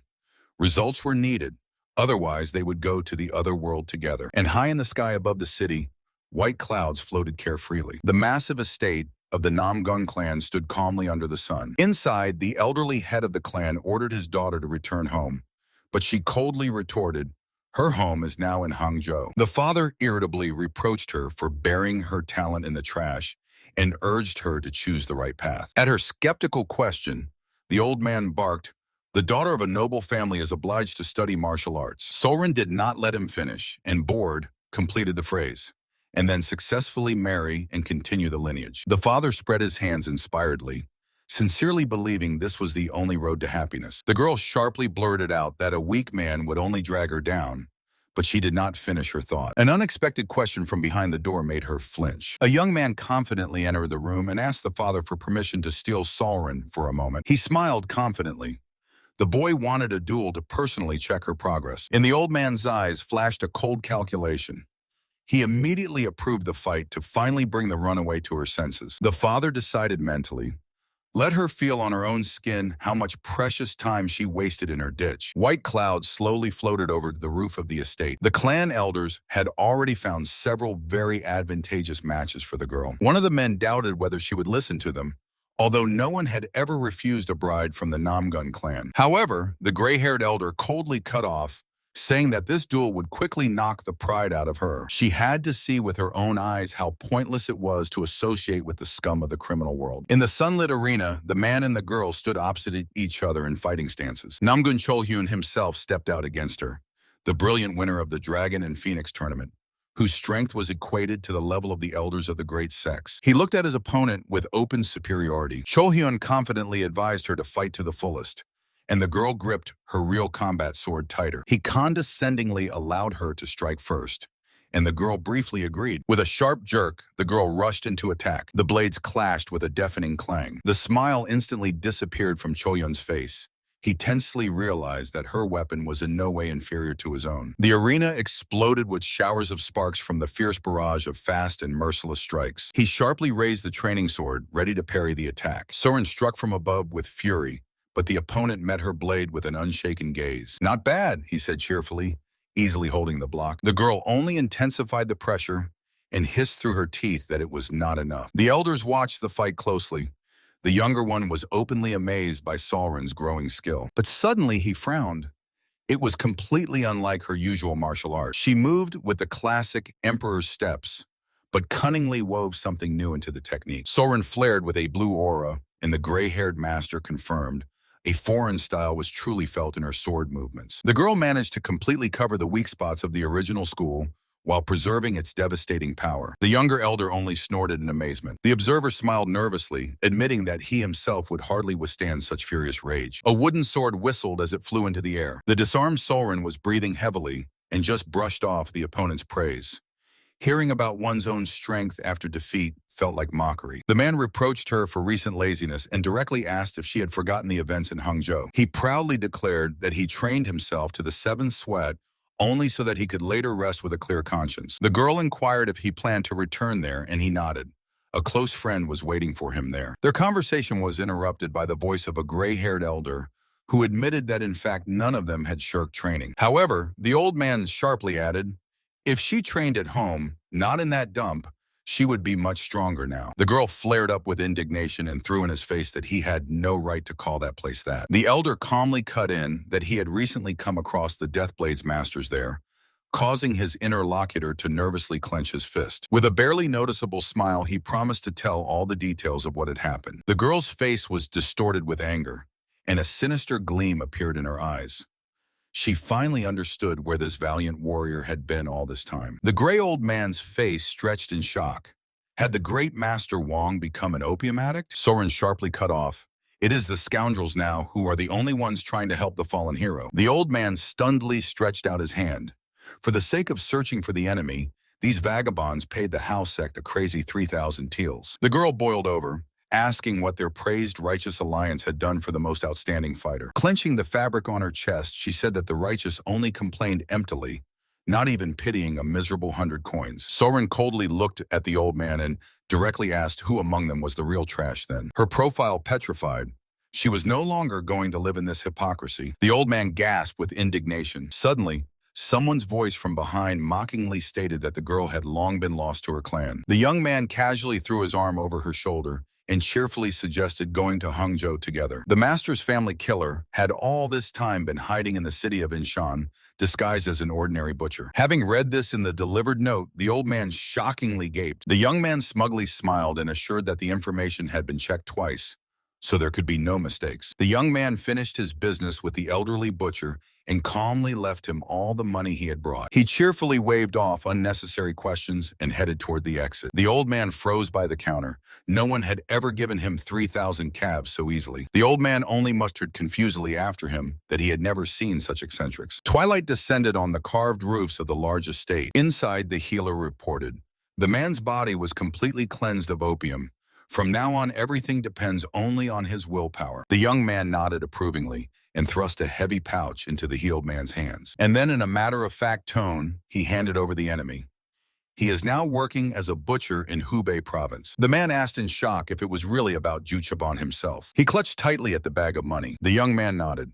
This is money for the road, so that after the long-awaited revenge, the old man would go to the Central Plains and start life anew. The man fell silent in astonishment, until suddenly a completely different voice nearby sounded with a sharp question about disobedience to the head of the Namgun clan. Two bowls clinked loudly in a toast. Over a glass, someone teased the girl, saying she just can't sit still in a warm nest, and immediately got a sharp reply. The young man asked Soren in surprise why she had drunk so much, to which she irritably snapped, "Today is a special occasion." Suddenly he jumped up sharply and blurted out that he urgently needed to go to the restroom. While he was running away, another boy just blinked in confusion, wondering when Soren even learned to drink. Her gloomy thoughts were interrupted by a stranger's voice. A stranger swaggered up to the table, brazenly eyeing the girl as an unexpected treasure in this dump. He grinned lewdly and beckoned the little one to go with him. "Hey, freak!" Soren's eyes narrowed with rage. A heavy fist struck the insolent man's face without warning. It was her companion returning. He harshly reprimanded the stranger for disrespecting the young lady from the powerful Namgun family. Then he boldly smiled and proposed a bet. If the enemy defeats him this year, he will give Soren to him as a wife. Calmly pouring himself a drink, the boy finished off the bewildered opponent. In case of losing, he would still take her for himself. Behind him, Soren, red with anger, instantly grew, demanding an explanation of what kind of bargaining this was about her. The girl noticeably blushed when he finally entered the room and asked where he had been for so long. She waved off, displeased. On the way, she had to knock out one insolent scoundrel. The boy instantly turned pale, and not without reason. The doors slammed open, letting in a crowd of armed thugs. The lackey with a broken nose immediately pointed a finger at his tormentor. The bearded leader menacingly loomed over her with threats, but the girl did not even flinch. She coldly cut off that his brother had started the fight himself. The big guy roared fiercely. At that moment, a ceramic cup shattered with a whistle right by his temple. The young man sharply stepped in front of the girl and in an icy tone asked who gave this rabble the right to touch his protector. Lady Yan gasped in admiration, enjoying the spectacle. In response, the leader drew his sword and sneered mockingly, calling the legend of the god of war cheap show-offs. One of the fighters volunteered to teach the screamer a lesson instead of him. The boy cracked his neck casually and with a sly smile said he would crush the insolent one himself. Tondal's eyes flashed coldly as he declared that he would personally take care of the offended defenders and briefly asked Miss Yan for permission. She, with a gentle smile, asked to do everything cleanly, and the young man swiftly sprang from his place. In one leap, he reached the enemy and raised his sword, mockingly saying, "Don't worry." A harsh blow sounded behind the paper doors. The beaten opponent pitifully groaned in a puddle of his own blood, while the women looked down on him indifferently. Yan openly enjoyed the spectacle, while her nervous friend did not know where to look. Someone asked where Tondal had gone. The girl calmly replied that he had just stepped away to wash up. Meanwhile, the hero stood outside nervously trembling, scolding himself for overdoing it and not passing the dirty work to Solren. His reflections on the strange whims of the girl were abruptly interrupted by a stranger's shout from behind. Out of the darkness emerged a self-satisfied mustached gentleman who immediately recognized Tondal in him. The young man turned around warily and asked whom he was dealing with. The man did not bother with formalities and blurted out an accusation.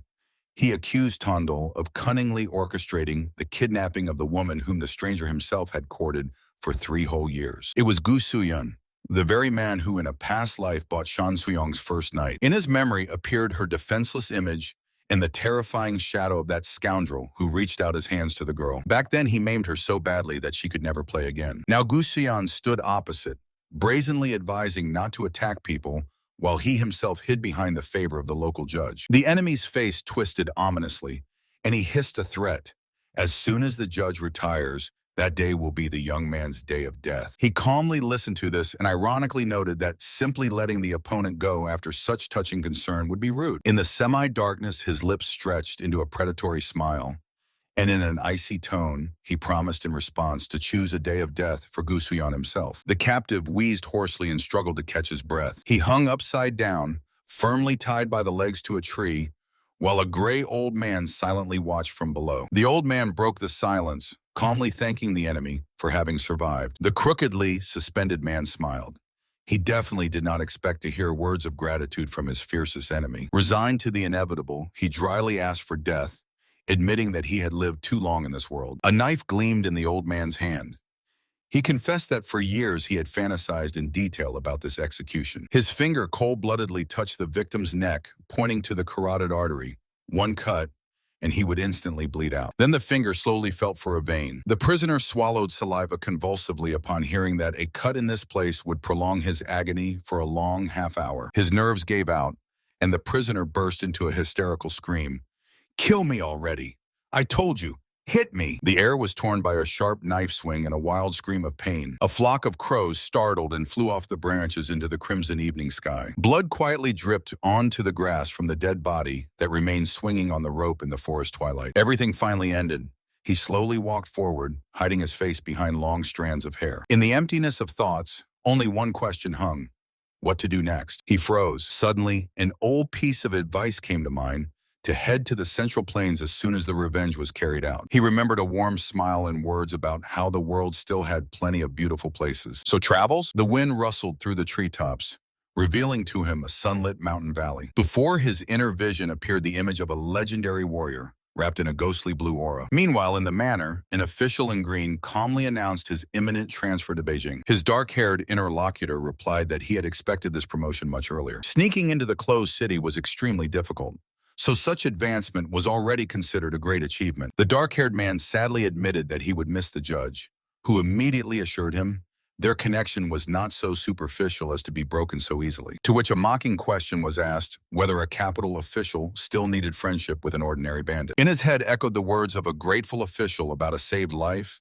bribes, and the readiness to hold on to this connection with a death grip. The boot crunched on the fresh snow. Parting with him caused mixed feelings, since in a past life they had not even crossed paths. The young man silently stood in the cold. Suddenly he turned around and greeted Master Wan with surprise, who unexpectedly appeared in the yard. The gray-haired warrior looked back gloomily. The master confirmed that the matter went smoothly and thanked the boy reservedly. But the young man immediately sensed treachery. The old man would not have traveled such a path just to share success. One admitted that he planned to travel the Central Plains, but since his fighting youth, there was no unexplored place left. The old man sighed heavily. Therefore, he returned to ask for work, which frankly stunned the boy. He dryly inquired whether their gang would want to deal with him, but the young man protested feverishly. After all, the greatest warrior in the world stood before him. While the boy insisted that the old man easily scattered the top 10 fighters, the latter calmly retorted, his body was no longer the same long ago. The dark-haired man coldly squinted, reminding that he was actually a bandit, and vividly remembered how the old man briskly scattered enemies even under heavy doses. A grim fact surfaced in memory. To the whole world, the greatest hero of the Celestial Empire had long been dead, along with his family. The gray-haired man lowered his gaze and mutely cut off. The addict inside him died along with his past life. He raised his eyes and directly stated that since the young man pulled his corpse out of that world, he should now take responsibility. The bearded leader roared distrustfully. Could it be that the great master himself was really asking to join the Red Tiger community? The leader brought the old man to the base, immediately stunning his team with the confession that this old man surpassed even him in skill. The puzzled bearded man muttered why such a giant needed their miserable gang, and immediately heard a reproach not to get cocky about his own business. The bearded man opened his mouth in shock. They already had 2 combat experts, and now an even bigger monster was asking to join the gang. The old man calmly promised not to be a burden, making the bearded man mentally scream at the absurdity of such words coming from a legend. The dark-haired man seriously asked if he really no longer intended to be a hero, since in the shadow world the righteous do not live long. Pathos instantly deflated. The old man comically shrank and was indignant, because now he looked nothing like a great hero. The young man emotionally admitted that he had never met such devoted to justice boys, and the old man only dismissively waved off that he was no hero. But the jokes ended quickly. The old man straightened up, his gaze became steely, and he firmly swore allegiance. In the yard, the guard was already lined up near the prepared carriage, although no one wanted to leave at all. The new district judge, Gu Muyon, bowed low with a broad smile, loudly thanking for everything. His interlocutor warned about upcoming difficulties and reminded about the little man he asked to watch over, Tondal. He raised a finger and seriously advised to be tactful with him, since such friends are not found on the road. A brief wish to take care of oneself was heard, and Gumuyon stopped by the wagon. The carriage moved, and the wheels clattered on the cobblestones. Someone mockingly shouted after him that the judge should get out of sight and dutifully serve in the new place. The bearded comrades sighed with relief. Finally, they got rid of the splinter in the eye. Then a stranger slyly addressed someone, respectfully calling him uncle. The gray guest approvingly assessed the new judicial attire, and the newly minted judge showered thanks on his uncle. He smiled predatory, boasting that he had thrown 3,000 bodies for this appointment, while the old official left just in time. The new district judge proudly adjusted his bureaucratic outfit, surveying everything around. The guard rudely cut off, saying that the new judge did not want to see him. The judge was supposedly outraged by the impudence of a thief trying to befriend the authorities. The leader could not understand why the new judge suddenly turned away from them, despite all previous agreements. The air unpleasantly smelled of trouble. Noticing his upset appearance, a comrade asked what had happened at the magistrate's office. It turned out the young man was not even allowed inside. Brushing off gloomy guesses, he inquired of his bearded comrade where everyone had suddenly disappeared to. It turned out that their restless trio had again dragged Master Vaughn to sparring sessions. There was only a sigh left for these martial arts maniacs. The peaceful conversation was interrupted by a rumble. A frightened subordinate froze at the threshold, shouting about trouble. From horror, he could not utter another word. At that very moment, a harsh order rang out from outside for all underground leaders to immediately fall to the floor. The district judge declared them arrested for murder, but instead of panic, Only a cold, calm smile blossomed on the leader's face. Massive wooden bars cut off the path to freedom. The stunned prisoners could not understand what had actually happened. By order of the new district judge, almost the entire Red Tiger community was thrown into prison in just one night. Borodon assumed they were simply being extorted for money, but his partner rejected this idea. The actions were too rough for extortion. The man indignantly asked what offense they had been arrested for at all. Suddenly, from the semi-darkness of the corridor, malicious giggling was heard. A satisfied mustached Mr. Gu approached the cell. The dark-haired young man calmly compared the facts and guessed that the new judge was this man's own nephew. He coldly advised Gu to think carefully about whether it was worth quarreling with the entire Red Tiger over one courtesan. In response, Gu glared maliciously at the prisoners and hissed that for all their sins they would rot here for decades. The young man's gaze filled with a violet gleam, and he hinted to the old man to take care of his health. The boy gave him one last chance to retreat, but Gu only snorted. Not even the bars shook the youth's pride. "Let's see how long your confidence will last," the mustached man barked. Silent birds circled in the night sky. Near the dark government building of Hangzhou, a nervous whisper sounded. Would the former judge come to the rescue? The sweaty bearded man openly panicked, not believing that the judge even knew about their situation. His dark-haired companion only cut coldly. They were not going to run away. The young man added that the enemy had brought trouble upon himself. A predatory smile spread across his face. It was time to make the overconfident, upstart face real hell. At night in Hangzhou, foreign authority did not operate. Everything was ready to completely destroy the opponents immediately after the trial. Meanwhile, the satisfied mustache man looked down arrogantly at his subordinate. He ordered to gather a crowd of pickpocket witnesses for the upcoming crackdown. The servant obsequiously reported the arrival of a mercenary from the Red Wind Group. The mustachioed man grinned maliciously.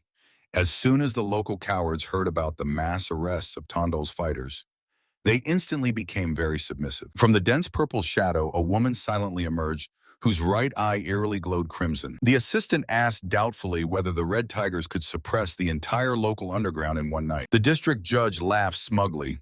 Without communication with the outside world, their leader Tondol was completely powerless. Meanwhile, in the prison, someone's hand quietly extended a folded letter. The young man calmly accepted the secret report from the loyal guard. He smiled kindly, promising to get anything at the first request. Watching him leave, the boy noted the judge's main mistake.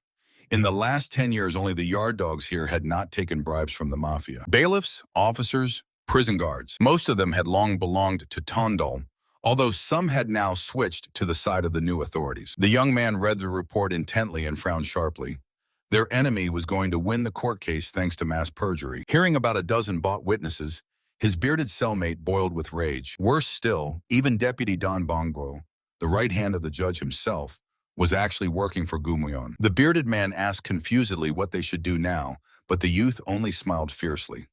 They would act according to the usual scenario. No witnesses, no testimony. The official confidently walked in the dark, rejoicing that the Red Tiger community was doomed, since no gang had ever defeated the authorities. He cynically recalled their generous bribes when suddenly someone's voice made him stop. The man turned around in surprise. A lightning-fast strike knocked him off his feet. Falling to the ground, the official grabbed his bruised chest and stared in horror at the stranger. The attacker grabbed him harshly by the collar, angrily asking if he thought he could spit in the face of the Red Tiger with impunity, and the official instantly whimpered for forgiveness. The attacker barked that he should apologize on his knees to the coordinator Tondol himself. He ordered the frightened official to apologize by tomorrow, otherwise he promised to return. The guards quickly twisted the hooligan and led him away, leaving the official trembling on the ground. The man cursed fiercely through his broken teeth. Hatred for the sole culprit, Tondol, pulsed in his head. Later, the official rushed to the prison and burst out shouting, accusing the arrested youth of a brazen attack. But Tondol only looked at him impassively through the wooden bars and calmly replied that he had no idea how he could have beaten him from the cell. Deputy Don fiercely threatened to drag the prisoner face first across the entire prison, but the youth only mockingly said that he was apparently not beaten that badly, since he still barks like that. The threat with a blade instead of a fist made the deputy tense up with cold sweat. The official snapped back that the youth would not be able to escape from behind bars anyway, and heard only a mocking wish of good luck in response. The youth smiled indifferently and advised him to at least become a cautionary example for his own sons. The mention of family broke his restraint. The man grabbed the stranger's clothes with a crunch, promising to grind the enemy to dust, but in response heard only a lazy sneer. The calm gaze pierced through. The youth directly asked why he had provoked trouble without being ready for the consequences. The deputy was struck by an icy panic from the realization of his own mistake. The law does not apply to these people. The man clenched his teeth until they gritted, recalling how the gang had played and driven entire combat sects out of the city. The rebellion ended with instant humiliation. The deputy suddenly broke down into a deep bow, feverishly admitting his guilt. The young man looked at him from head to toe, and satisfied with this understanding of the situation, immediately gave him a new assignment. He took out a pouch with 5 taels of silver, causing the official to blink in confusion. The deputy stared bewildered at the unexpected silver in his own palm. Looking at his back, the deputy horrifiedly put the puzzle together. Since this silver was with him, it meant the entire prison guard had long been bought out completely. He unequivocally ordered the best people of the magistrate to be brought to him. A calm smile spread across his face. This was meant to strengthen their mutual trust. The foundation of this plan was ready. He stood before the wooden bars, pondering that prison confinement hindered direct action too much. What annoyed him most was the unexpected guest from the Red Wind sect, whom the judge had brought, but he had to accept it. Someone's hand tightly gripped the bloodied sword amid the angry hissing about senseless worms. Elsewhere, an enraged woman snapped at a scream, proving that she retreated not out of fear at all. She disdainfully blurted out that without Tondel, her enemies were nothing, completely ignoring the pleas to calm down. Someone warned fearfully that a new murder would bring only trouble. 2 men desperately held the frenzied woman by the hands while a mutilated body bled at her feet. A heavy wheeze escaped from the broken lips of the fallen victim. The night silence was shattered by a shocked exclamation. Tondel suddenly turned pale upon learning about the unexpected victims. The frightened guard listed the dead in a trembling voice. Van Beck, Du. The eye twitched in horror. These deaths were just confirmed by witnesses from the community. His legs gave way, and Tondel weakly sank to the floor, stunned by the loss. He was torn by guilt. He never managed to promote Bektin instead. A painful memory immediately surfaced in the mind. Then the young man smiled happily, rejoicing that he had avoided arrest and could continue to be. Tondel!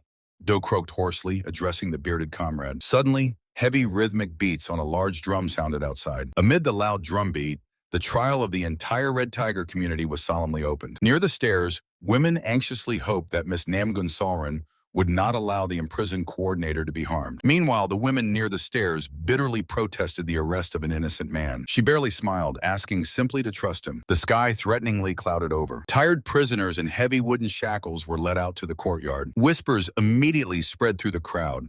The captives looked emaciated, though it had been spared. The court official only smiled smugly, certain that the verdict was already decided. The defendants were dryly read an endless list of crimes, accusing them of all. Suddenly, a man in glasses stepped forward, lawyer Chan Chimin, and cold-bloodedly. The audience gasped in amazement. How the gang managed to hire the best defender of all. Chimin raised his hand and firmly promised to reach the very capital if these people. The official was not frightened by this speech in the slightest. In the shadows, a dozen bribed witnesses were already waiting, ready to send the captives too. The court summoned the first of them, Guanya Dopal, who supposedly himself belonged to the community. The man stood before the judge, and without a shadow of doubt confirmed this. During the interrogation, a question was asked whether the witness knew the killers, and there are. The man confidently grinned, stating that he knew them like the back of his hand. The investigator pointed to the evidence and reminded about the stick-beaten swindler. After all, the witness's lips stretched into a sly smile. He theatrically scratched the back of his head and unexpectedly admitted that he did not remember any of those at all. The investigator was simply stunned. The witness shamelessly declared that he did not remember anything older than 3 days, because he had gotten so drunk in a brothel that he forgot the way home. He indignantly reminded that just 10 days ago he remembered everything perfectly, but the confused investigator only helplessly faltered. From this blatant circus, the judge began to emit a gloomy, dark aura. The court called the next witness, Pion Uben, another member of the Red Tiger community. But this witness also did not dare to come out into the hall. The planted witnesses came out one after another, but their miserable lies. The witnesses turned out to be a complete disappointment.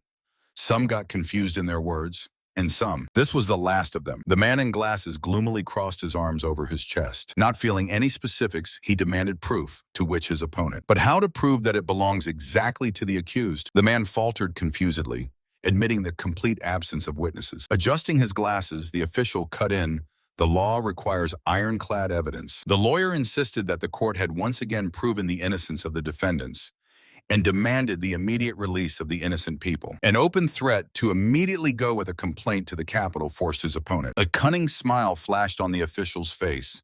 A 20-day detention period. He coldly said that the judge would only make himself an incompetent laughingstock. Cornered, the judge ground his teeth fiercely. The district judge of Hangzhou took a deep breath and loudly began to read his. In the end, it was proven that these people were absolutely innocent. The women sighed with relief, tearfully thanking the heavens for the rescue. The leader calmly inquired how his people managed to clear it so quietly. Those who could not be intimidated were simply physically not allowed into the court. And from these, having closed this question, he asked about the situation around the Red Wind sect. He was instantly reported 126 fighters had already taken positions near. The time for the cleanup had come. Everything was supposed to be decided today. The commanders received a brief order to take on 4 targets each. The memory of the brothers whom the enemies killed for power made him crunch. For this, they will kill them all. Looking at his squad, he promised that this was only the beginning. His assistant grimly noted that the Red Wind sect would not let this go so easily. His assistant only dryly cut in. They were already ready to wipe out this rotten sect. A slight smile flashed on his face. A suspicion arose that they were with the defender. The young man calmly replied that he was used to blood since his soldier service days. He sighed with relief with his eyes closed. All worries turned out to be in vain. The bearded man frowned discontentedly when he was assigned to clean up the bodies. He muttered quietly, wondering why the leader had to rummage through such things. But at the threat of being sent to battle, he immediately broke into a smile. For the corpses. A firm step forward, the squad moved. A group of 4 warriors gathered together in stern silence, mentally praying to Bekton. A firm promise was made. On this journey, he would not be left alone. Enough reliable people would follow. A calm morning over the rooftops of Hangzhou. The girl did not understand why the guest had traveled so far for the ordinary. The man lowered his voice and warned that something was brewing in the world of martial arts. The Emperor Ginseng appeared, who was filled with the power of 10,000 years. Both of them were left speechless by such a statement. The guest said that some ordinary seeker had dug up this root in the province, but the local master killed the poor fellow and took the treasure, and now they are after the loot. Tondo calmly replied that his uncle had already gone there and sincerely not. The interlocutors just exchanged glances. The boy was completely unaware of it. The guest patiently explained that this miracle elixir multiplies energy many times over. The stunned girl could not believe that such power nodes could be obtained simply by eating the root. After all, many warriors would not have regretted even their lives for it. While the girl lamented that she could only watch the fight from the sidelines, his gaze grew heavier.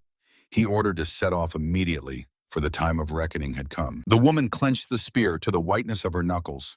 The acquitted Tondal was already walking along. She received this news with joy, for she was tired of hiding in the mountains after that. Pride did not allow them to flee a second time. The fighters lined up like a wall with weapons. A heavy step broke the silence, and someone from the crowd shouted that the target was here. A dark-haired young man slowly stepped onto the square, calmly assessing the enemies. The sect leader tensed sharply, realizing she could not see his guards. Her eye twitched nervously. With genuine distrust, she asked if he had really come here alone. The young man smiled crookedly and said that he would gladly send half of himself here. Before starting the fight, he coldly asked the crowd who exactly had killed Chang. The woman arrogantly asked if he meant that pathetic boy from. The young man's eye flashed fiercely with purple light.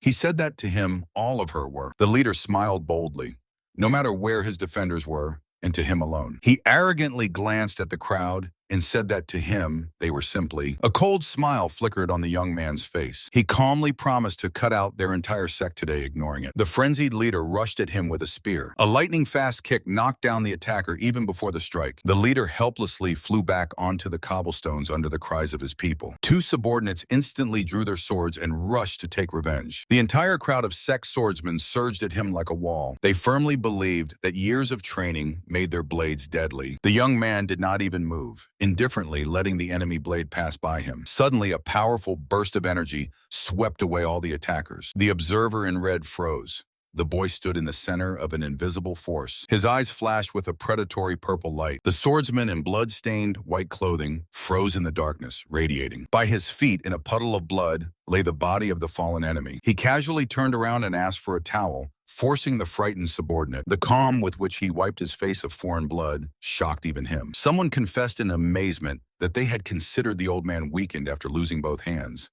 but now saw how cruelly mistaken they were. Standing directly on the hacked corpses, he threw a question to his squad about. An order sounded to run quickly forward and warn their own to protect the civilians. Silence and peaceful blue sky over the roofs of the estate. Suddenly, the gray-haired elder grimaced with displeasure.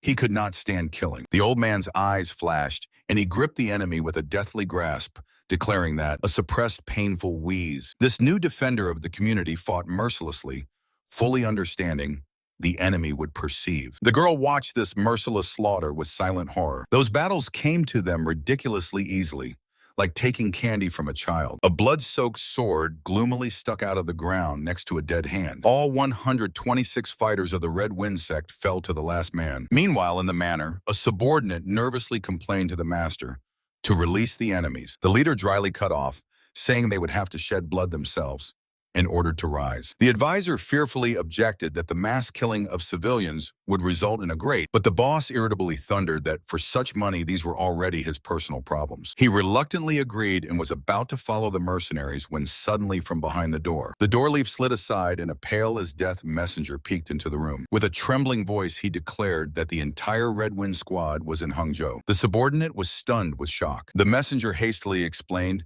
"The posts are empty, and witnesses say that Tondal from." The advisor flatly refused to believe it.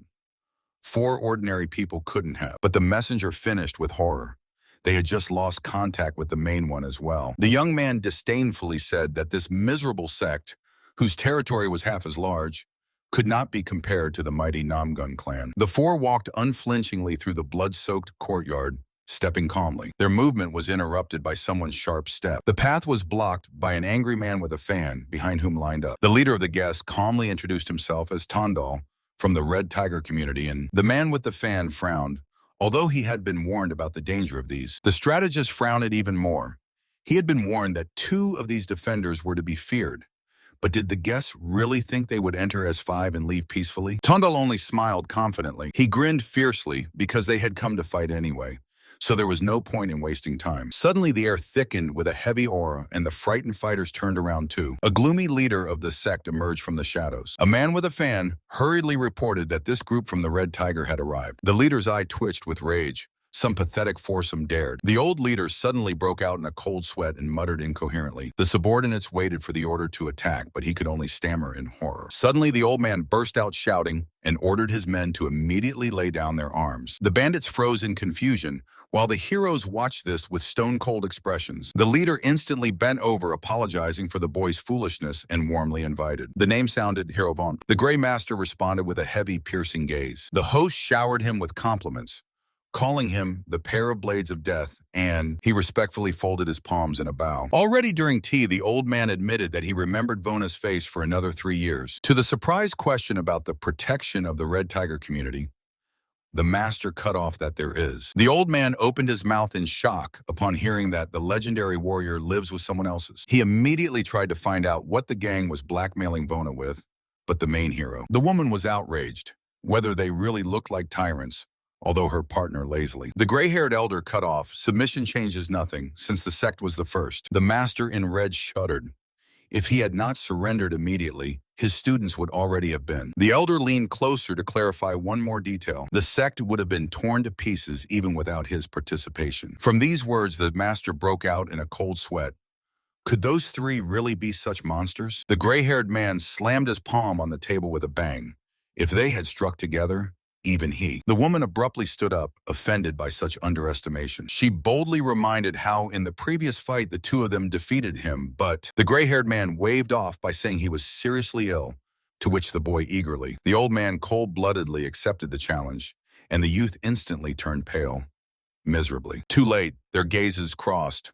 Now it was exclusively a matter of honor. A second, and the wall shattered into pieces, throwing the fighters outside into the wild. The boot harshly struck the stone. The youth sprang from his place, looking fiercely straight at the enemy. Their swords clashed with such force that sparks flew in all directions. This time was more than enough for them to demolish the duel arena of the Crimson Sect. 2 watched the fight tensely, a frightened old man and an absolutely. The old man couldn't stand it and shouted to stop this rampage, to which the boy only indignantly. He sighed heavily and honestly admitted that in this meat grinder nothing would remain of him. The fighters rushed into the attack again. A dull clang of metal against sheaths stopped the blades a moment before death. The same boy in white suddenly appeared right between them, blocking. The soldiers immediately deflated and in one voice declared that the fight did not count, forcing. In a calm tone, he suggested returning to business. The conflict between. The elder in red gloomily lowered his head and admitted that they had done. The old man in red fell prostrate before the young man with a knife, to which he only. In a calm tone, the boy explained that a mistake is accidentally stepping on someone. But is the murder of our people by your disciples a mistake? He pressed. The youth's eyes flashed with red light. If only they wanted the entire sect. His figure was enveloped by a dense, destructive aura. He said outright that he was not going to leave here after pitiful apologies, so the elder desperately blurted out an offer of 3,000 silver bodies, forcing. However, the money was not enough for the victor. From now on, they had to fulfill all. The old man hopelessly stared at the floor, horrified, realizing that his proud. At the very thought of becoming servants of criminals, the elder desperately shouted a categorical refusal. Silver ingots rained down. Meanwhile, the Red Wind sect, together with 700 disciples, moved too. Transparent water slowly filled the cup while he pondered to cut them all out. After all, his friend definitely would not have approved of this. The young man sat alone in front of a large earthen mound. With a faint smile, he thought that the criminal world is always a step on. He slowly filled the cup with water, giving the deceased a silent tribute. He quietly promised to come again someday. Near the green grave, only a wooden tray with a white jug remained. Already at home, he relaxedly threw his hands behind his head, thoughtfully repeating. The girl next to him couldn't stand it and asked why he was fixated on those words. Suddenly, he opened his eyes wide. The young man rubbed his chin. He remembered. The young man knew exactly where this ginseng was hiding. In his past life, martial arts did not interest him at all, nor the people themselves. But he clearly remembered who exactly had then appropriated the legendary root. An ordinary old man who had long since devoured it. Then a furious downpour forced the rivers to overflow their banks. The turbulent current carried the treasure all the way to Lake Sokyon until it threw it right into. The bloody battle for the root took 5,000 lives, and as a result, some. The young man thoughtfully rubbed his chin. It would be better to honestly share the find among his own. Only one problem remained. How to present this plan to them without revealing the secret. His eyes gleamed cunningly. He gathered the people and in an innocent tone reminded them of his so-called gift of prophecy. The warriors nodded joyfully, recalling the famous prophecies of Coordinator Donay, and only one of them looked around skeptically, frankly not understanding how the others did. The girl indignantly poked him with her finger. How could anyone believe that he? She pressed the bearded man, demanding explanations, and he only nervously muttered. An angry gaze fixed again on the young man the girl directly accused him of. The boy calmly cut in that he was not going to eat him at all. To her surprise, he explained that for an ordinary bandit, he would have enough, and the old man in the shadow grunted contentedly. The defenders burst out laughing together. The white-haired old man was genuinely surprised how such a naive young man even survived. The boy instantly snapped back and reminded how recently he mercilessly shook out a whole 3. The girl suspiciously squinted and asked if he was going to go for ginseng. Someone indignantly called him a fool. Does he even imagine how many warriors hunt for this root? She flatly declared that she was going to follow to check his strange visions. Before leaving, the boy entrusted the base to the Elden, reminded him of their plan, and received. A brief report sounded. Everything was prepared exactly according to the instructions. The day turned out to be cloudless. A green flag of the Chongan Security Agency calmly fluttered in the wind. Suddenly, one of the guards, who worked for the biggest businessman trader Go Suyan, the wounded survivors shouted in panic at the people in black, threatening them. The killer only pressed the sword to his face and asked if he wanted to surrender. In the puddles of blood lay the bodies of the city's best mercenaries.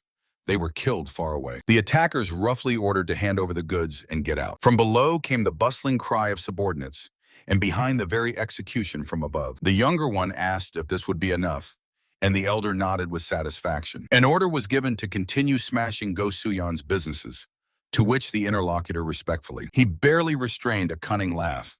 The noble sect played the role perfectly. Now Go Suyan himself became an open target, and somewhere far away his fist with. Go! Suyan fiercely thundered at his subordinates, demanding to find the attacker's lair. They reported that all survivors saw bandits in masks, an unusual phenomenon for. The attacks were aimed exclusively at their agency, and the conclusion suggested itself. Go! Suyan's face twisted with rage at the commune when suddenly from outside, a messenger burst into the room with terrible news.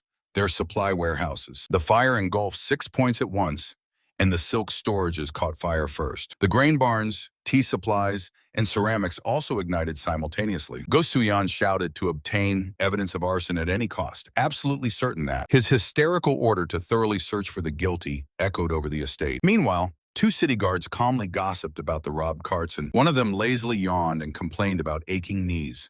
Refusing. A fat rat ran past the guards while they openly acknowledged the obvious. Now surrounded on all sides, Go Suyan could only slowly stew in. Meanwhile, in the huge cauldron named Hangzhou, under which the Red Tiger kept the fire, Tondol took his first steps in the world of martial arts, setting out to search for ginseng that was 10,000 years old. The cup shattered into pieces with a crash. The man exhaled fiercely, grabbing the stranger's collar with a death grip. A girl approached him and mockingly recalled their previous meeting but she heard. Soren harshly yanked the attacker by the shoulder, demanding immediate release. He arrogantly glanced sideways, proudly calling himself the leader of the Namgun clan hall, and the next moment his face was smashed into the floor with a crunch. The girl clenched her fist and with cold fury called herself the protector of the commune. Bandits, you say? He smiled fiercely. The leader mockingly said that she either had courage or stupidity, but with such a face she was probably just a courtesan. Hearing the name Namui sect, the girl instantly tensed. She could not have imagined that she would run into them in such a wilderness. However, the brazen leader of the sectarians only beckoned her with his hand, promising to quickly teach her a lesson. Noticing that she came alone, the sectarians contemptuously asked if she really dared to come by herself. Instead, only a cold voice sounded. The enemy was too lazy to beat them one by one. Meanwhile, in another place, the gray-haired leader burst into a scream, not understanding who was leaking their roots to the enemies and how two more elite squads were defeated. The attackers acted ruthlessly, cutting down the guards and robbing the wagons right at the entrance. The dark alleys swallowed their convoys again and again without a trace. In despair, the old man demanded to hire assassins to deal with the Red Tiger community. But the announced price of 500 taels in advance for elite mercenaries made him choke in shock. He reluctantly gave up, reasoning that after the defeat of the Red Tiger community, all the money spent would quickly return. The beaten leader of the hall curled up on the ground in humiliation. His accomplices groaned helplessly nearby. Meanwhile, the girl calmly towered over the fallen enemies, mocking their pathetic attempts to defeat her 6 against 1. A worried crowd was already gathering around, not understanding what was happening. She was interrupted by a commanding shout. An angry man with a whole retinue ran out into the yard. The fighters rushed shockingly to the beaten, recognizing their commander on the ground. The girl sighed wearily and sharply stopped her partner, who wanted to intervene. The sect leader menacingly loomed over her, but instead of excuses, he received only a cold challenge to a fight. She brazenly smiled, openly mocking his status and pompous speeches. And suddenly, she publicly revealed his dirty secret. This proud leader turned out to be an ordinary deserter who shamefully fled from the mighty Namgun clan. The man's face twisted with shock and rage, and someone's hand already flared with deadly pink energy. The open palms sharply dropped down, releasing a heavy aura. The shockwave forcefully threw the girl backward. The enemy gaped in stunned silence, but she instantly curled up and fiercely glared at the offender, coldly asking if he really wanted to die for his insults. The girl openly ridiculed his pathetic sect, for which he had come all the way to Shanxi. The old man recoiled, barely standing on his feet. He finally realized that before him was the young lady Namgun. A cold glance from under the shoulder became his only response. The next second, he was already bent in a deep bow, trembling with horror and begging forgiveness for the mischief of his students. When they were already walking down the night street, the companion asked why she had rejected the support of the subsidiary sect of her own clan, but she curtly replied that she no longer belonged to the Namgun family. She was not going to be torn between two worlds. From now on, she existed only as a bandit of the Red Tiger community. The man smiled slyly and advised to take all the advantages of life, adding that she still had a long way to go to become a true bandit. He sharply grabbed her by the hand, not letting her go. She indignantly pulled back and said that men only want to argue with women. The boy mockingly reminded her of her bandit habit of swinging fists, making Soren blush with anger. But no matter how hard the girl tried, it was impossible to get rid of the status of heir to the Namgun clan in the world of martial arts. Therefore, in front of the respectable public, she had to put on a mask of politeness and smile flawlessly. Two elders greeted her joyfully, immediately asking if her clan was looking for the legendary ginseng. The exchange of courtesies dragged on until dusk. As soon as they moved away, the companion ironically suggested she hide her face again. Soren waved off this suggestion, saying it was too hard to breathe in the mask. And at that moment, she was loudly called from the crowd. Huanbo Chanyan ran up to them, shining with joy. Other familiar masters also joined behind her, openly shocked by such an unexpected meeting. The talkative Jagal Jun immediately latched onto Soren with questions, and all she could do was sigh mentally at this endless noise. The girl blinked in confusion, asking who this unexpected guest was. The answer stunned them. He turned out to be a friend from the Red Tiger community from Hangzhou. She joyfully splashed her palm. The cold Solren finally had a friend. Solren's eye flashed with magic, and she awkwardly admitted it. Although everyone understood, the local elite would simply go crazy over this. The two young men behind became frankly uneasy. At the round table, the tension eased when the warrior raised his glass and warmly praised the exquisite wine. The young man mentally relaxed. Strong alcohol quickly eased the atmosphere. Suddenly, Salman squinted slyly. Could it be that this guy came for the mythical Emperor Ginseng? And immediately he condescendingly dismissed. The chances of a novice against a huge queue of elite warriors are less than 1 in 1,000. Hearing the audacious reaction, the warrior's face suddenly darkened, and he coldly advised not to underestimate his mighty Soman clan. Instead, the young man only confidently smiled over the edge of the cup. Could it be they confused him with some petty sect? Soman sharply cut in. The Red Tiger community is not righteous people, but a dangerous shadow group, and this truth shocked those present. The cup clattered down on the table.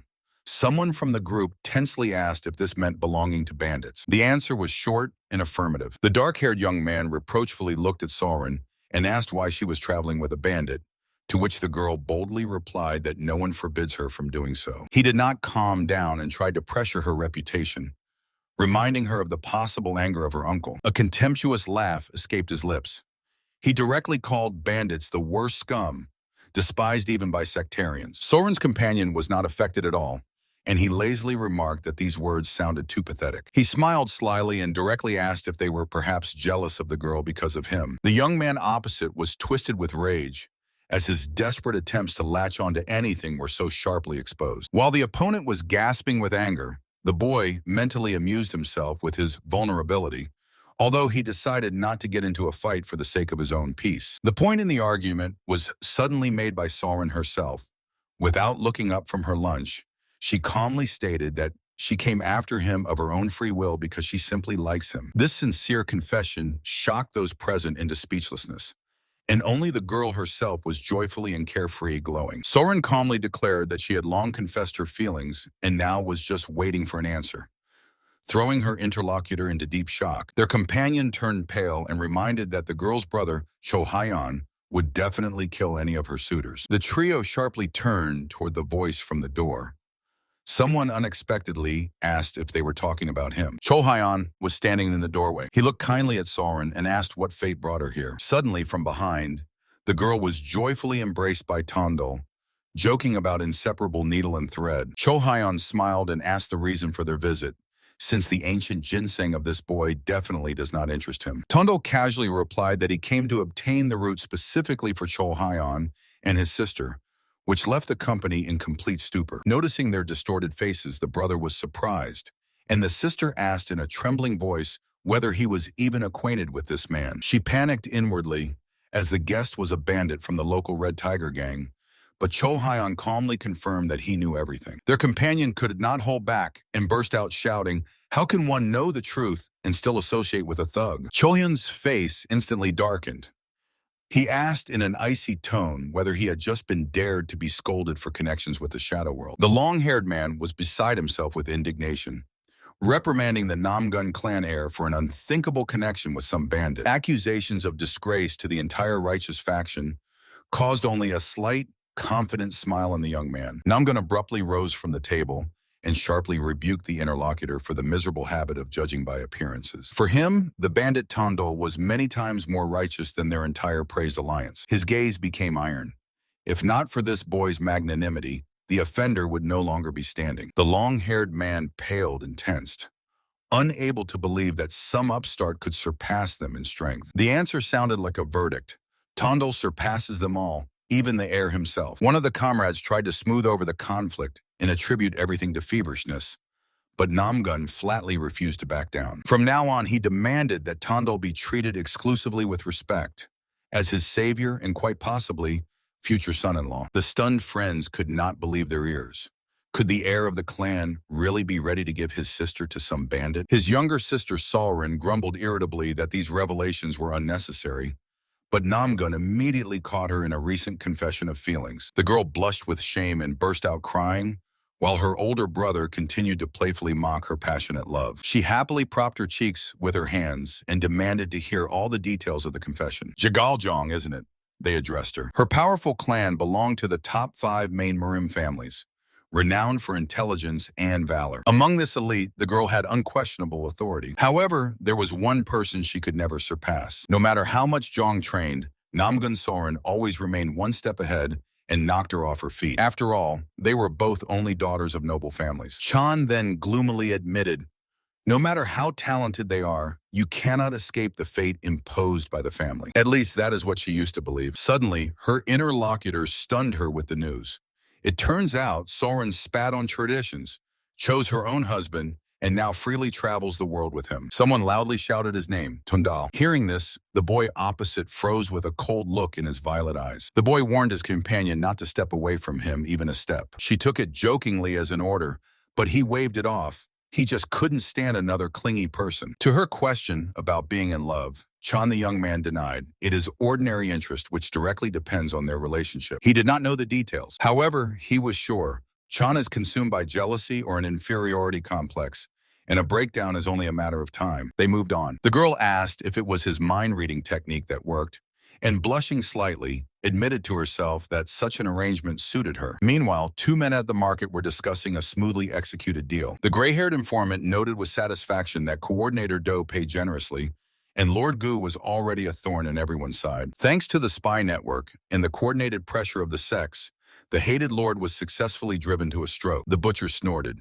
If he dies on his own, Tondal will rage, because he dreamed of finishing off the scoundrel with his own hands. The coordinator himself, meanwhile, set off to Jayan for rare ginseng, and most likely has already reached his goal. The sky was covered with thick twilight clouds. A rumble of thunder rolled low over the forested slopes. The boy smugly reminded that he had predicted the downpour. His companion agreed reservedly. He immediately tried to boast about his own gift of prophecy, but she just brushed it off as a mere coincidence. Suddenly, their conversation was interrupted by a sharp order to stand still. A squad of armed men blocked the way. One of the strangers pointed a blade and hostilely demanded names. A glance caught the familiar pattern of a plum flower on their clothing.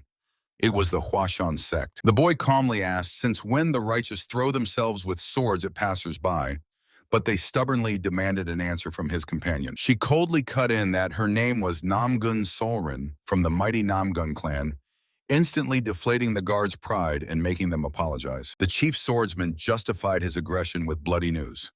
Their comrade had just been killed by the people of the Yusin sect. And that was only the beginning. According to rumors, several dark factions had united and already struck at the disciples of the Wudong and Huanbo schools. Suddenly he remembered. The hunt for the imperial ginseng then turned into a terrible massacre with 5,000 victims. The cause was a faction conflict, but the girl was not afraid.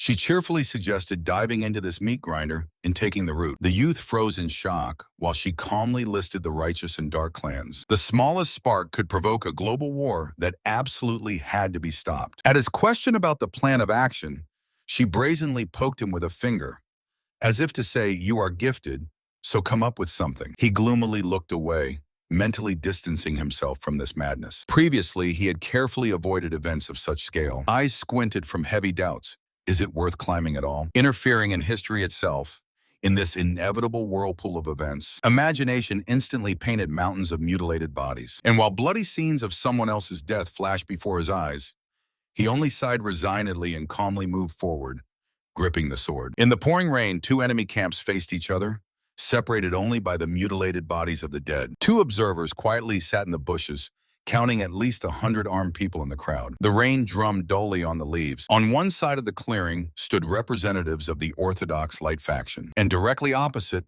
fighters of the unorthodox Dark faction. The girl noticed that exactly in the middle of the clearing lay 5 fresh corpses. The only wounded survivor lay helplessly among the 5 bloodied corpses. Someone shouted indignantly that the students of Chomuel could not have struck first, but the survivor only asked why he should lie. Someone fiercely shouted from the crowd, cursing the enemies for the vile attempt to cover up the accomplices from the Dark faction. The young man listened gloomily to these cries. The so-called righteous turned out to be ordinary hypocrites who themselves commit dirty deeds. The girl whispered a puzzle together. The orthodox and the dark clashed because the only surviving unorthodox accused the light ones of the first strike. The tension between the leaders reached the limit.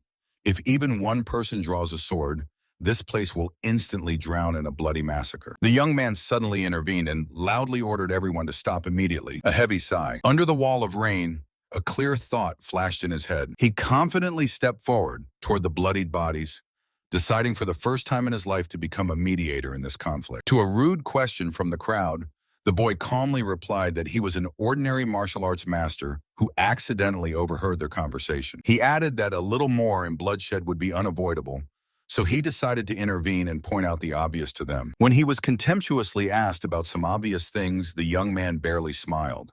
The wonder here was far from just one. First, he pointed to the corpses.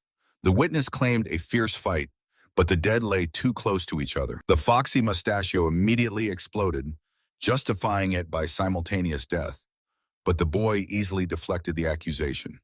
For 2 or 3, it is still possible, but definitely not for the whole group. He cast a cold glance over his shoulder. Someone in the crowd involuntarily admitted that all this really was very strange. Realizing he was not talking to an amateur, the mustachio introduced himself as Jaegul Chan and asked the name of the insolent one, to which he received a short answer. Just a passerby named Do. The young man calmly smiled through the rain. Since she refuses to give his real name, he gladly would be young Master Do. He mentally noted her cleverness. The girl pretended to be a stranger to hide his dubious origin and skillfully reinforced this legend with the authority of the Jaegul family. Politely greeting, he immediately got down to business and asked what exactly seemed strange to her about the arrangement of the corpses. Miss Jaegul confidently stepped forward from behind the backs of her people. She named 2 key inconsistencies: the distance between the dead and their overall condition. The girl stopped over the mutilated body and directly asked the survivor how much time had passed since the slaughter. The wounded man answered confusedly that about half an hour and noticeably tensed. Jaegul dryly explained that for such a short period, the bodies would be completely bloodless, as if they had lain here for at least 2 hours. The man instantly flared up and began snapping back, demanding not to make hasty conclusions from a single glance. Suddenly, the young man made a lightning attack and forcefully struck one of the dead bodies with his sword. The survivor shuddered and screamed in shock, begging for an explanation of this madness. The blade got stuck in the corpse, and the boy coldly stated, "The wounded claimed half an hour, but from the freshly inflicted wound on the corpse, not a single drop of blood had spilled." The young man calmly advised the angry men to take a closer look at the bodies of the killed, or more precisely, at the shape of their wounds. He explained that the weapon found at the scene simply could not have left such marks. The bald giant and his men exchanged stunned glances. Under the cold rain, the young man continued to dismantle the foreign lie. These 5 were killed elsewhere, and only the corpses were dragged here to clumsily simulate a skirmish. The bloodied witness trembled and shouted wildly that he saw everything with his own eyes. The first strike was made by a representative of the Huashan sect. The young man cold-bloodedly advised him to go to a doctor and check his eyesight, and with a slight smile, he delivered a sudden kick to his stomach. The witness's eyes filled with blood from rage and curses. He sharply drew a dagger and fiercely lunged at the offender. But the young man did not even retreat. He swiftly clamped the blade between his bare fingers, sparking sparks. Pushing the attacker away, he openly laughed.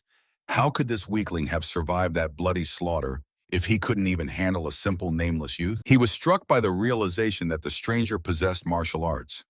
He instantly oriented himself where even he would have been confused. Now the young man was absolutely clear why Sauron had set her sights on him. Guan Tiyun from Chamyol squinted hostilely, accusing the young Master Do of excessive interest in this matter. The youth coldly cut off, saying he had no benefit from this, to which the old man sarcastically asked if he intervened purely out of kindness. The youth insisted that the lie was too obvious, although many people had fallen for it, and that was why he could not pass by. Du's patience snapped.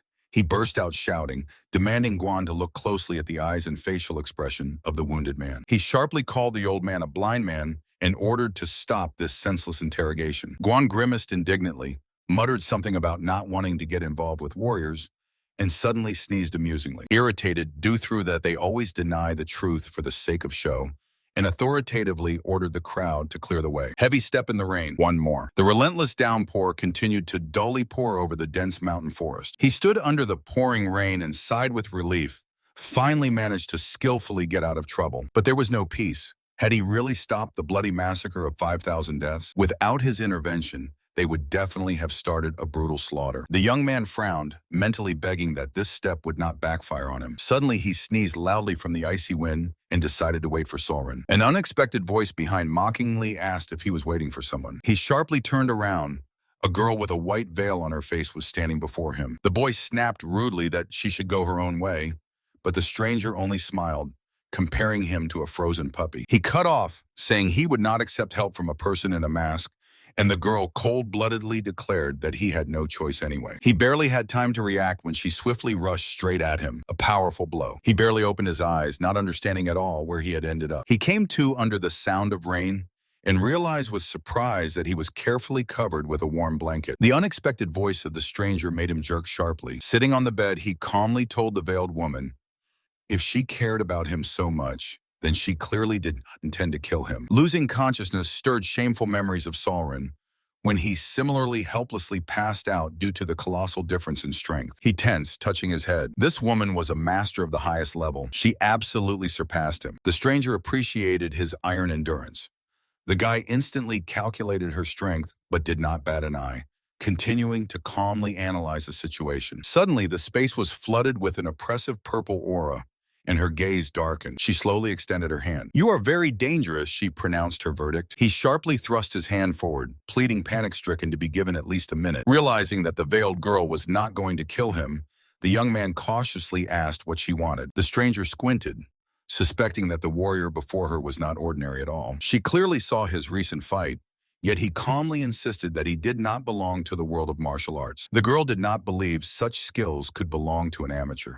To which he reasonably remarked, if she defeated him in a moment, then how terrifying must her own power be? She coldly cut in that this power was enough not to fear naked men. The young man awkwardly pulled the blanket over his chest and asked pointedly if she had tried to pit the fighting sex against each other. But she only grunted. Otherwise, he would already be dead. Her gaze became even sharper. Had he really accidentally interfered in that foreign quarrel? Receiving a brief confirmation, she immediately struck with a new question. Who was he waiting for there? He closed his eyes and cut off, saying it was a secret. Her pupils flashed predatory with a threat, but the young man did not look away and boldly suggested getting the answer through torture. A deafening silence hung in the room. The half-naked young man sat next to the mysterious woman whose face was hidden by a white veil. She admitted that it was the first time she saw such an emotionally closed person, to which he calmly retorted, nothing can be seen through her fabric either. The woman pondered aloud. If he really is not a warrior and does not meddle in other people's affairs, then there is no reason for hostility between them. However, in 13 years, she had not met anyone whose thoughts were such an absolute mystery to her. The young man noticeably tensed because he realized all other people seemed like open books to this woman. A brief silence hung. She continued her analysis, noting his gift for easily captivating crowds and subjugating people with iron logic. The interlocutor had no doubt that he already had a whole army of followers. Amid the noise of the rain outside, the boy gloomily stated that they would never become friends. The woman's eyes gleamed slyly.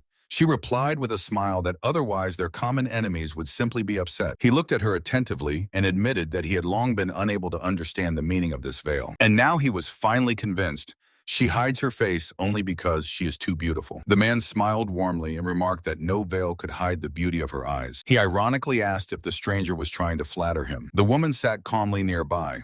For now, she saw no reason to kill him on the spot. She promised to release the prisoner as soon as he told everything about his home and work. Instead, the man put forward a counter-condition. Noticing her displeasure, he quickly added that he would not demand anything serious. The woman silently looked at him from under the white veil. He simply longed to glance at her face with at least one eye. Meanwhile, elsewhere, Soren angrily attacked the young man, questioning where he had been so long, and whether he realized how worried she had been. Elsewhere, the young man guiltily brushed off the reproaches that he had simply been kidnapped. The already dressed man fiercely grabbed the young man by the shoulders, demanding to name the attacker. The boy confessed that he was overcome by an invincible warrior woman with a veil down to her eyes, and the man instantly turned to stone from realization. The young man slyly squinted. The skillful warrior woman in the veil could only be one person. Hasuran, strategist of the Northern Demons. This was confusing, as he had always considered her a follower of the righteous path. His companion suggested that the leader intervened personally only out of curiosity about who could stop the bloody massacre. Suddenly, she stopped abruptly in fear. The girl held her breath and cautiously asked if he had seen the true face of Asura. The young man only smiled smugly. In his memory, the image of a dazzling beauty with golden eyes instantly appeared. He recalled their meeting, mentally admitting that in both his lives he had never seen anything more divine than those features. Then she hid her face behind a white cloth and asked never to be sought again. While the companion nervously convinced herself that in 5 years no one had been granted this honor, he calmly cut in, "I saw." The girl, with a shocked scream, grabbed his shoulders, demanding explanations. But he just indifferently waved her off. Soren impatiently shook the young man by the collar, demanding the continuation of the story. It turned out that Hasuran became famous not because of a loud title, but because of her incomparable beauty. And this dubious fame fell upon her at just 17 years old. Soren clicked her tongue disdainfully. Suitors died not from refusals, but because they started dividing the girl among themselves with weapons in hand. More than 30 men fell to the ground because of blind love, and the number of the maimed was simply countless. The young man calmly acknowledged Soren's beauty but shrugged. Her face seemed cold to him, as if from another planet. He smiled broadly and poked Soren with his finger, calling her face the perfect one. The girl silently drilled him with a murderous look. A resounding blow to the head instantly knocked the pride out of him. Soren flared up and shouted that he had simply driven her crazy. Far away from there, above Lake Salkyan, the weather was clear. On the calm emerald water, a lonely wooden boat was rocking. The old fisherman Chan Mosok was struggling to pull the last net, grumbling discontentedly that the damned rain had scared away his entire catch. The sudden silence was broken by a surprised exclamation. Something too heavy had caught on the fishing line. The gray-haired fisherman was pulling the thick rope with all his might, standing at the edge of his boat. With a dull thud, the bow of the boat struck the shore, and the exhausted man finally managed to catch his breath. Wiping sweat, he sarcastically snorted about his own luck, looking at his unexpected catch. On the ground lay a youth beaten to near death, clutching some plant with a death grip. Muttering something under his breath, the old man suddenly looked more closely at the find. Looking closer, the old man could not believe his eyes. In the bloodied fingers, the boy was holding a ginseng root. The fisherman was far from medicine, but immediately understood that a specimen of such size was worth a fortune. He knelt beside the unconscious youth, not taking his eyes off the valuable find. Suddenly, the man flinched in fear. Just behind his back, a sharp foreign voice sounded. He turned around confusedly and froze before the uninvited guests who coldly demanded answers. Two strangers in expensive robes with predatory smiles declared that they had come to take the freshly picked root. The old man turned pale and sharply looked away, pretending that he was hearing about some ginseng for the first time. The young man in white just laughed. He clearly saw how the old man hid the root under his clothes. The old man sighed resignedly, realizing that he could not withstand a fight against such an opponent. But the Bai raised his palms conciliatorily. He did not intend to rob and offered a fair price. The old man refused gruffly because money was no longer of any use to him, just like his own life. The young man did not back down and asked slyly if he had at least one desperate wish. Maybe someone's life? The old man flinched at these words. Pressing the bloody body to himself, the old man asked in a trembling voice who was in front of him, to which the stranger calmly named himself a petty bandit from the backwoods. The air suddenly grew heavy when the boy added that he could somewhat foresee the future. He smiled confidently. At that very moment, a vision flashed. A stern swordsman with a scar and crimson eyes was drawing his weapon amid roaring flames.